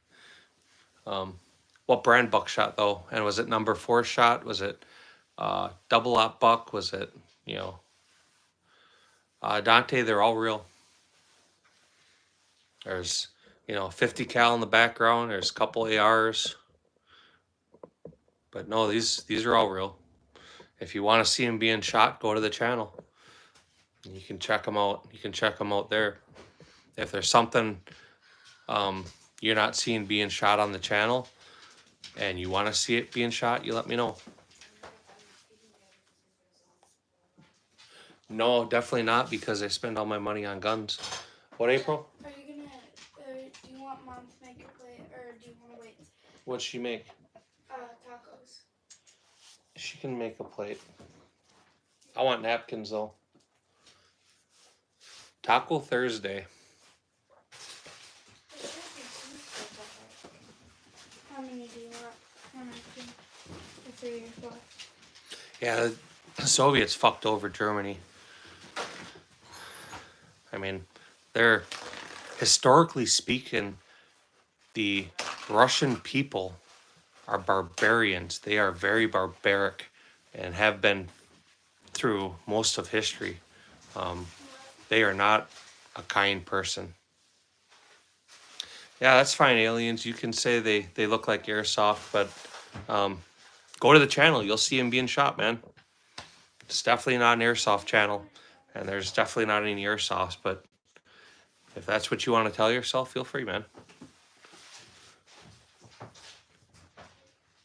If you guys haven't, double tap that like screen.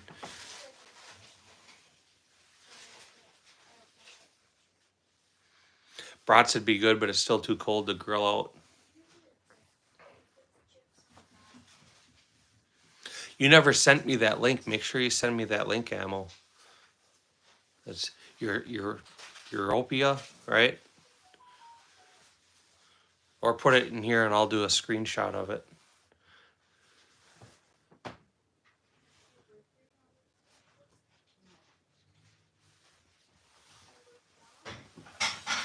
Yeah.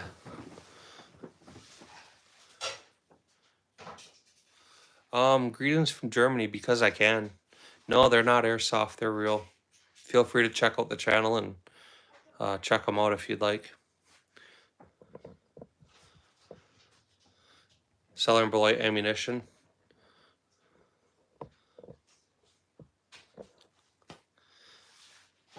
We need to get the grill out soon too. I wanted to grill some brats a couple days ago, and then it's still too cold.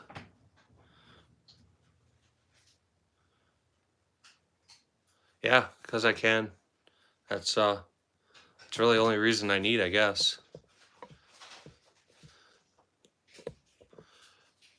Taste brands, how are you doing? There you go, ammo. I got it.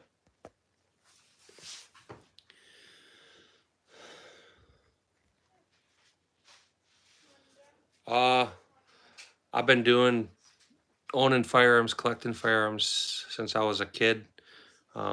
So 39 years worth of firearms. My favorite piece is just sentimental. It's because it's one of the first guns I built, and that would be the full-size 1911 right there on the bottom.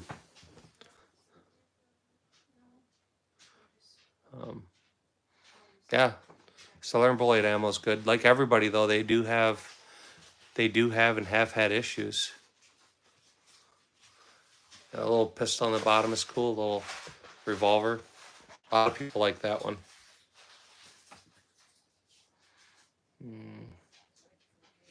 The little one on the bottom is a North American Arms 22 long rifle, 5-shot revolver.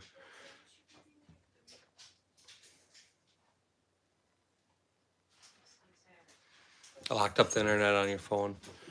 I know when my wife is home and the kids are all on their shit, it locks ours up too. It irritates me. And then I'm a dick because I'm like, hey, I'm trying to do a live or trying to post videos or something. And they don't want to hear that. The wife especially, she doesn't want to hear it.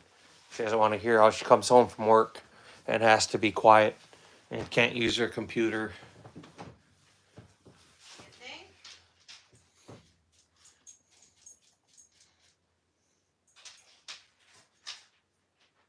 Yeah, I'm old, man. But that's why I got cool shit. Right? Nobody in their 20s has cool shit.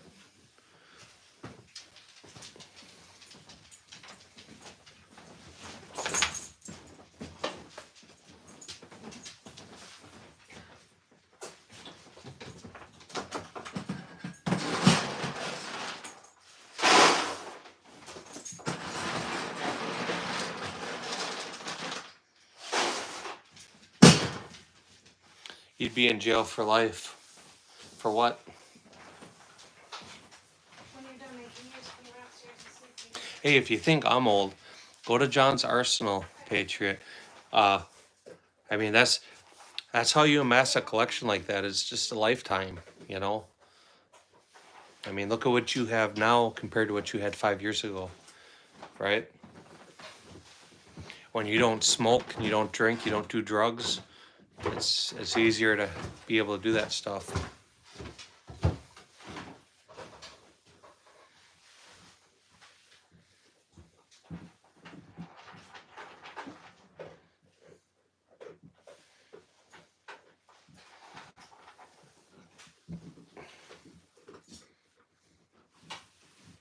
Yeah, it happens. I mean, there's not a manufacturer out there that never has an issue. It happens. Quality control is huge and it helps, but everything gets through. 35 years old.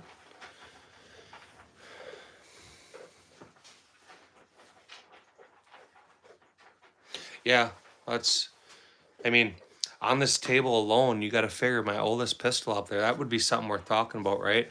My first Glock I got in 2000. So 25 years ago, you know? I mean, my 1911 that I built that before I got that Glock by about 6 months or 7 months. So, I mean, there's two guns up there right there alone that are 25 plus years old, you know? 25, I guess.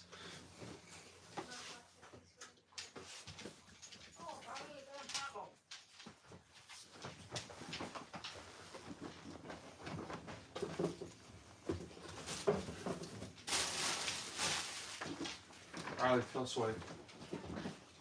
Please.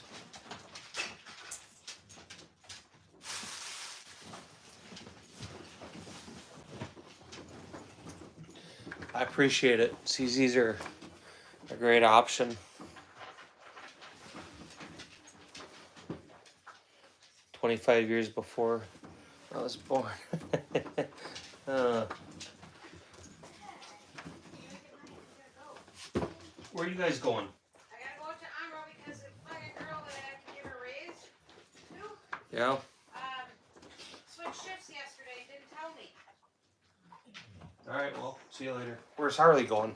She's gonna go with me.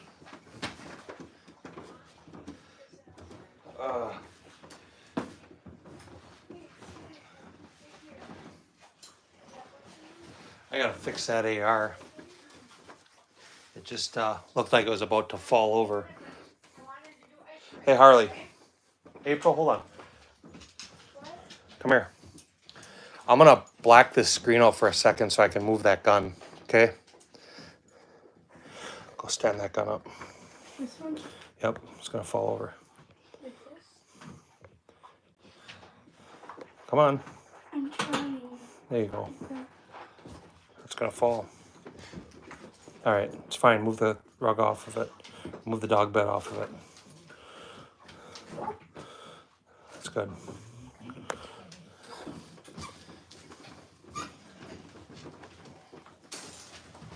That's why I usually stop the lives when everybody comes home, because it's chaos. But she's leaving again.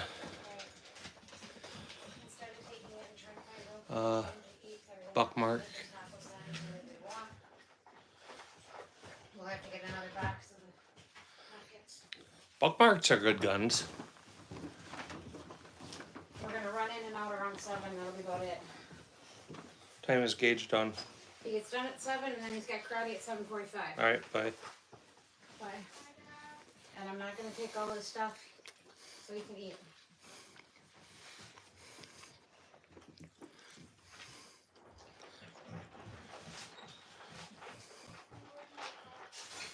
I have a Sega 12. That was one of their last ones they imported. It came in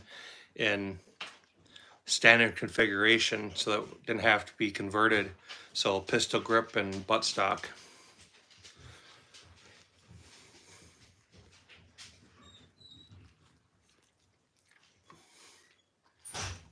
Yep, it's got an attachment on it.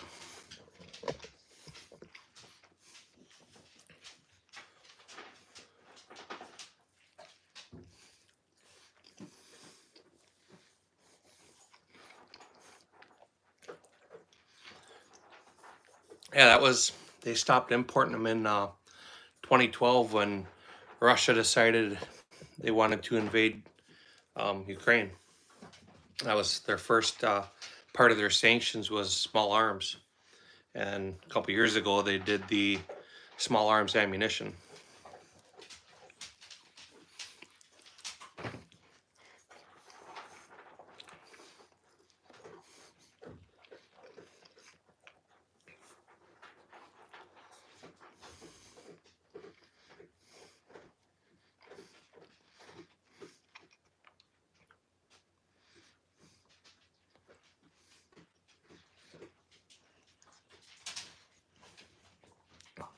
The regular shadow you would like.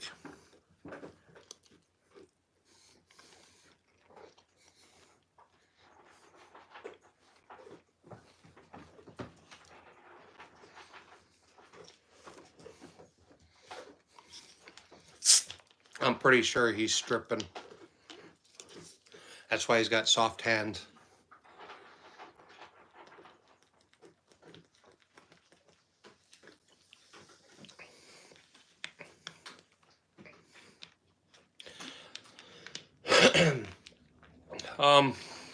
Over like the 75 BD, just the regular CZ 75. The Shadow 2 is a great gun. As far as accuracy, you're gonna get about the same accuracy, but it's a heavier gun, and it definitely has a little better trigger than the regular 75.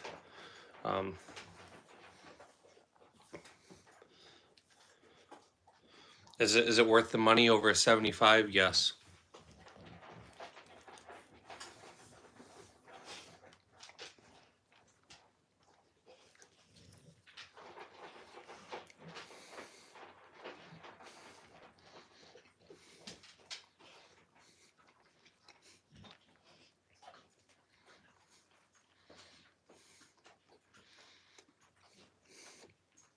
So the Shadow 1 versus the Shadow 2. The Shadow 1 was basically the same thing as an SPO1 or the 75 with a manual safety. Depending on what game you play with it, if you're using it for competition, you can use the Shadow 1 for for IDPA. You can use it for USPSA too, but you can't use the Shadow 2 for IDPA. The Shadow 2 is probably a better gun for competition than the Shadow 1. The extra weight and the extra mass helps with the gun. But I really like the Shadow 1s too. I got into CZ a little bit late to be able to get a hold of one. I had an opportunity to buy a used one, and it was the same money as the Shadow 2.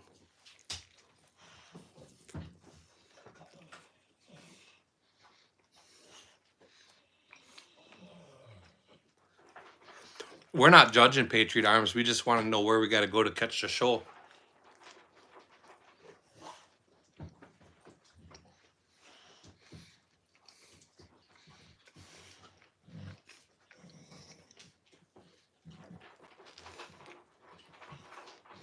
No, I don't really mess with any of the polymers. They're great. I just, for the things I do with them, that would be kind of going in the wrong direction.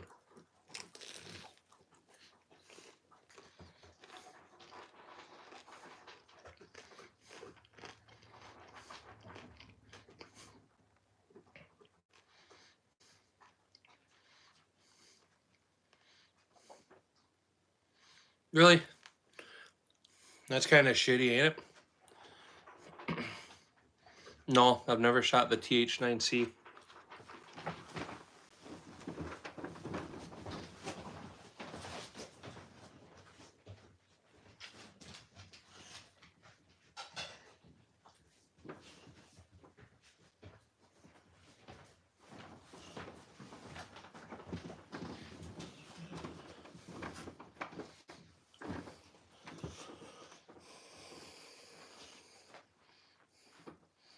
Burka crew.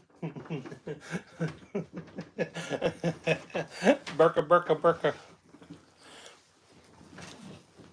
Toast and butter, I'm telling you. Oh, that's so hot.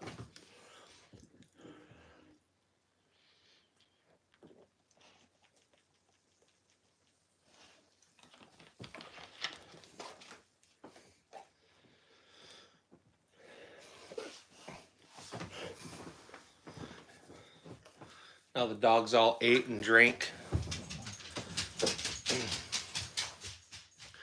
Next thing they're going to want is to go OUT.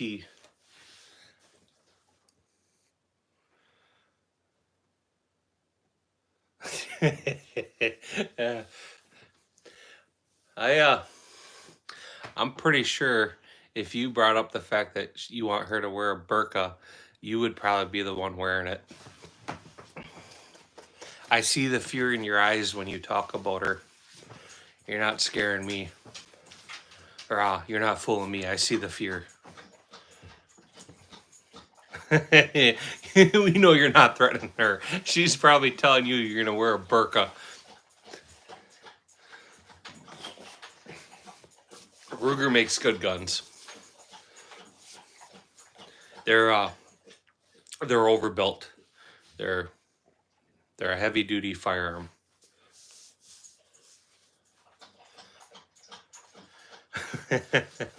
Yeah.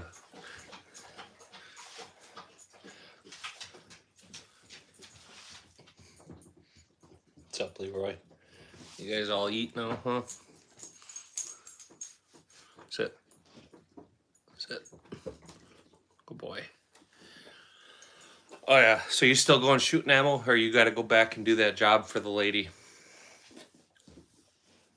Thanks for drooling on me. Love that.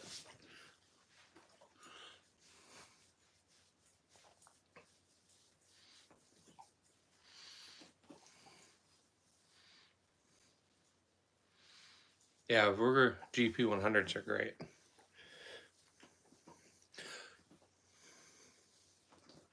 That's the thing I'm saying with Rugers is they're a good gun, you know. They're well built, they're over engineered, they're strong. You know, for reloaders it's a great thing to have. So I do have a PSA dagger. I'll go into a whole long answer for you. For me, I picked it up. I bought it for a gift for my son, and we went out and we shot it, and it bulges brass.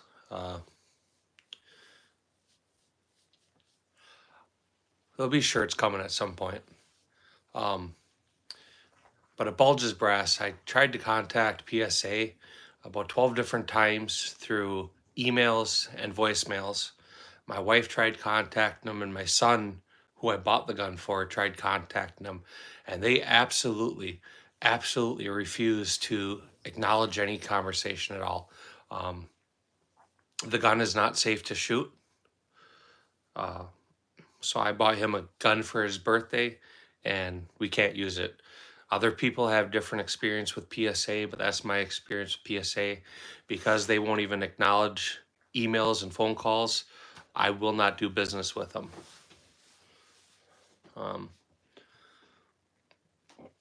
Well, John, did you get a good nap? You feel better? Oh, you're still going. You fell asleep. Okay. I misread that. There's nothing wrong with daytime napping. Now, John, evening napping is a little different than daytime napping. So like naps at noon are okay. Naps after 3 o'clock in the afternoon,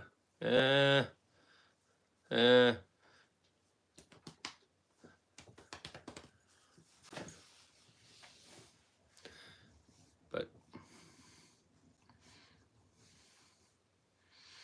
Z-laced is in California. Yeah, everything's illegal in California. The only thing that's yeah, even the citizens are illegal in California.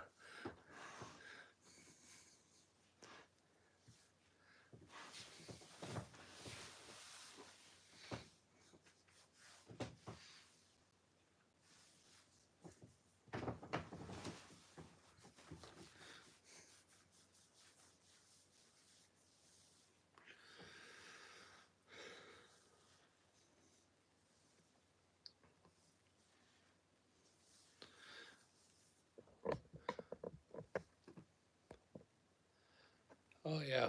But anyway, so what'd you end up having for supper, Orange Smoke? You said last night you had tater tot dish. We had them chicken fajitas last night, and today we had tacos. I don't mind one or the other, but I don't like eating them back to back. All right, Godfather, it's good to see you come back. Air frying brats. You did say that, didn't you? Sorry.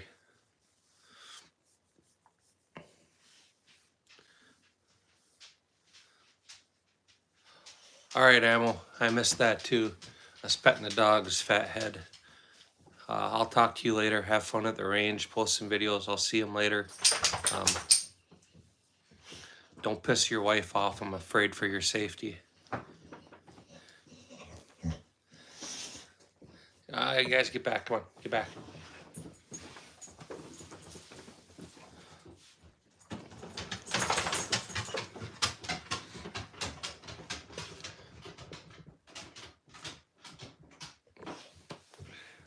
Mashed potatoes and chicken. That sounds all right.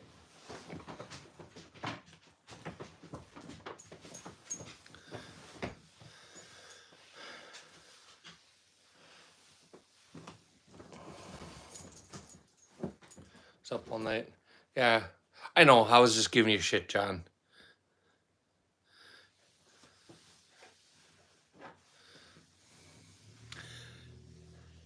I got lucky. I shot Saturday and Sunday last week. We were supposed to shoot. My daughter and I were going to shoot IDPA this Sunday, and she asked if she could go to a birthday party. I told her at Christmas time that she was to be shooting matches with us at least twice a month. So she shot USPSA last weekend. Not this coming weekend, but the following one would be Steel Challenge, and she likes that one. That's her favorite. So I guess if she wants off this weekend, go to a birthday party, she can. I don't have any thoughts on the high power, the new high power. I haven't seen any in person. I haven't handled them, and I don't know anybody that has one. So I have no opinion. She did okay for her first pistol match. Obviously nervous, but she shot the match. She didn't get disqualified. She was 100% safe. She was aware of her muzzle at all times. She kept her finger off the trigger when she wasn't shooting. When she reloaded, she did it safely with the muzzle pointed down range. So she did just fine. She at least shot at every target. She didn't hit them all, but she shot at them all. So chicken and mashed potatoes too. I would have preferred that over the tacos. It was the soft shell tacos. Tacos should be hard shells. Burritos and fajitas are soft shell. Is it real? Yeah, everything up here is real, man. If you want to see things being shot, check it out. Check it out on the channel.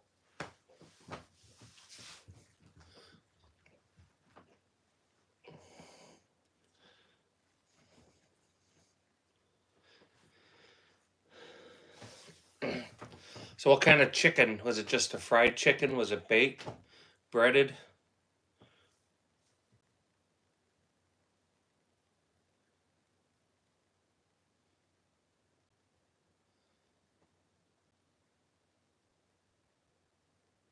Yeah, my kids have all been shooting since they were young. My middle son and daughter both started shooting competition, junior marksmanship at 8. My oldest son, he actually started shooting when he was like 4 or 5. Which then by the time he started doing junior marksmanship, he had already developed some bad habits. But no, they shoot. All my kids shoot and have been shooting for a long time. My daughter, this was her step now into competition pistol shooting. So there's some things there that we got to watch. Crock pot with cream cheese. That sounds good. There's some things there that she's going to learn along the way. But like with Steel Challenge, she'll shoot a 15-22, and then she'll shoot. She's been shooting my Black Mamba. I try to get her to shoot her Ruger up there, and she has a hard time finding the dot. But she likes it or not, she's shooting it this year. So that's definitely one of the things I enjoy doing, is going out with my kids and competing. Here, well, come on. Come on. Go over here. Come on. I like watching my kids shoot together, especially when they start shit talking one another. Yep, you got me, man. They're all fake. Everything's fake.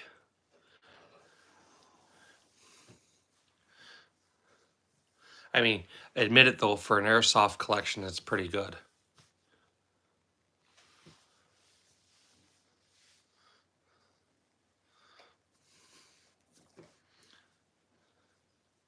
Yep.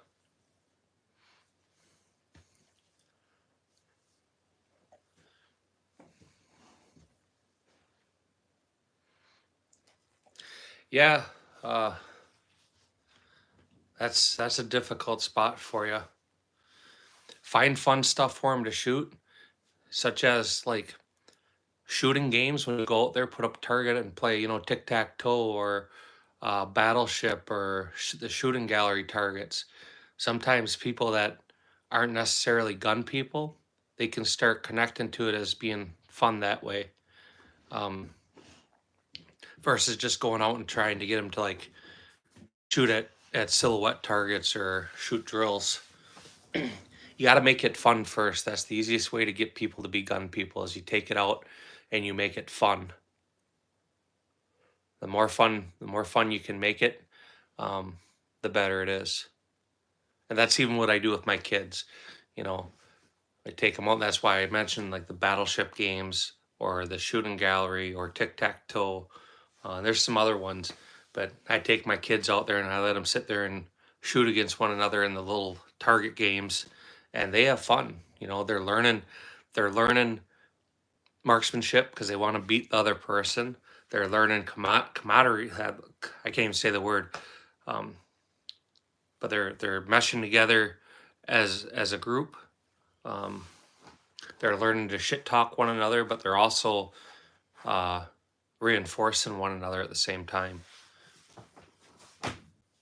And it makes it more fun, you know.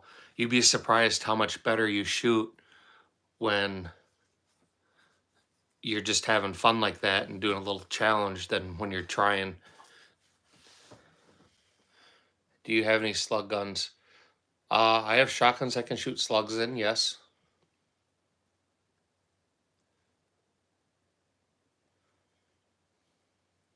Camaraderie. Thank you. A stutter button that.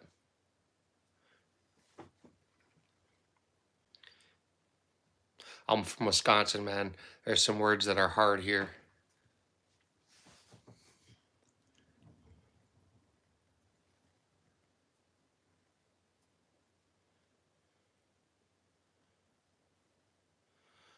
I don't know if they're good guns to practice with, especially for kids, you know. Slug guns,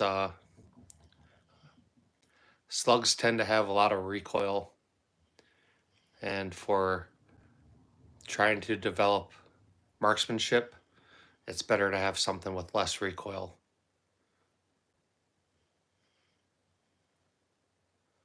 There you go.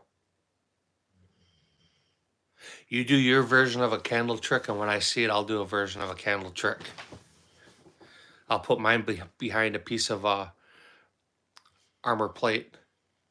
No, we don't need to have a FOID card. That's Illinois.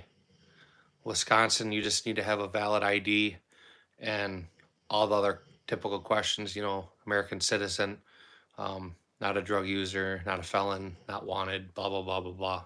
But yeah, we have no FOID cards in Wisconsin.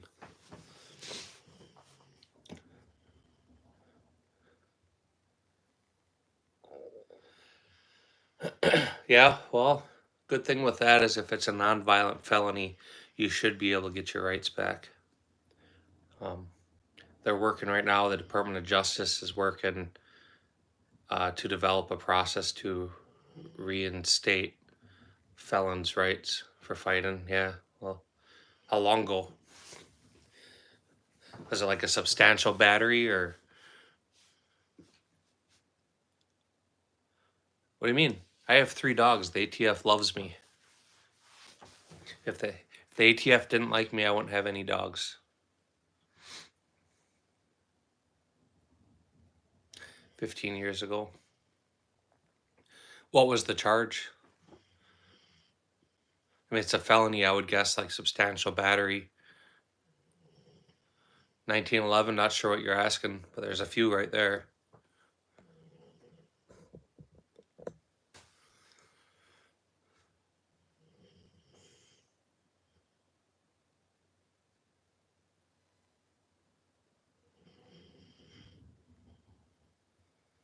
They're already zoomed right there. It's the best I'm going to show you. Yeah, great bodily habit, substantial. Yeah. You know, the great bodily harm is messed up because they throw that in there. And if you give somebody a bloody lip in a fight, they'll get you with the great bodily harm. My most expensive gun, that would be the Barrett right there.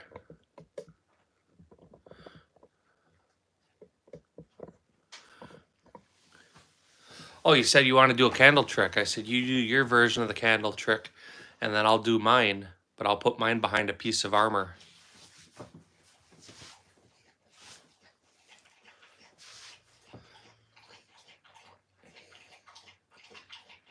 Most expensive handgun, that would be a CZ Checkmate. They're about $3 grand. It's the top left one up there, kind of hard to see. It's an open division race gun.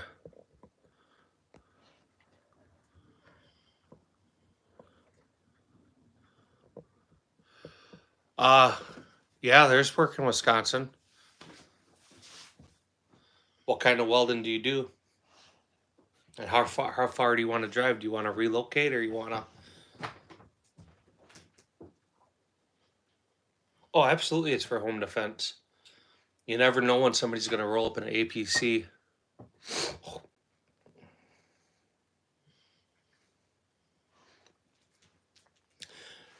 So the cheap ammunition isn't as bad as you would think. You know, it's $5 a round, which isn't cheap, but there's a lot of calibers out there that cost a whole lot more than that.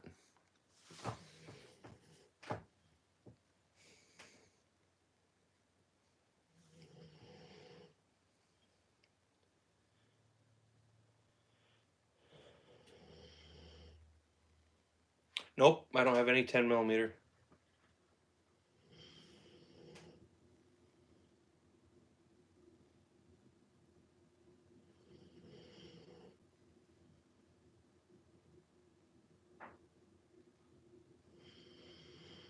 I don't know. I don't have Orange Smoke. If he's still in here, he'll be able to answer that. No, there's 45 ACPs up there. There's 357s. There's 38s. There's a 44, 9mm major, 22 long rifle. There's a few 22 long rifles. My favorite caliber is 9mm major. That's just because it's a nasty cartridge. It's a competition cartridge. You wanna?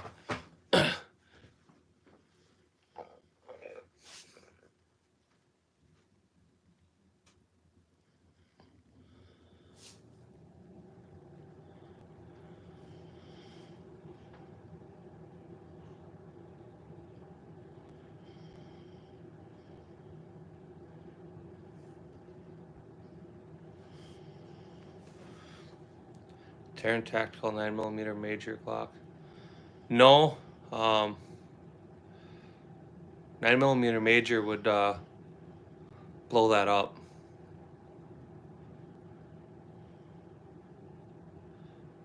Yeah, I don't know, man. I mean, I'm pretty sure I could figure out how to punch a hole through armor. Yeah, I have 7.62x39s. I got some SKSs. I got some RPKs. I had a few AKs. 17 burgers a piece.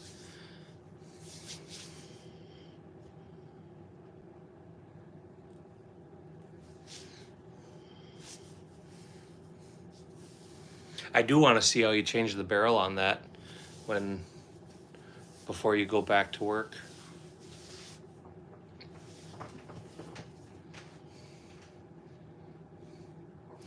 See, wife and kid came home. The dogs were all up running around. They had to eat, drink, go outside, and now they're all laying back down going to sleep.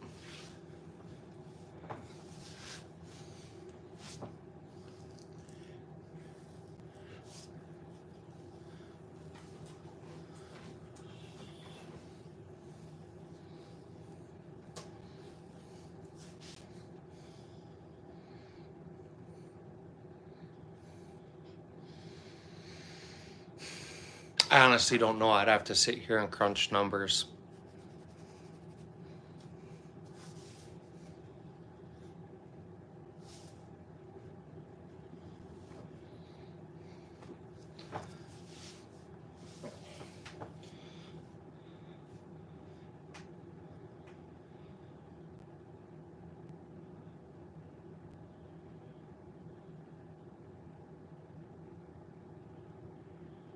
Yeah, basics of it would be all right.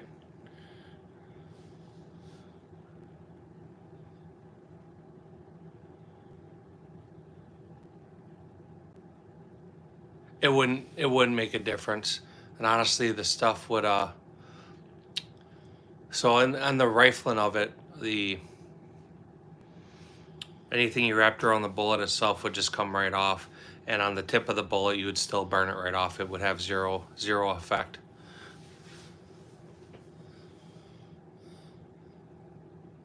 I need a GoFundMe too, not gonna lie. The M82, again, we're not supposed to talk about prices, so if you went to McDonald's and you were getting cheeseburgers off the dollar menu, you'd have been able to get 1,200, or I'm sorry, yeah, $12,000 cheeseburgers for what I paid for that. I was thinking $10 cheeseburgers, but 12,000 $1 cheeseburgers. You can get them cheaper now. They're more available and easier to access. When I got that one, I wasn't really able to get them any cheaper. My bump in the night is simple. It's just that little snubby 357 right there, a little 7-shot.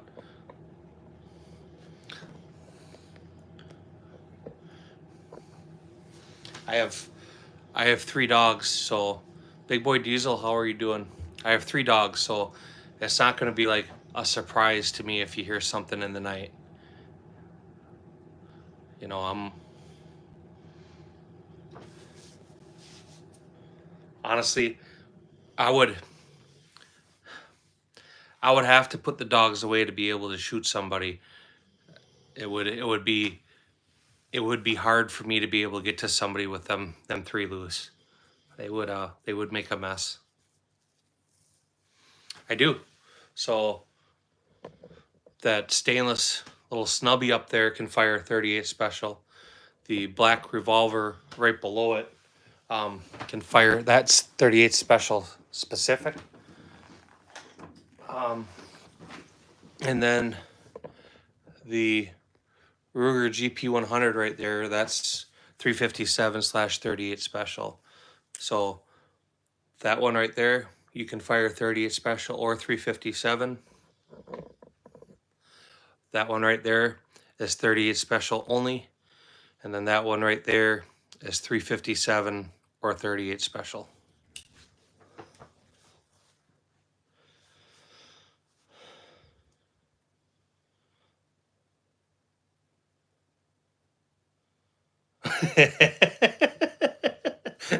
Shit. Oh.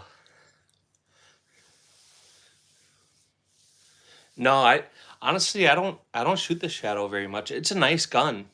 But again, it's in a weird spot for me, so I'm not going to use it for USPSA because I would shoot the Tactical Sport Orange 2 or my Checkmate, and for IDPA, I would shoot my SPO1. So it's a nice gun.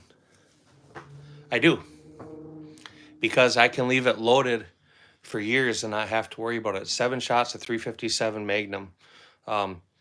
If you can't get it done with 7 shots, what do you what else do you need?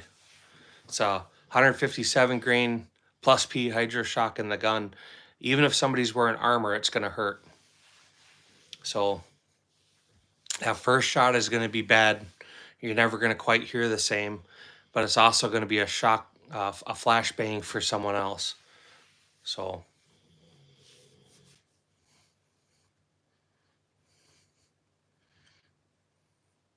see, John, you're still young, right?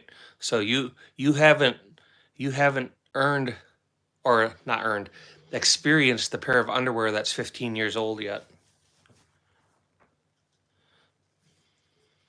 And there's nothing better than that old trusty pair of underwear.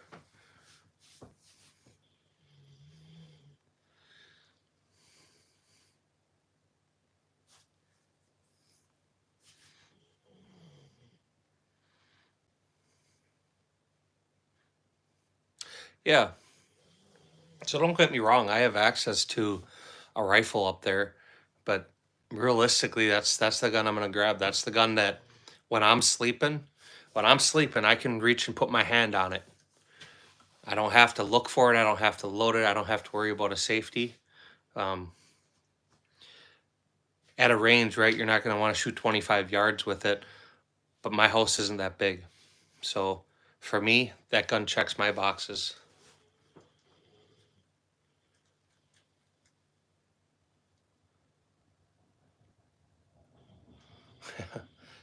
Easy access underwear. Oh yeah, of course. You free ball.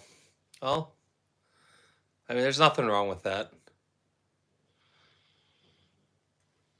Ruger makes good revolvers. You know, the Black Hawks, the Red Hawks, the GP 100s, um, the single sixes. They're all great guns.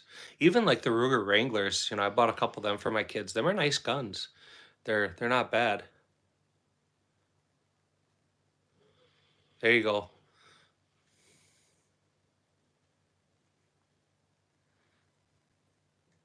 When I bought that TAC 14, I bought it to be able to keep in the saddlebag on my motorcycle, and it fits in there perfect.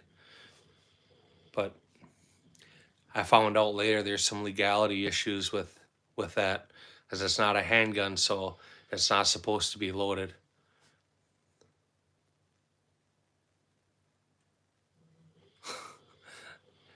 Yeah.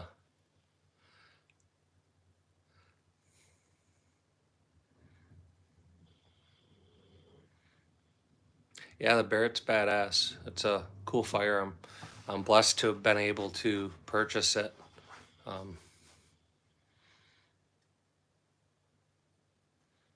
I wish I could shoot it more.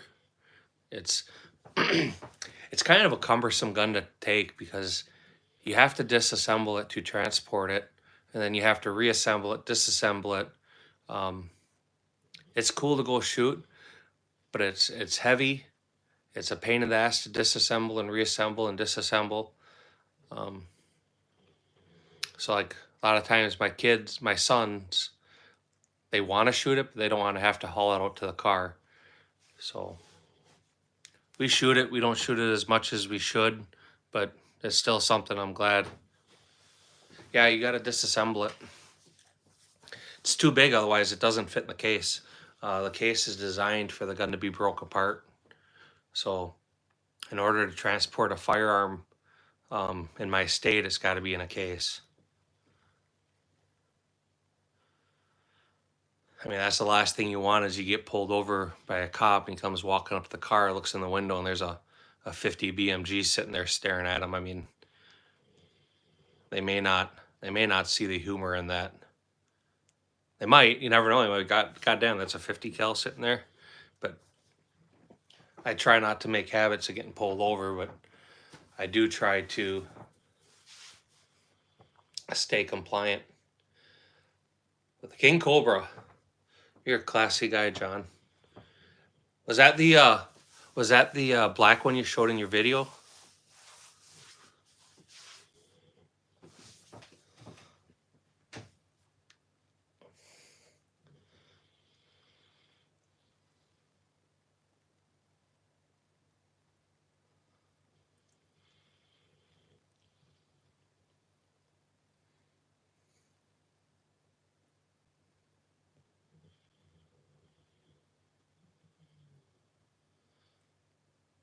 I mean, I wouldn't have a problem myself riding around with a minigun, but I'm not sure I'd want to be following some Karen with a minigun mounted to their vehicle. Again, there should be some form of responsibility that goes along with having a firearm. Just like everything's in life, just like a fat chick wearing a bikini. Just because you can doesn't mean you should.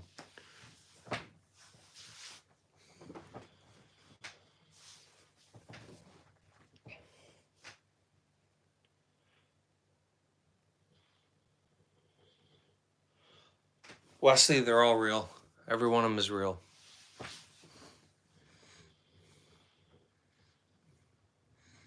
Yeah, I hear you. That'd be a lot of fun.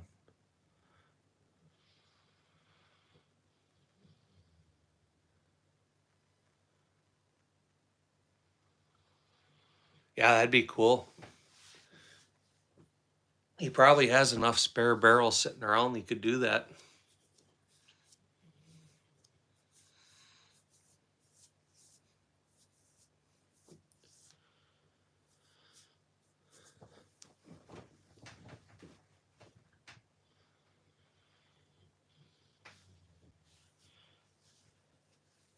You know, I think even over like a minigun, as badass as a minigun would be, I'd take one of the old anti-aircraft quad 50 mounts like they'd put in the half tracks. That'd be the mount to have. I'd take that over a minigun.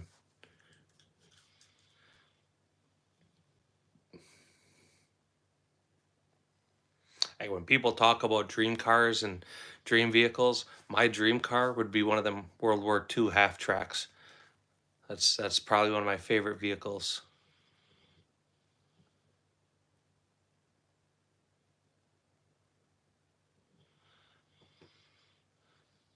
I don't know what dead DD gun is.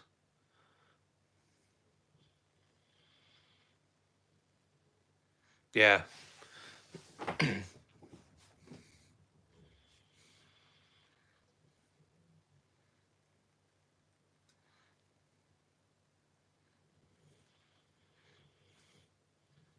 Dude, there's nothing more attractive than a fucking 400-pound chick in a thong.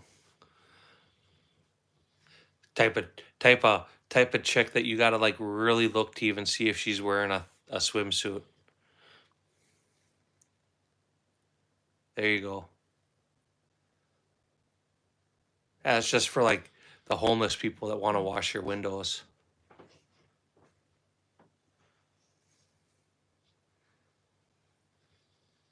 Fat chicks and thongs and butter.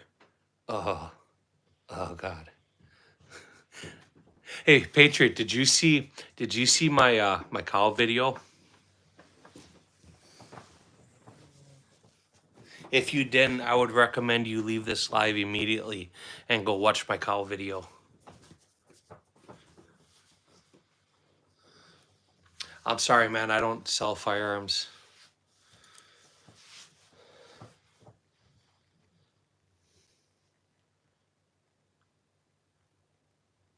That's all right. Most of them big girls, you can just stick your fist in. They want to feel it too. Toes and butter. Oh, oh yeah.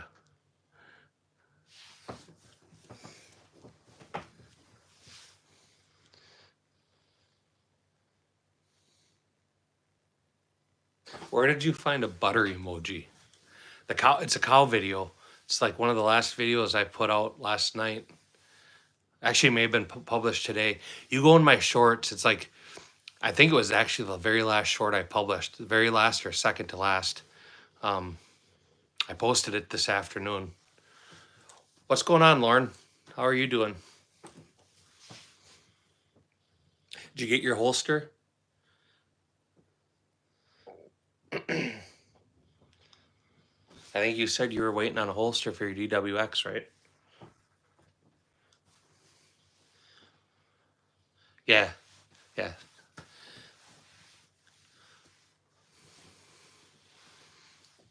So, yeah, go check it out, Patriot, and come back. You're gonna like it. It's got your name written all over it. Yeah, it's whatever. They need loving too. Got a contractor's license though, so that's all right. Make some money with that, right? That's important. Support that hobby.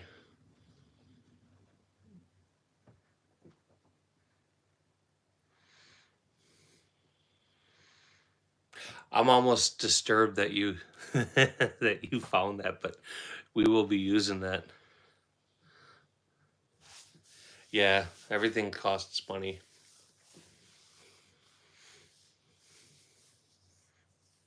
My state does allow full auto.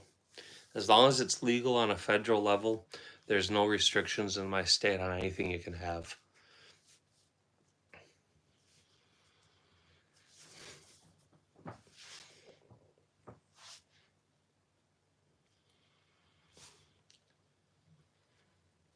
Yeah, yeah. So we just learned something.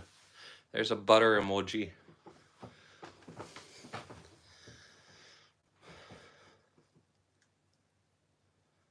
Yours doesn't work.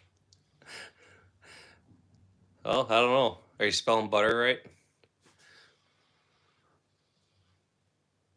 You may have to go in your emoji screen and then type in butter.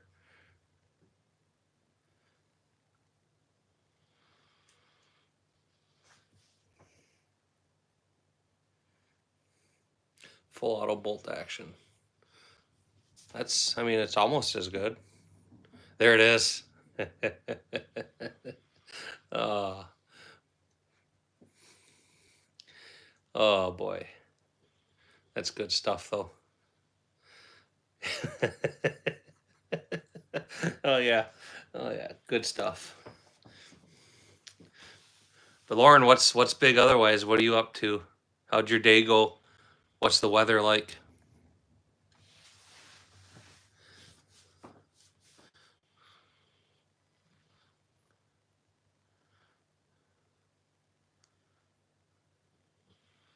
It's double feeding on you? That's weird. Have you been able to record any of it on film?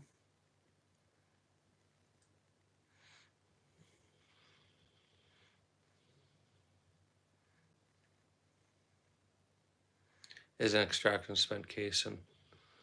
Huh.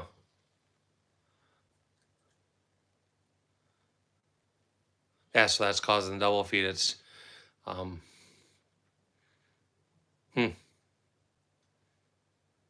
That's weird.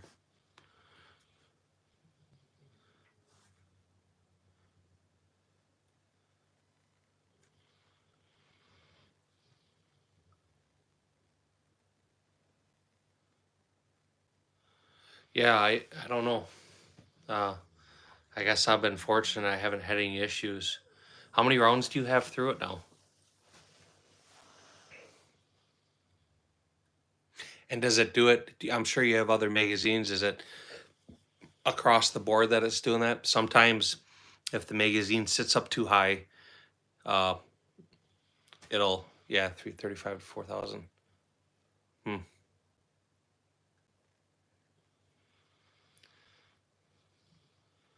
Interesting. So you say it's not extracting. Is the extractor slipping off of the casing or is it not ejecting? Sometimes if they don't eject, if the ejector in them's bent, it'll look like they're not extracting, but that'll cause double feed, but it'll also be holding the cartridge while it tries to chamber or cycle. So sometimes it may be look like an extractor issue, but it might be the ejector issue. You like the cow video? That's good stuff, huh?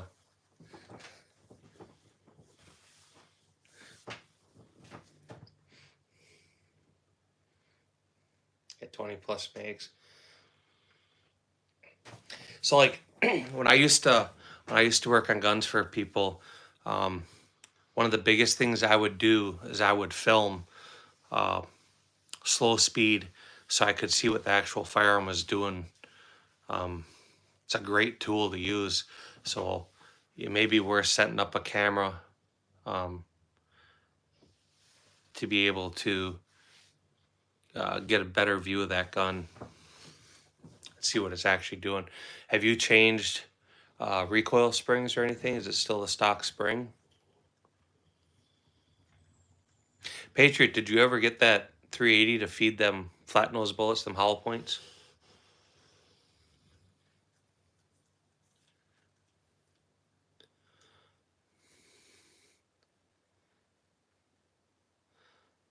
H&R single shot, semi single shot.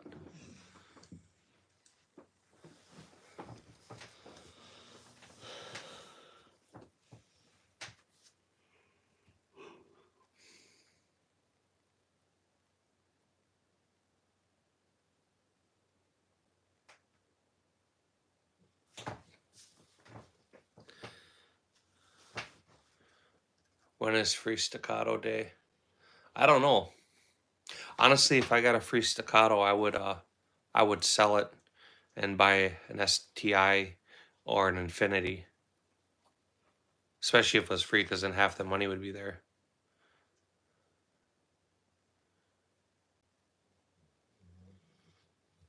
All right, man, go poop. Take the phone with you. It's not like we're sitting there with you watching. So you can grunt away all you want. I mean, unless you type in grunt, which is fine, because then we'll just make fun of you. We'll encourage you. Come on, Lauren, push, push, push. It's Creston, push, ready? Push hard. So if you want a motivational speaker while you poop, take us with you.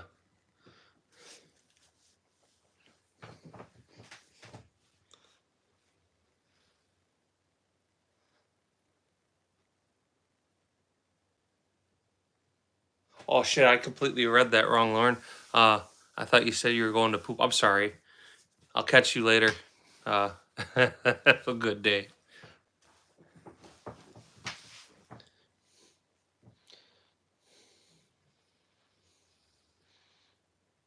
Yeah, see, I'm a great motivational.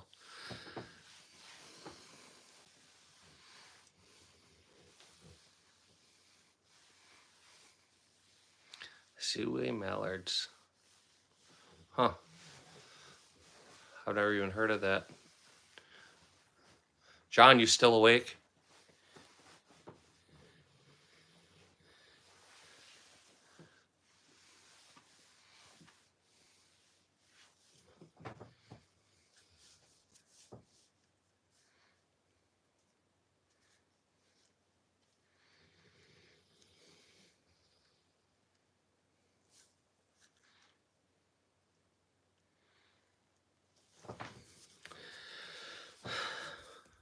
Yeah, Big Boy Diesel, you can use it anytime you need a helping hand and some motivational speech there.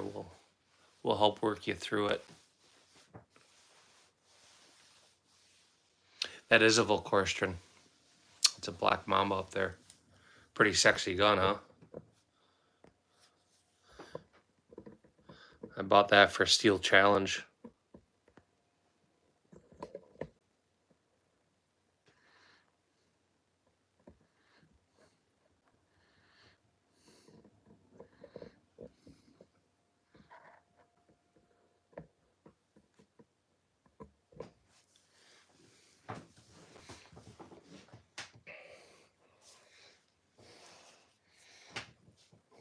It's a nice shooting gun. Bunch of people. So before I bought mine, I didn't know anybody with one. But a bunch of people I know now have them. Orange Smoke being one of them. The Overzealous Gun Collector. I don't know if you guys ever check his channel out. He's got one too.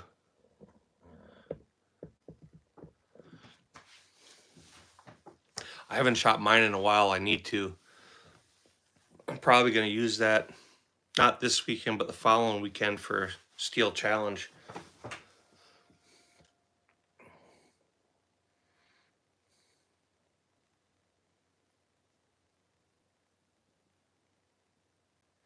Yeah, that Beretta style firearm doesn't do well with flat nose bullets, from my experience.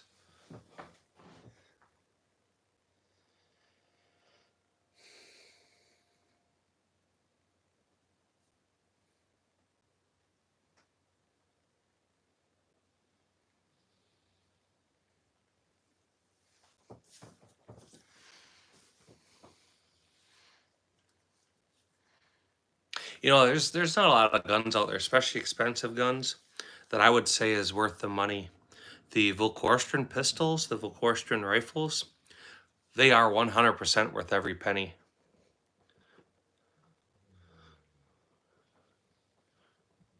Shit, Arizona, you've been busy.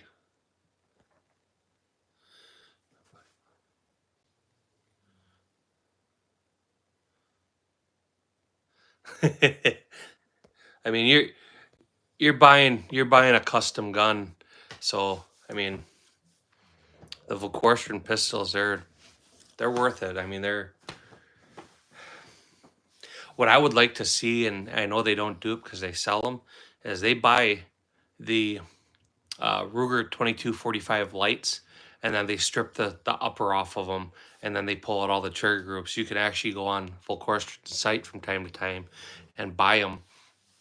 But if they're going to take a factory gun, strip it down, and then assemble it, it would be nice that if they would just consider that part of the package and give you the factory upper too. But they don't. Suppose maybe they help keep the cost down by selling them, but I don't know. I know at some point I'll buy another one. I'll get the shorter one though. That one's great for, I guess, what I wanted to use it for. I wanted the velocity and the longer sight radius for shooting iron sights with it. But if I were going to get one with a red dot or for a red dot, I would get that Scorpion. The optics ready one. What is the multi-gun? I'm not sure. Oh, the multi-cam? The camo Glock? That's a Gen 3 Glock.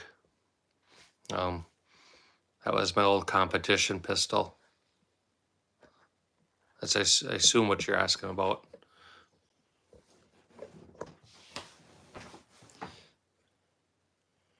Yeah, I definitely have one. That's I keep that in my car. So I haven't shot it a lot over the years, but I do shoot it. It's a decent gun, a little 5-shot 38 special.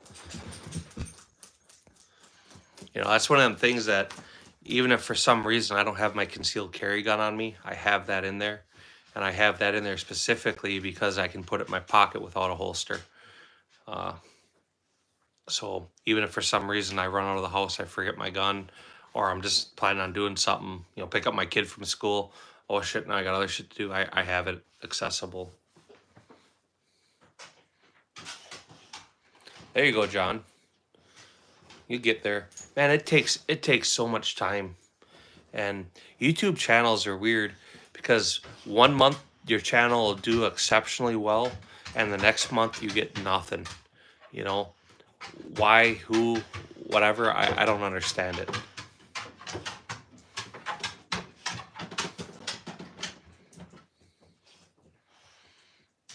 You know.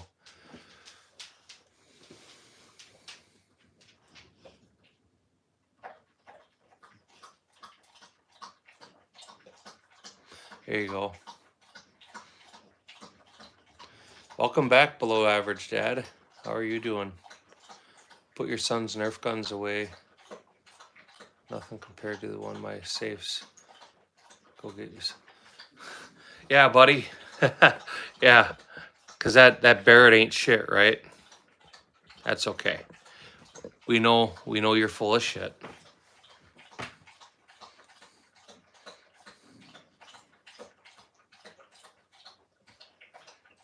I would be over there checking your stream out, but I've been on mine all day.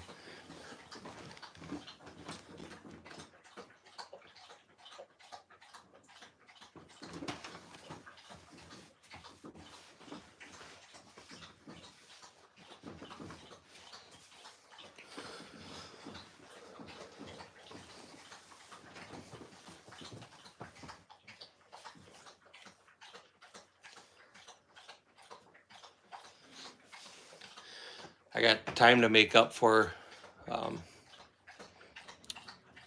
low average. Getting that strike didn't do my channel any favors. But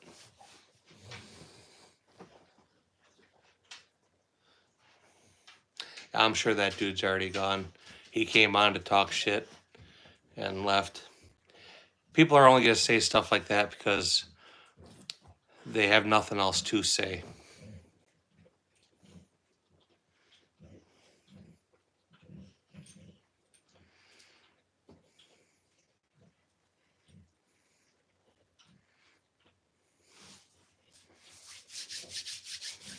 So I think my favorite comments when everybody says, "Oh, them are all airsoft." I don't know, some dude, I didn't even catch his name. YG something. He's telling us how his Nerf gun collection was better than my Nerf gun collection. Which is funny. Let me show up and I'll flex with my 2-inch little pecker. We'll show you. Old man, how are you doing? Great timing for you to come into the conversation. Yeah, I love the airsoft guns. Yeah, I'm glad you were here. I actually caught your lives, but they weren't live, so I didn't leave a comment. I did watch them, but it's what we're working with today. Give you a little scrolling panorama.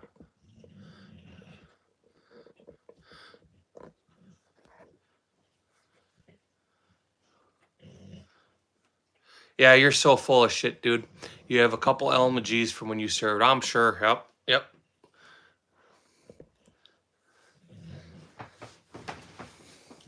Let's anybody pull up his channel? Let's pull up our operator.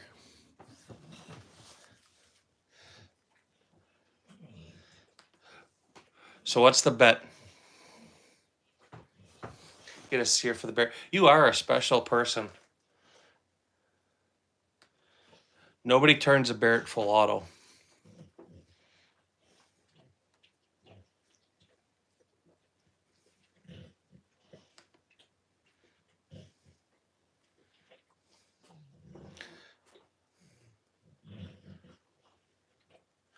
Youngster 13, huh? It's all right, man. You're more than welcome to hang out and chat, but we can talk about guns all you want, but I'm not going to handle trolling.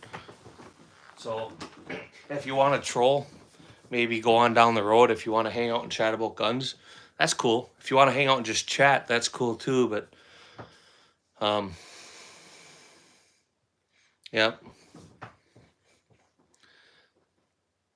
I know he doesn't have nothing on his channel. Channel's from 2022.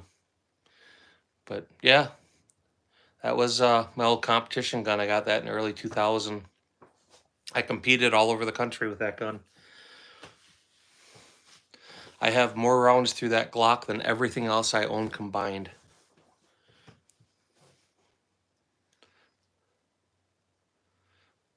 But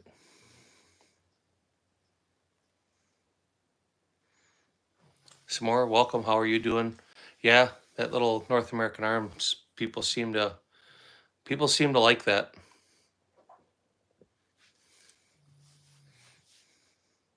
So that's a North American Arms 22 long rifle 5-shot revolver.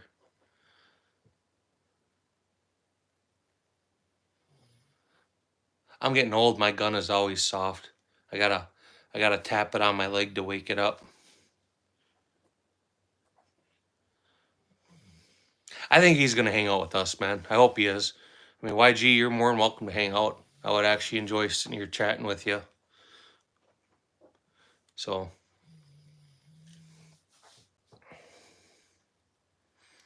some more, what's big with you? How are you doing?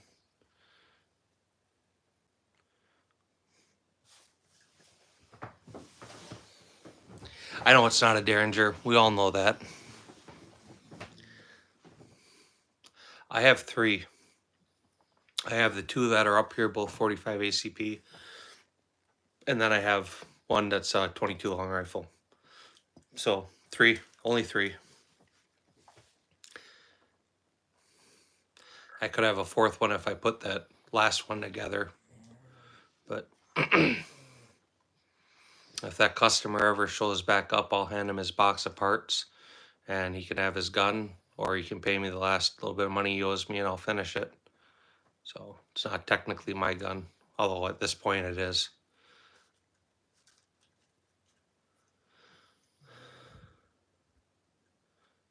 Finished watching the Star Wars movie. What do I do? What do you mean, what do I do?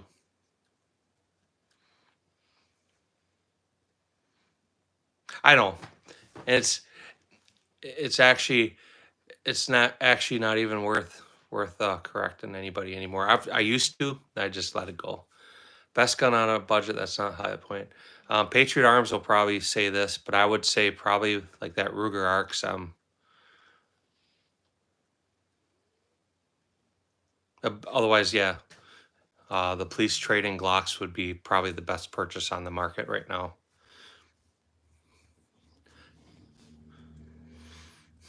If you wanted new, I would say something like that Ruger Arcs. That would probably be a good place to spend your money.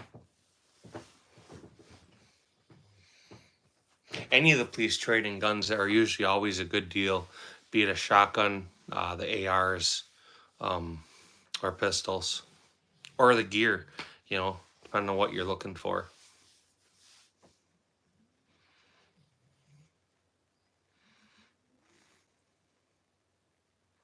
Take the Ruger 22 with monkey nuts and switch.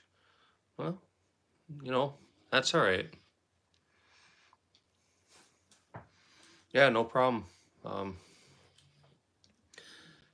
If you check like Atlantic Arms or Classic Firearms, that's a great place to look for police trade-in firearms.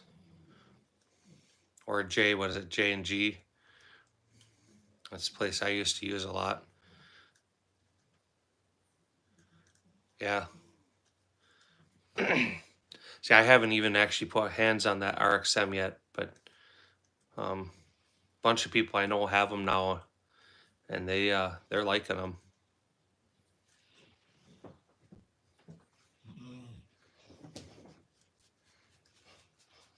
CZP10, yeah, they're great guns for the money too. But I think he was on a budget, because he said budget, but not a high point. So I was assuming he wanted to be that couple $100 range. Aim Surplus, yeah, I forget about them too, but that's another great place to look.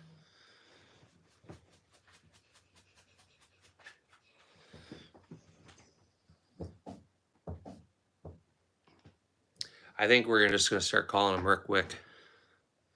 Rick Wick, the butter maker.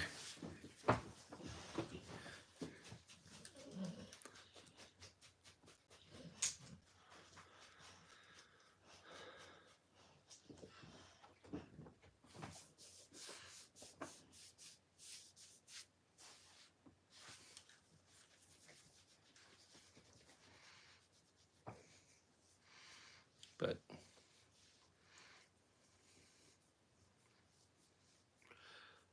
Recoil Gunworks is a great website to get police trade-ins. Yeah, there's a lot of them. I'm not familiar with that one myself, but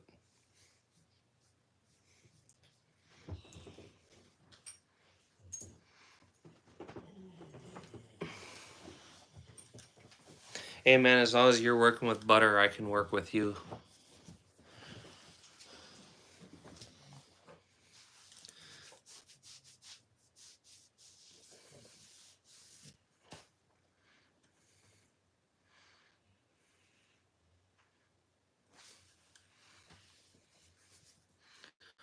But you know, back when I still had my FFL, I used to sell a lot of the police trade-in guns, and they would all be either Gen 3s or Gen 4s, usually Glock 22s or Glock 23s. But they were, I mean, I think my price on them was like $250 or $300, and I'd usually make $100 on them. Emperor Scorpion JTS off my buddy.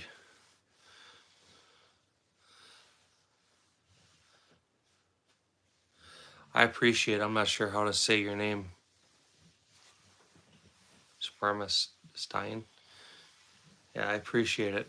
Double tap that screen, throw a like on the short for me, or the live for me.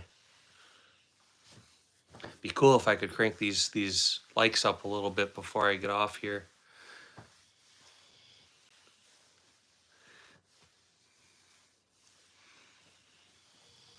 But I'm gonna be, like I said earlier, I'm gonna be on tomorrow for quite a while, and I'll probably be on Saturday for a while. I'm not sure past that, but I need to get these hours cranked out. So Why so many guns? Because I can. I mean, nobody's gonna look at you and say, why do you have so many screwdrivers or hammers or shoes? You know, ultimately because I can and I want to. Um, that's the short version.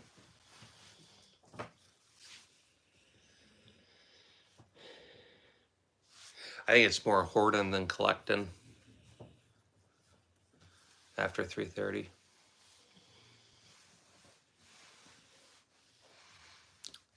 Yeah, there's a bunch of revolvers up there, so you just have to look. I mean, there's 2 in the bottom right, and there's 2 right in the middle of the screen. El Sancho, how are you doing?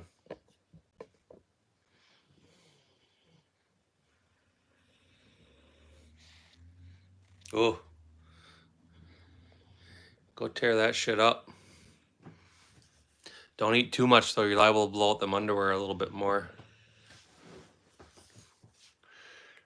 Yeah, I'm good, El Sancho. Glad to see you. My favorite handgun would be just strictly sentimental reasons, and it would be my 1911. That would be the second one up from the bottom. That was the first gun I ever built.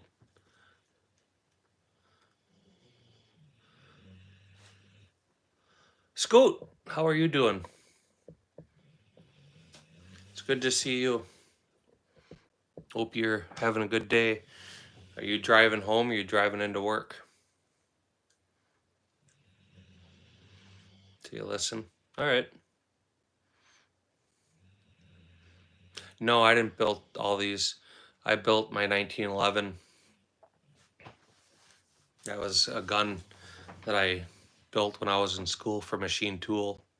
That was my final machining project. So I don't get me wrong, I didn't manufacture the slide or the frame, but I did the front serrations, I fit the barrel. I milled out the slide for the sights. I milled out the frame for the that grip safety. Um, but I had to write prints up on it. I did it on manual machines, but I had to write the CNC program for it, and then I had to execute it, and then have the tolerances and stuff. It was just a project. I was lucky. 2 of the instructors were gun guys, so I just wanted to do the machine work on the gun, and they let me use it for my final project, which was, I cheated. It wasn't fair to everybody else, but it worked for me.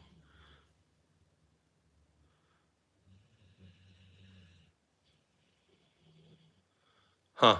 Sell over half your collection and keep it around. Dude, listen. I won't even say it. I'm not even going to acknowledge your guys' old ladies telling you to sell your guns. But you could try this. If your old lady's bitching at you that hard, just ask her if she's going to tell her next ex-husband the same thing.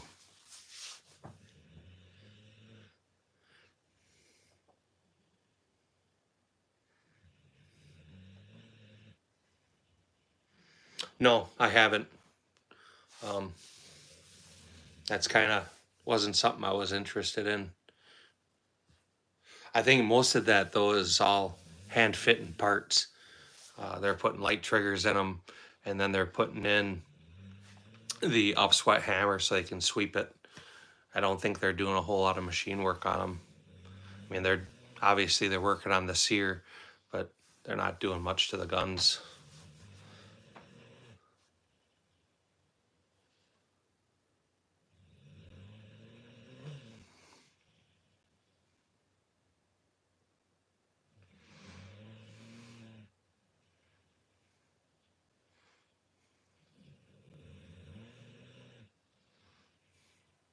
Yeah, she'd be feeding you for sure. She would. You start putting values on things and start writing things down. That's just what they're gonna go to the lawyer with. Trade your ladies for boys. What the fuck is that? Holy fuck. What the fuck? Yeah, I don't, like I said, I don't know what they all do. I mean, I don't know. I don't know even for sure what they would machine on that, because the timing, right? It's still got to lock up.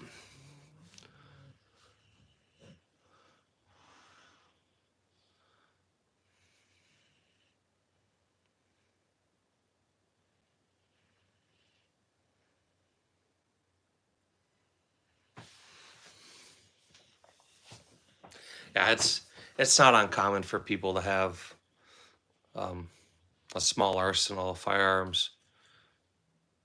It's amazing though. A lot of people, like if they're big hunters, they'll have 4, 5, 6 hunting rifles, and the guys that are wing shooters, they'll have a half dozen or more shotguns and pistol shooters. Then you get the collectors, and your collectors always have core fundamentals to a collection.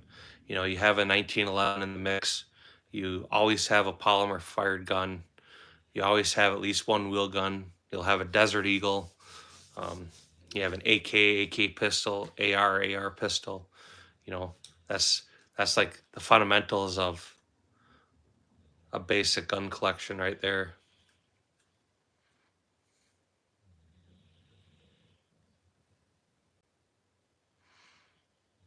No, man, carry on.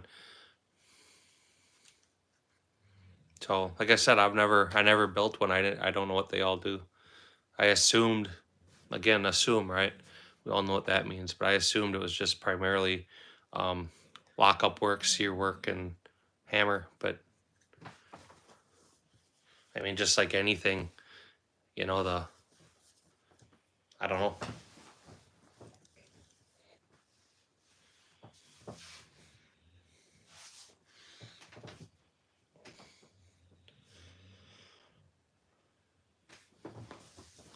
Oh.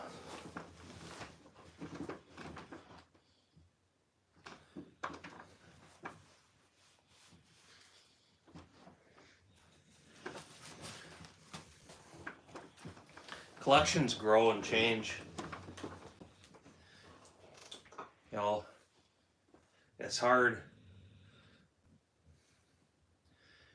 If you get the things you like and enjoy, it's gonna vary a lot. But there's a lot of people that definitely, get into specific things. Mil Serp, CZs, Glocks, rifles, whatever it is. But ultimately, it should be stuff you enjoy, and it should all be stuff you want to shoot, or have shot, or will shoot. I'm not a big fan of having things just to have them. Now, with that said, do I shoot everything I own? No, I have. But it's nothing I own that I wouldn't shoot.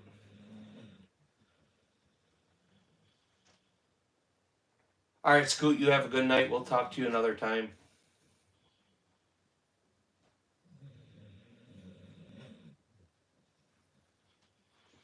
Yeah, I gotta like things and just enjoy it. I gotta have some reason in the back of my head to buy it. With like that Gersan, I actually got it for a gift. I thought, oh, cool, shiny, and I bought it. I was gonna give it to my son for a gift. Otherwise, I would have never bought it. But he ended up not wanting it. He wanted the Mosin Nagant. Had he known I had that for him, he would have probably taken it. But I never told him, so.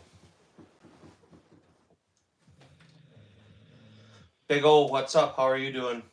What's big in California? What's the weather like?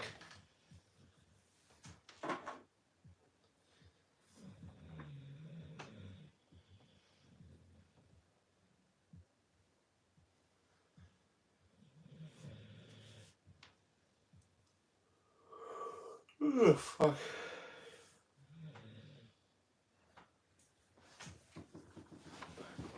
Yeah, everything goes quick.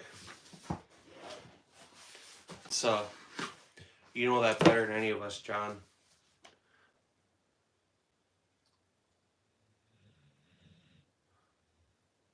So what I can say about the Shadow system,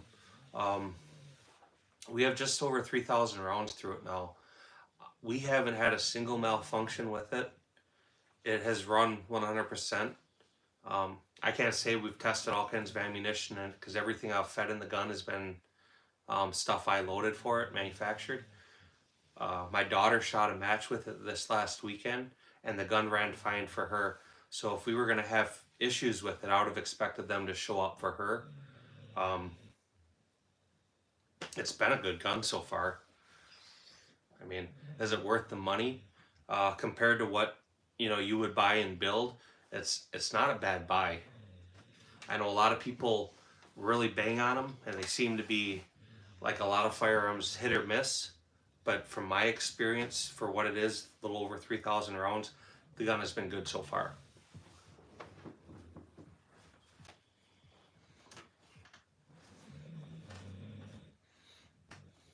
All right, Arizona, we'll see you later, man. You have a good day. What's left of it. Hopefully we'll catch you another time. My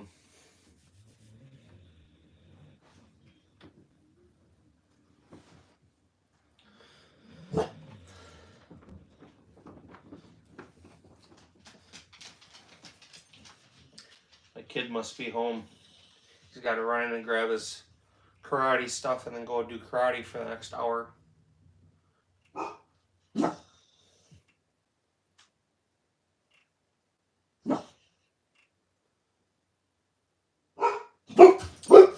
Quiet. Enough.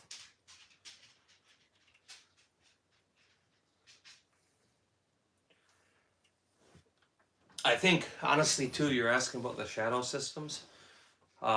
Maybe the right way to answer it is, would I buy another one? As it stands right now, I would definitely consider buying another one if I had a purpose for it.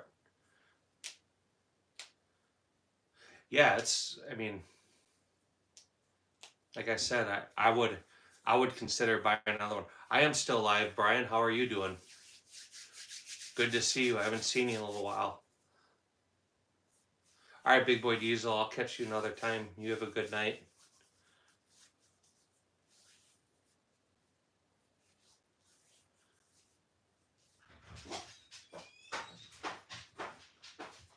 I do wish too that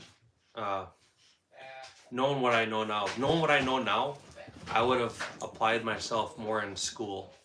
I think that's the number one thing I would change about what I've done. Yeah, making that money. How's that working for you? I'm gonna try this. Slip it on. I'm not afraid to see your chubby ass.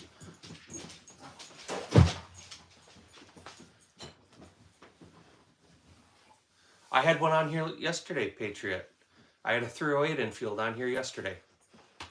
I had a jungle carbine chambered in 308 that I had hard chromed. So, Patriot, you missed out.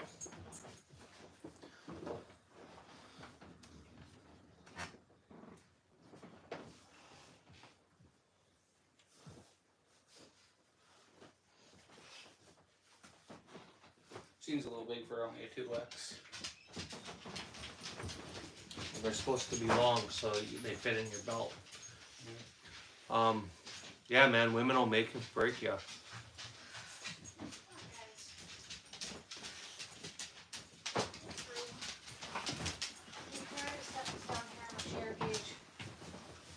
Oh, you don't need to. Can you hear me? The 15th of May. Oh, where is it? I had Harley grab it because I was going to bring it. I'm going to go to the bathroom quick. Is that something you're going to be able to do? They're going to be home for a couple minutes and they're taking off, so they'll be noisy in here for a few minutes.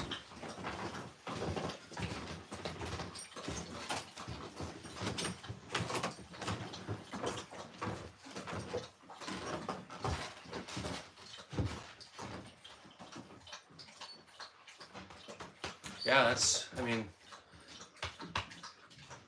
I think knowing what I know now too, I would just stick with hookers. I would never, ever get married again. Well, that's a good idea. I mean, you want your wife to be able to carry a firearm.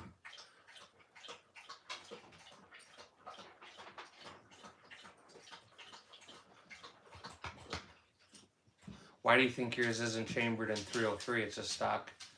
Enfield, isn't it?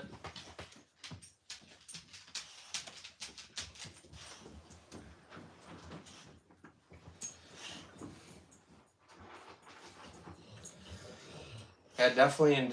If you're in by Detroit, any of the big cities, they should have it.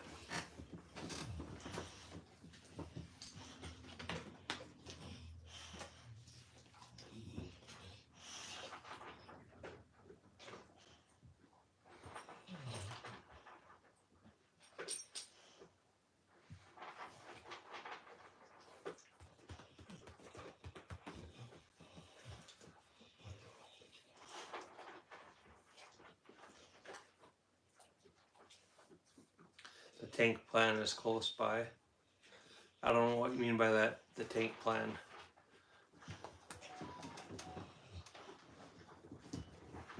The striker you're talking?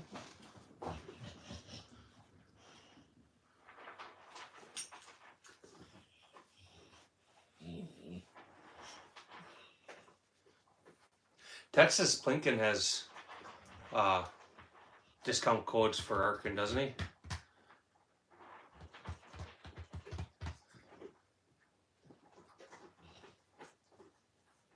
Which Army tank plant?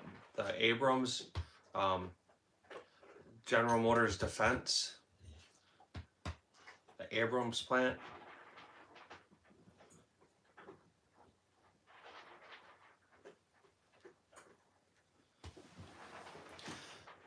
Patriot, if you're concerned about what the gun is, you can go to Brownells or Midway, and they make a product called CryoSafe.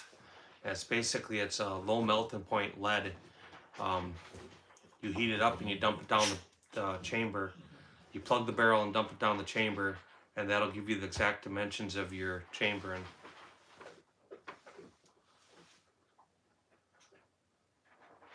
yeah, the one I have, I actually bought for a wedding present for my stepdad years and years and years ago when he married my mom. And I bought it for him so I could take him hunting. And he had the gun for years, and when he died and my mom died, I took it. I mean, kind of makes sense, right? So I clean my barrels when the accuracy falls off. I don't clean them every time I shoot them. That's hard on them. If you're putting the gun into storage, if it's something you shoot once every few years or something, clean it, right? At least run some hoppies through it and preserve it.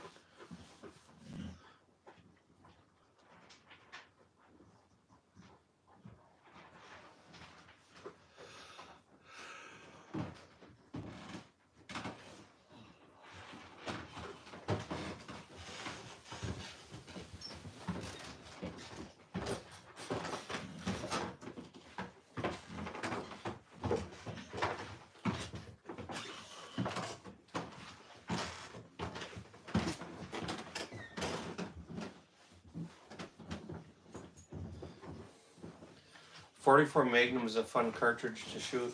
How long's karate? The line, Okay. I'll shut it down when you guys get home. I'm gonna need a computer too. When? Sooner than later. Now? Yeah, if I can, sure. When he comes down, him grab it.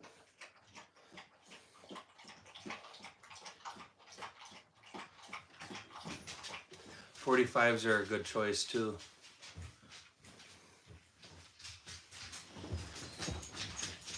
So are you still working every day, Brian?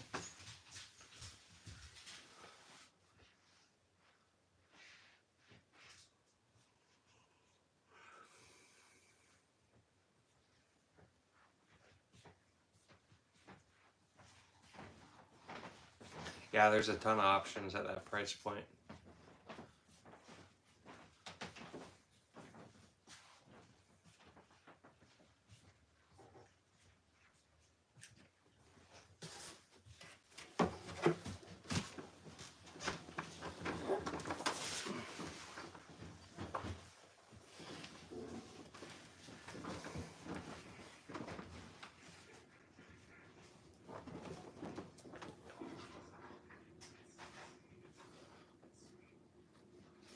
Are you guys watching the dogs? Yes, he's barking at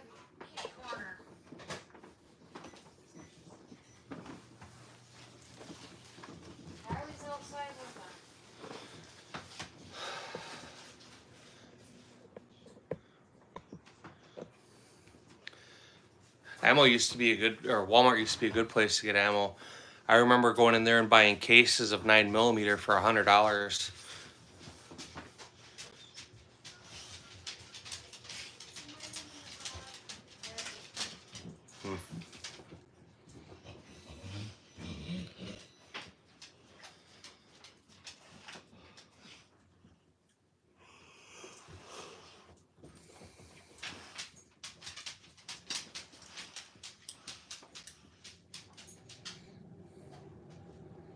Shit, it wasn't even in the 70s. That was in the mid 2000s.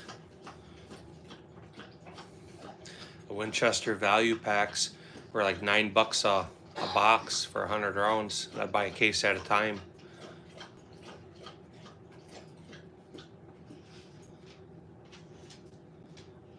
What caliber?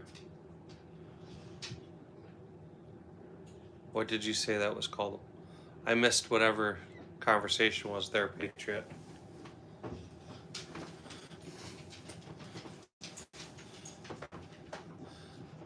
Was all right, Orange Smoke. You take care. I'm sorry, I was distracted with everybody else here.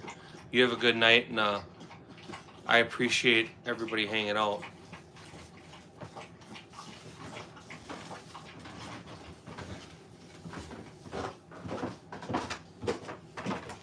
Yeah, Winchester makes good guns. Their ammunition used to be a lot better than it is now, but they still make decent guns. What do you think of the shirt? It seemed a little big. It's supposed to be a little big. I mean, you want a skin tight shirt? It's a 2X. What more do you want? It's a dry wick shirt for being in the sun all day. Next time I order you a shirt, I'll get you a medium.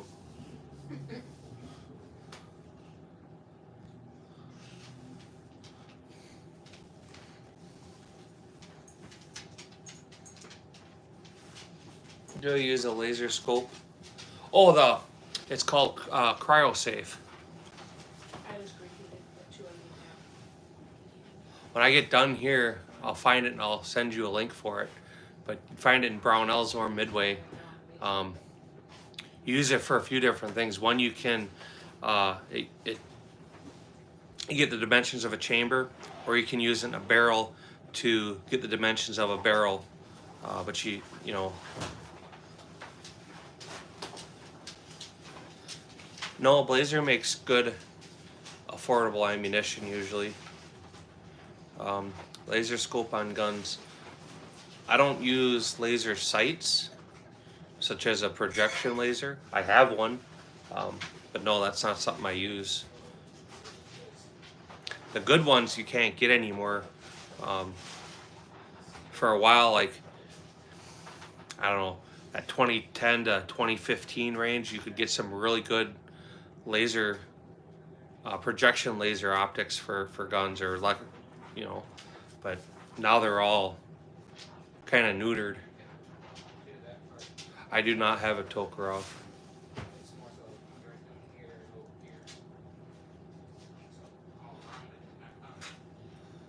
I wouldn't use Play-Doh to get the dimensions. I used to use Play-Doh or molding putty when I fit barrels in 1911s to get the dimensions on the slide. I'd form it, then I'd put the slide in the freezer. I'd oil it, then form it, put the slide in the freezer, let the molded clay get hard, and then just tap it on. I'd get all my dimensions for a barrel that way. That's how I used to fit barrels. Yeah, clay targets are fun.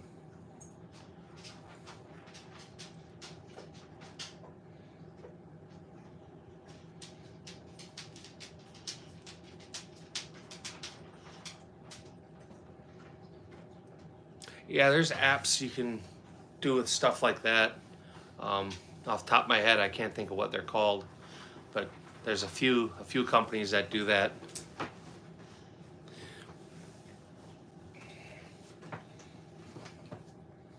But I thought you were talking like an actual projection laser for being able to engage a target.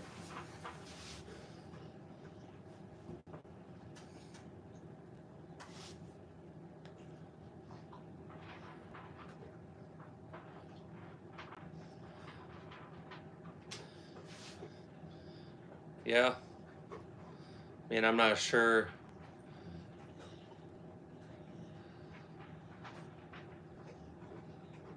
Yeah, that's the same stuff I told you to get, Brian, when you were trying to figure it out, was the cryo safe.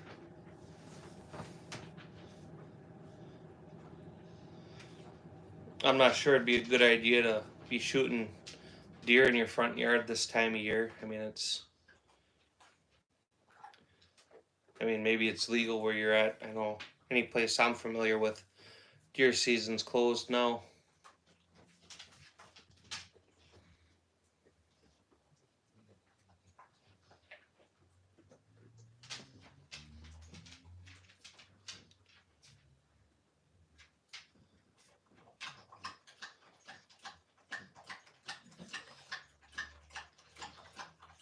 That makes a bunch of us John Wicks.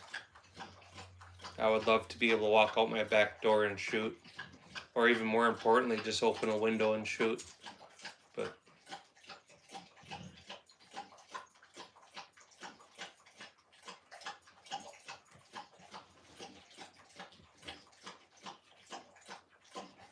I'm in Wisconsin.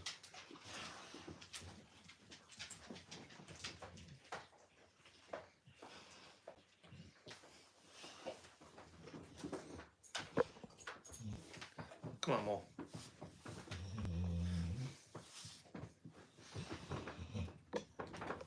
Go.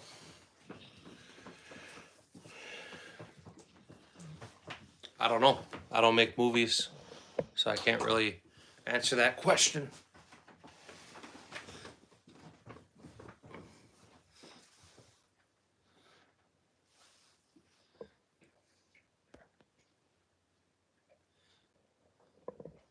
D-Dog, I saw you trying to text me earlier and I can't open it because I was on the live. I saw in the little notification you were asking something about a Dremel. What were you asking?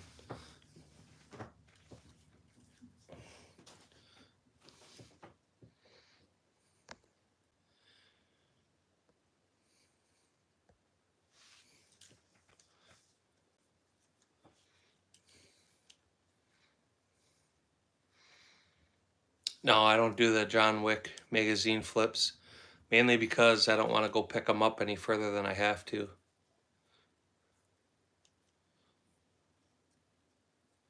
What did you have to do? I missed, like I said, I missed the whole message. I can't open it on, I'd kill my live. I'm being greedy. I'm trying to get these watch hours.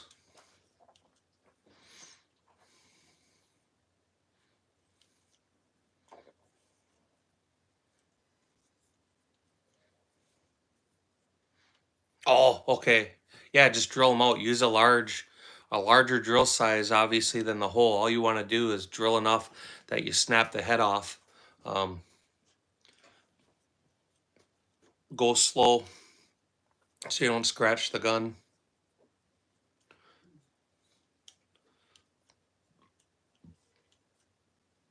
No, we have to use concealed carry permit. So when I got mine, a DD 214 worked, or a hunter's education course, and now they have an actual curriculum that has to be taught, but it's like $35 for 5 years or $40 for 5 years.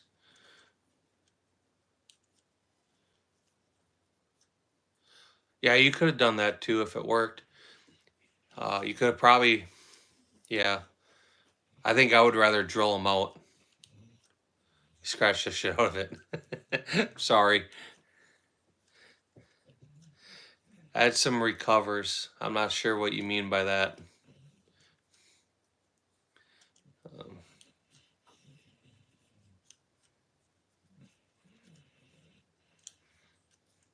So the only time I've ever flipped magazines was if they were gonna like fall into puddles or mud, and then you'll flip the magazine out the gun. But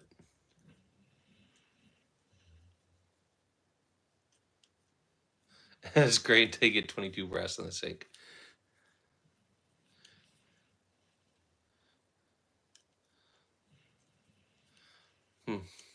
Is that a JP trigger in there? Well, whatever your name is, I mean, you're telling me to get revolvers, and legitimately, there's revolvers right there at the beginning of the table. Yeah, the roller trigger. Is it a nice trigger at least?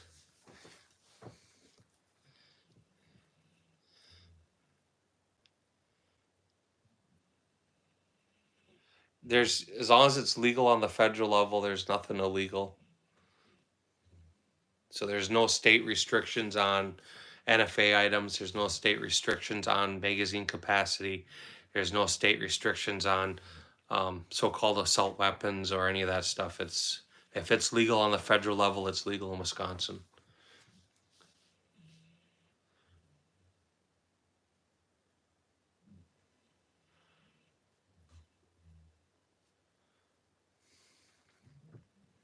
Hyperfire makes a good trigger though. My usual carry gun is a Glock 26, and it's right there. So out of all the handguns I own, that's the gun I carry.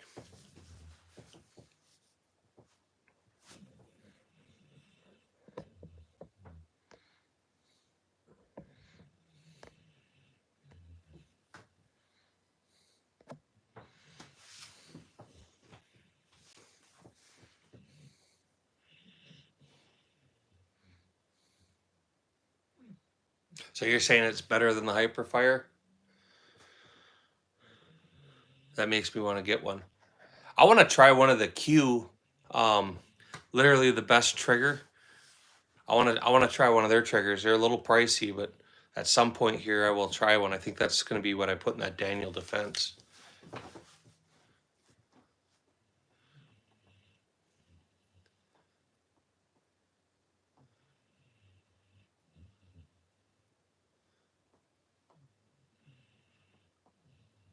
I'll let John answer that, John Wicks.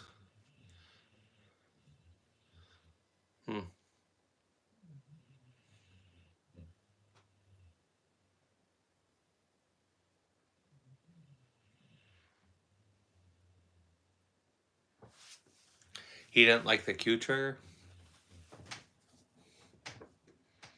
I would have probably bought that Eclipse when I bought mine, but they were awarding them.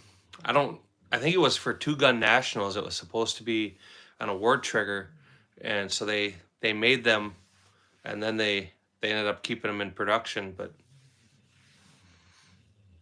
had that been available when I bought my Hyperfire, I would have gotten that trigger.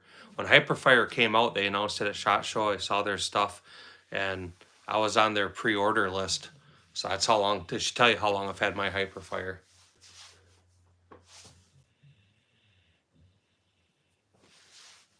I would like to try one of their PCC triggers, but when I've looked for it, when I've had the money to look for it, they have not been available.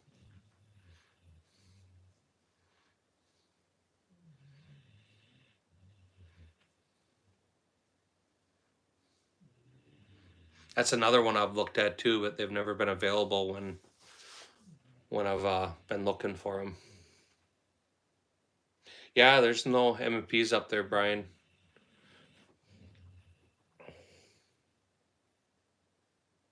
So you can use any of the Hyperfire triggers in the Eclipses. The difference is they make the hammers a little shorter for the PCCs, but they are interchangeable, and I think they make them a little fatter too. But it's not quite the same trigger. It'll fit, but it's not quite the same trigger.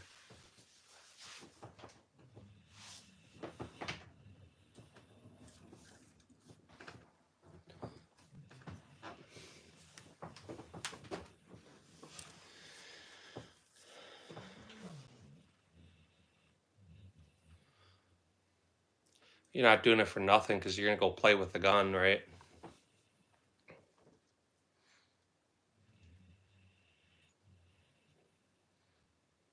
So you're gonna shoot some PCC division and USPSA. Is that your plan? No, it'll fit. You can use it. It just,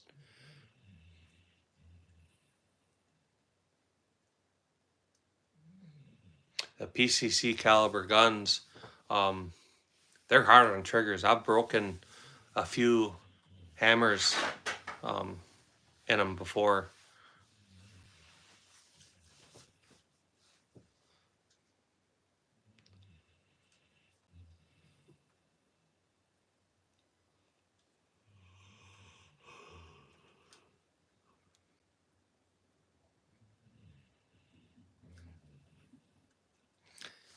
So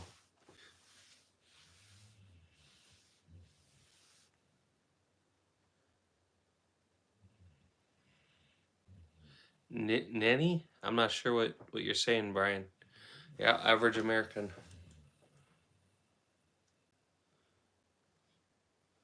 I've never had to do any D-Dog is, yeah. He's been subscribed for forever on my channel. I've been subscribed to his forever. D-Dog, where are you at with subscribers now? You got to be getting close. I appreciate it, cool boy. Make sure you double tap that screen for me. Throw a like up on this if you haven't.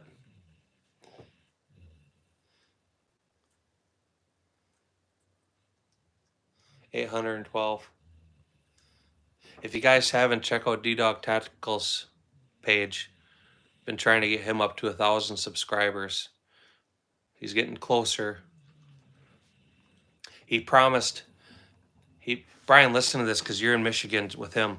He promised if we can get him up to 1,000 subscribers, he'll take us all to Texas Roadhouse.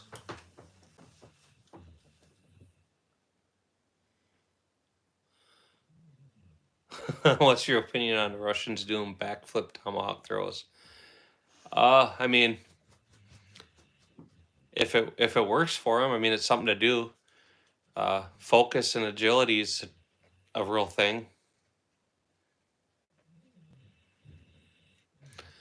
I don't know what a Zeraki 918 is.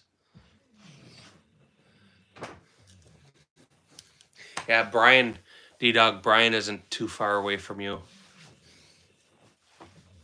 He's up in that area somewhere. Brian, if you've never checked out D-Dog Tactical site, check his site out. And vice versa, check out Brian's site, right? Check out Patriot's site, all this, you know. But yeah, he promised us steak, and I'm a big boy, man. I'm gonna eat me like extra steak. I'm gonna starve myself for at least a week. No, I don't own any M&Ps, Brian. I have the Smith & Wesson 1522, and I have the M&P 15 that I got from my oldest son years ago. Them were the only. Oh, and I got that Bodyguard. I gotta think. I think them are the only Smith & Wessons I own. The 2 rifles and then the 1 pistol. Not that there's anything bad about them. I mean, there's nothing. They're great guns.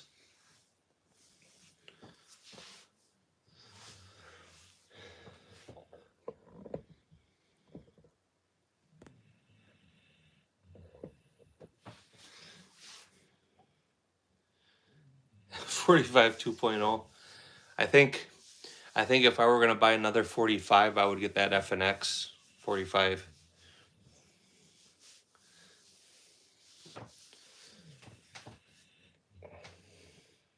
So John, actually, Brian, you should be too. I'm sorry.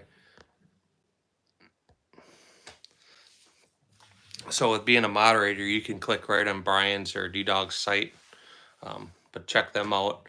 And same with you guys, you're able to click right into their site, so check them out.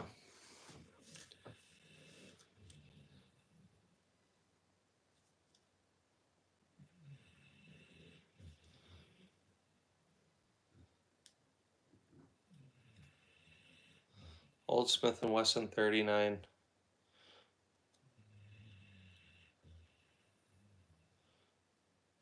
Yeah, like I said, I can't say anything bad about Smith & Wesson.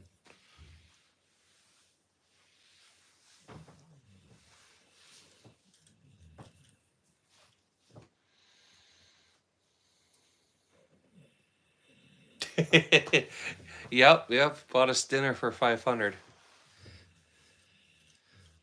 It's funny. A few years ago, I came across D-Dog's site, and he was running a CZ Parrot, and I've been chatting with him now for what, 2 years, at least 2 years.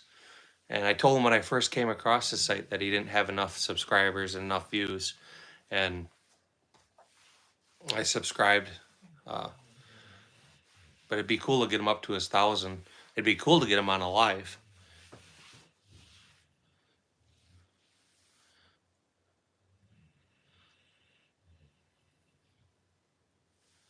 Yeah.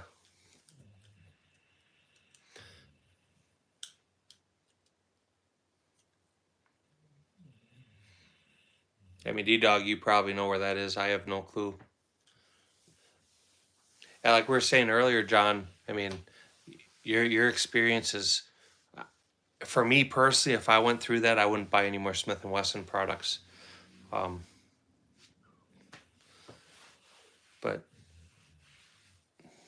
that's same with like PSA with me. I would never purchase their products again.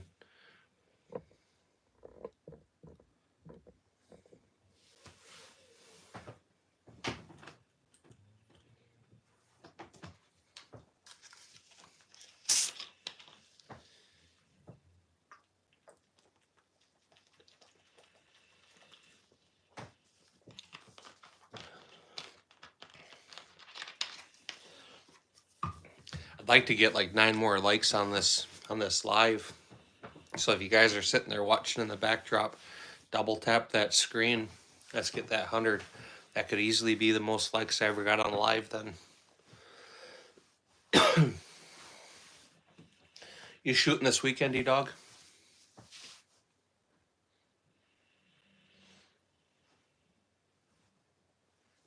Oh, sorry, John. You should have said something sooner.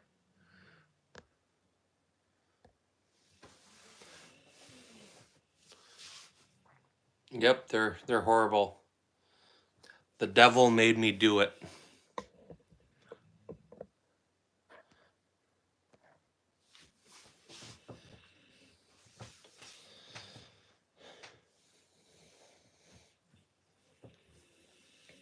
Yeah, Brian, I don't know if you ever checked out any of them channels. John Arsenal too. He's another really good channel. He's up above you a couple in the comments. He's got an incredible collection, man. That guy's got a living museum. Some really cool stuff in his collection. I'm at 93. 90. Mine shows 92, but come on, let's go.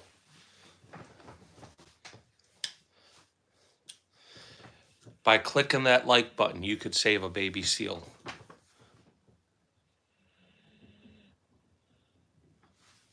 Yep, they're all BB guns, man. You got me. Busted me right out. Here, I thought I was flexing with real guns, and I'm not.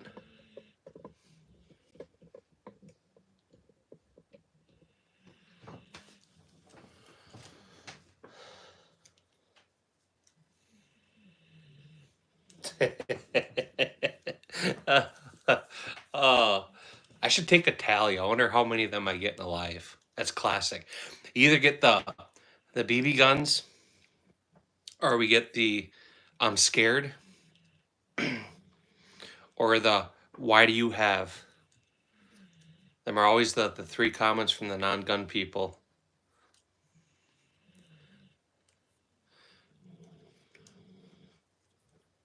So Caden, do me a favor and double tap that screen. And if you want, you can go to the channel and see the BB guns getting shot. And Darcy, appreciate you. Again, double tap that screen for me. I'm trying to get this live up to 100 likes. It's either I get you guys to like double tap that screen, or I'm gonna have to get some noodles out and start like dumping them on my head and eating octopus and shit. And that'd be weird for all of us. Which musket you want to see?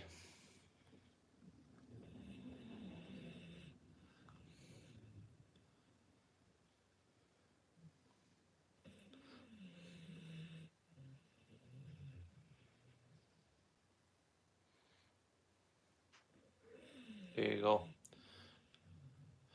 Hello from Northern British Columbia. How are you doing in British Columbia? What's the weather like today? I appreciate you finding us on live here and jumping in the conversation. You gotta double tap the screen though, hitting the hearts and stuff. They don't actually count for likes. If you have an iPhone or whatever, you gotta just double tap the screen. Actually, just double tap the screen. It's beautiful. Still cold here. Cold, and it was dreary and overcast.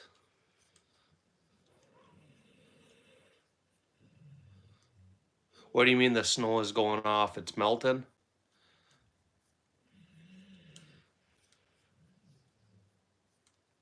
I don't use red dot sights for too much. I have them on my competition guns. That's about it.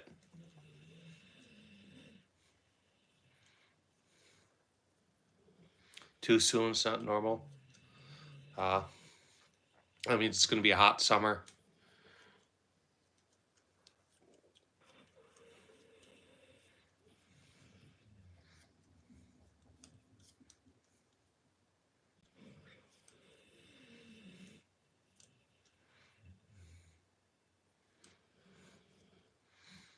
Yeah, I have two devices going, watching myself. Because I'm old. I grew up shooting guns for years without ever having a red dot, especially on a pistol. So on my rifles, of course, I have red dots or optics. On my pistols, I can shoot just fine and just as accurately and fast with or without. So on my competition gun, I have a red dot because that's just what you have on open division guns. But my normal guns, no, I don't have optics on them.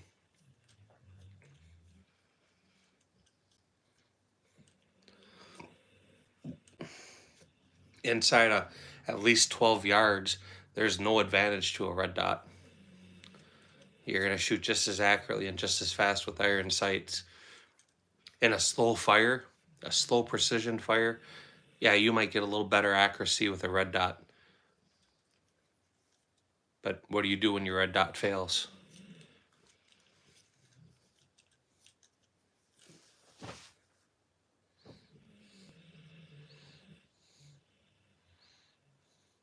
Yeah, that's a win, Brian.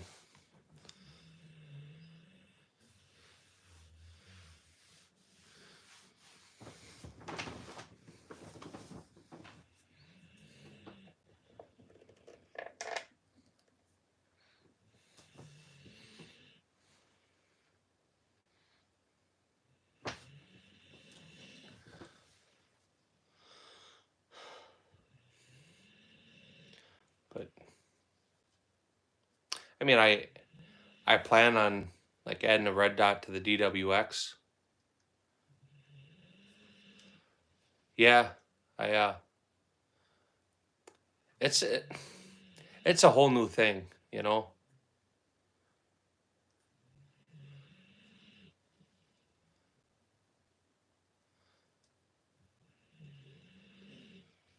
No, it's learn.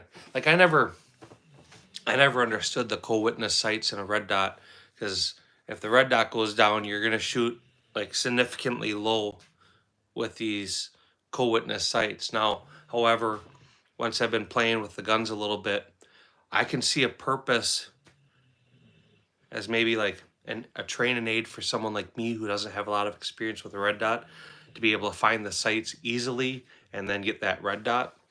I think that would be okay. It's kind of a crutch or a band-aid.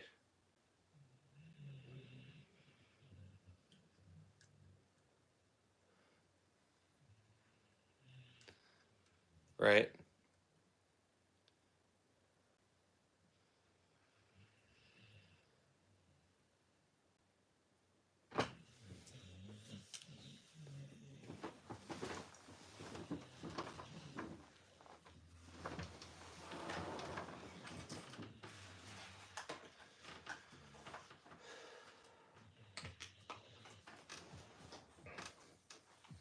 You don't have any red dots on your pistols, do you, Brian?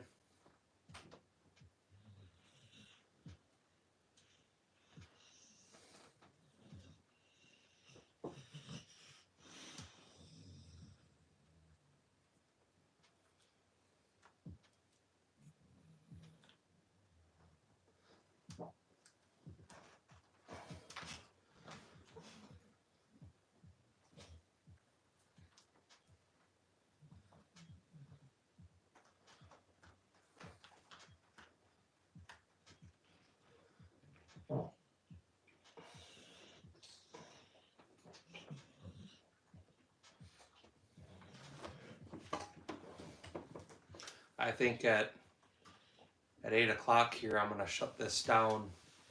So it's like a 5-minute warning.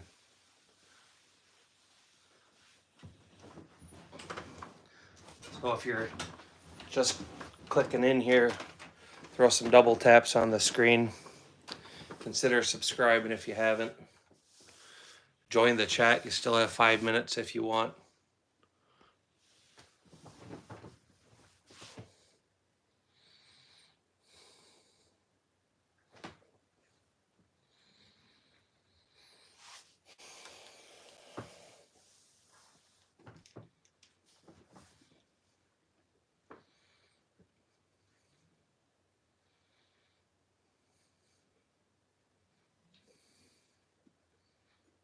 Yeah, not for a shaky guy.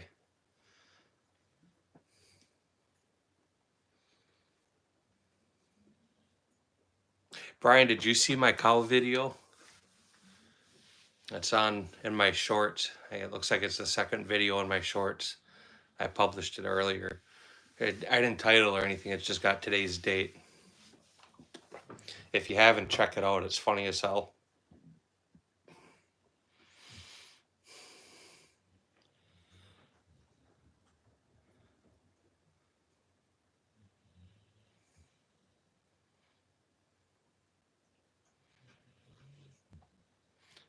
Yeah, I would like to get the 7 more before I go, but if I don't, I don't. It's whatever. I've kept a lot of you guys here all day.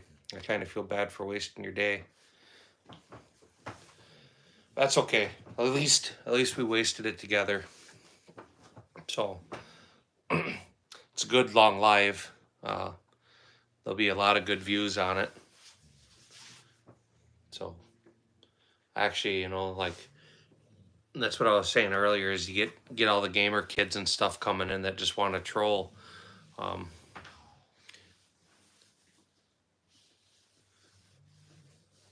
Right on. So Brian, I'm close to being fully monetized. I got striked this last week, so I couldn't post anything for 7 days. But next couple of days will be long lives. I want to get that full monetization here.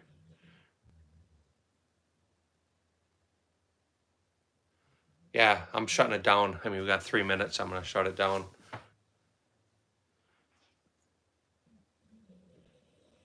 Yeah, some of them are hard to watch. I mean,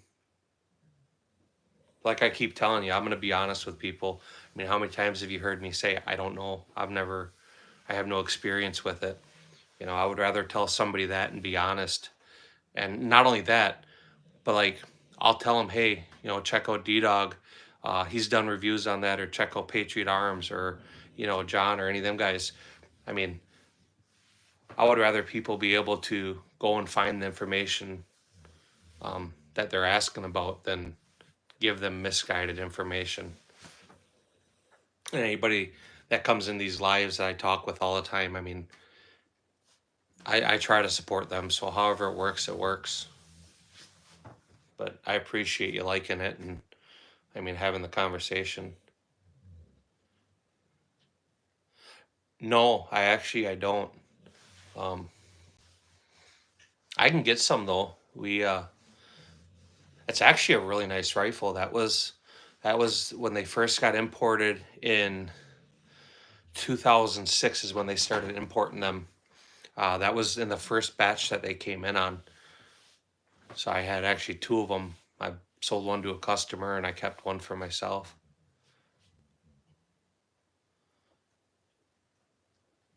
Yeah, man, I appreciate it, John. Um, yeah, yeah, I honestly don't think I've ever posted a video on it. It's a nice shooting gun. I'm not a huge fan of the butt stock, that fold and wire stock. It's uncomfortable, but it's a nice shooting rifle. It's got a really nice trigger in it. So give me a few weeks on it, but I'll make sure we take it out. Yeah, man, I appreciate your support. So I guess that's kind of time. So all you guys are still here: Patriot, El Sancho, John, Brian, D Dog, Orange Smoke is gone, Am Alchemist is gone. Utah Dad, I'm sure he's doing his own thing. Awu is a big supporter. Scoot's a big supporter. Uh,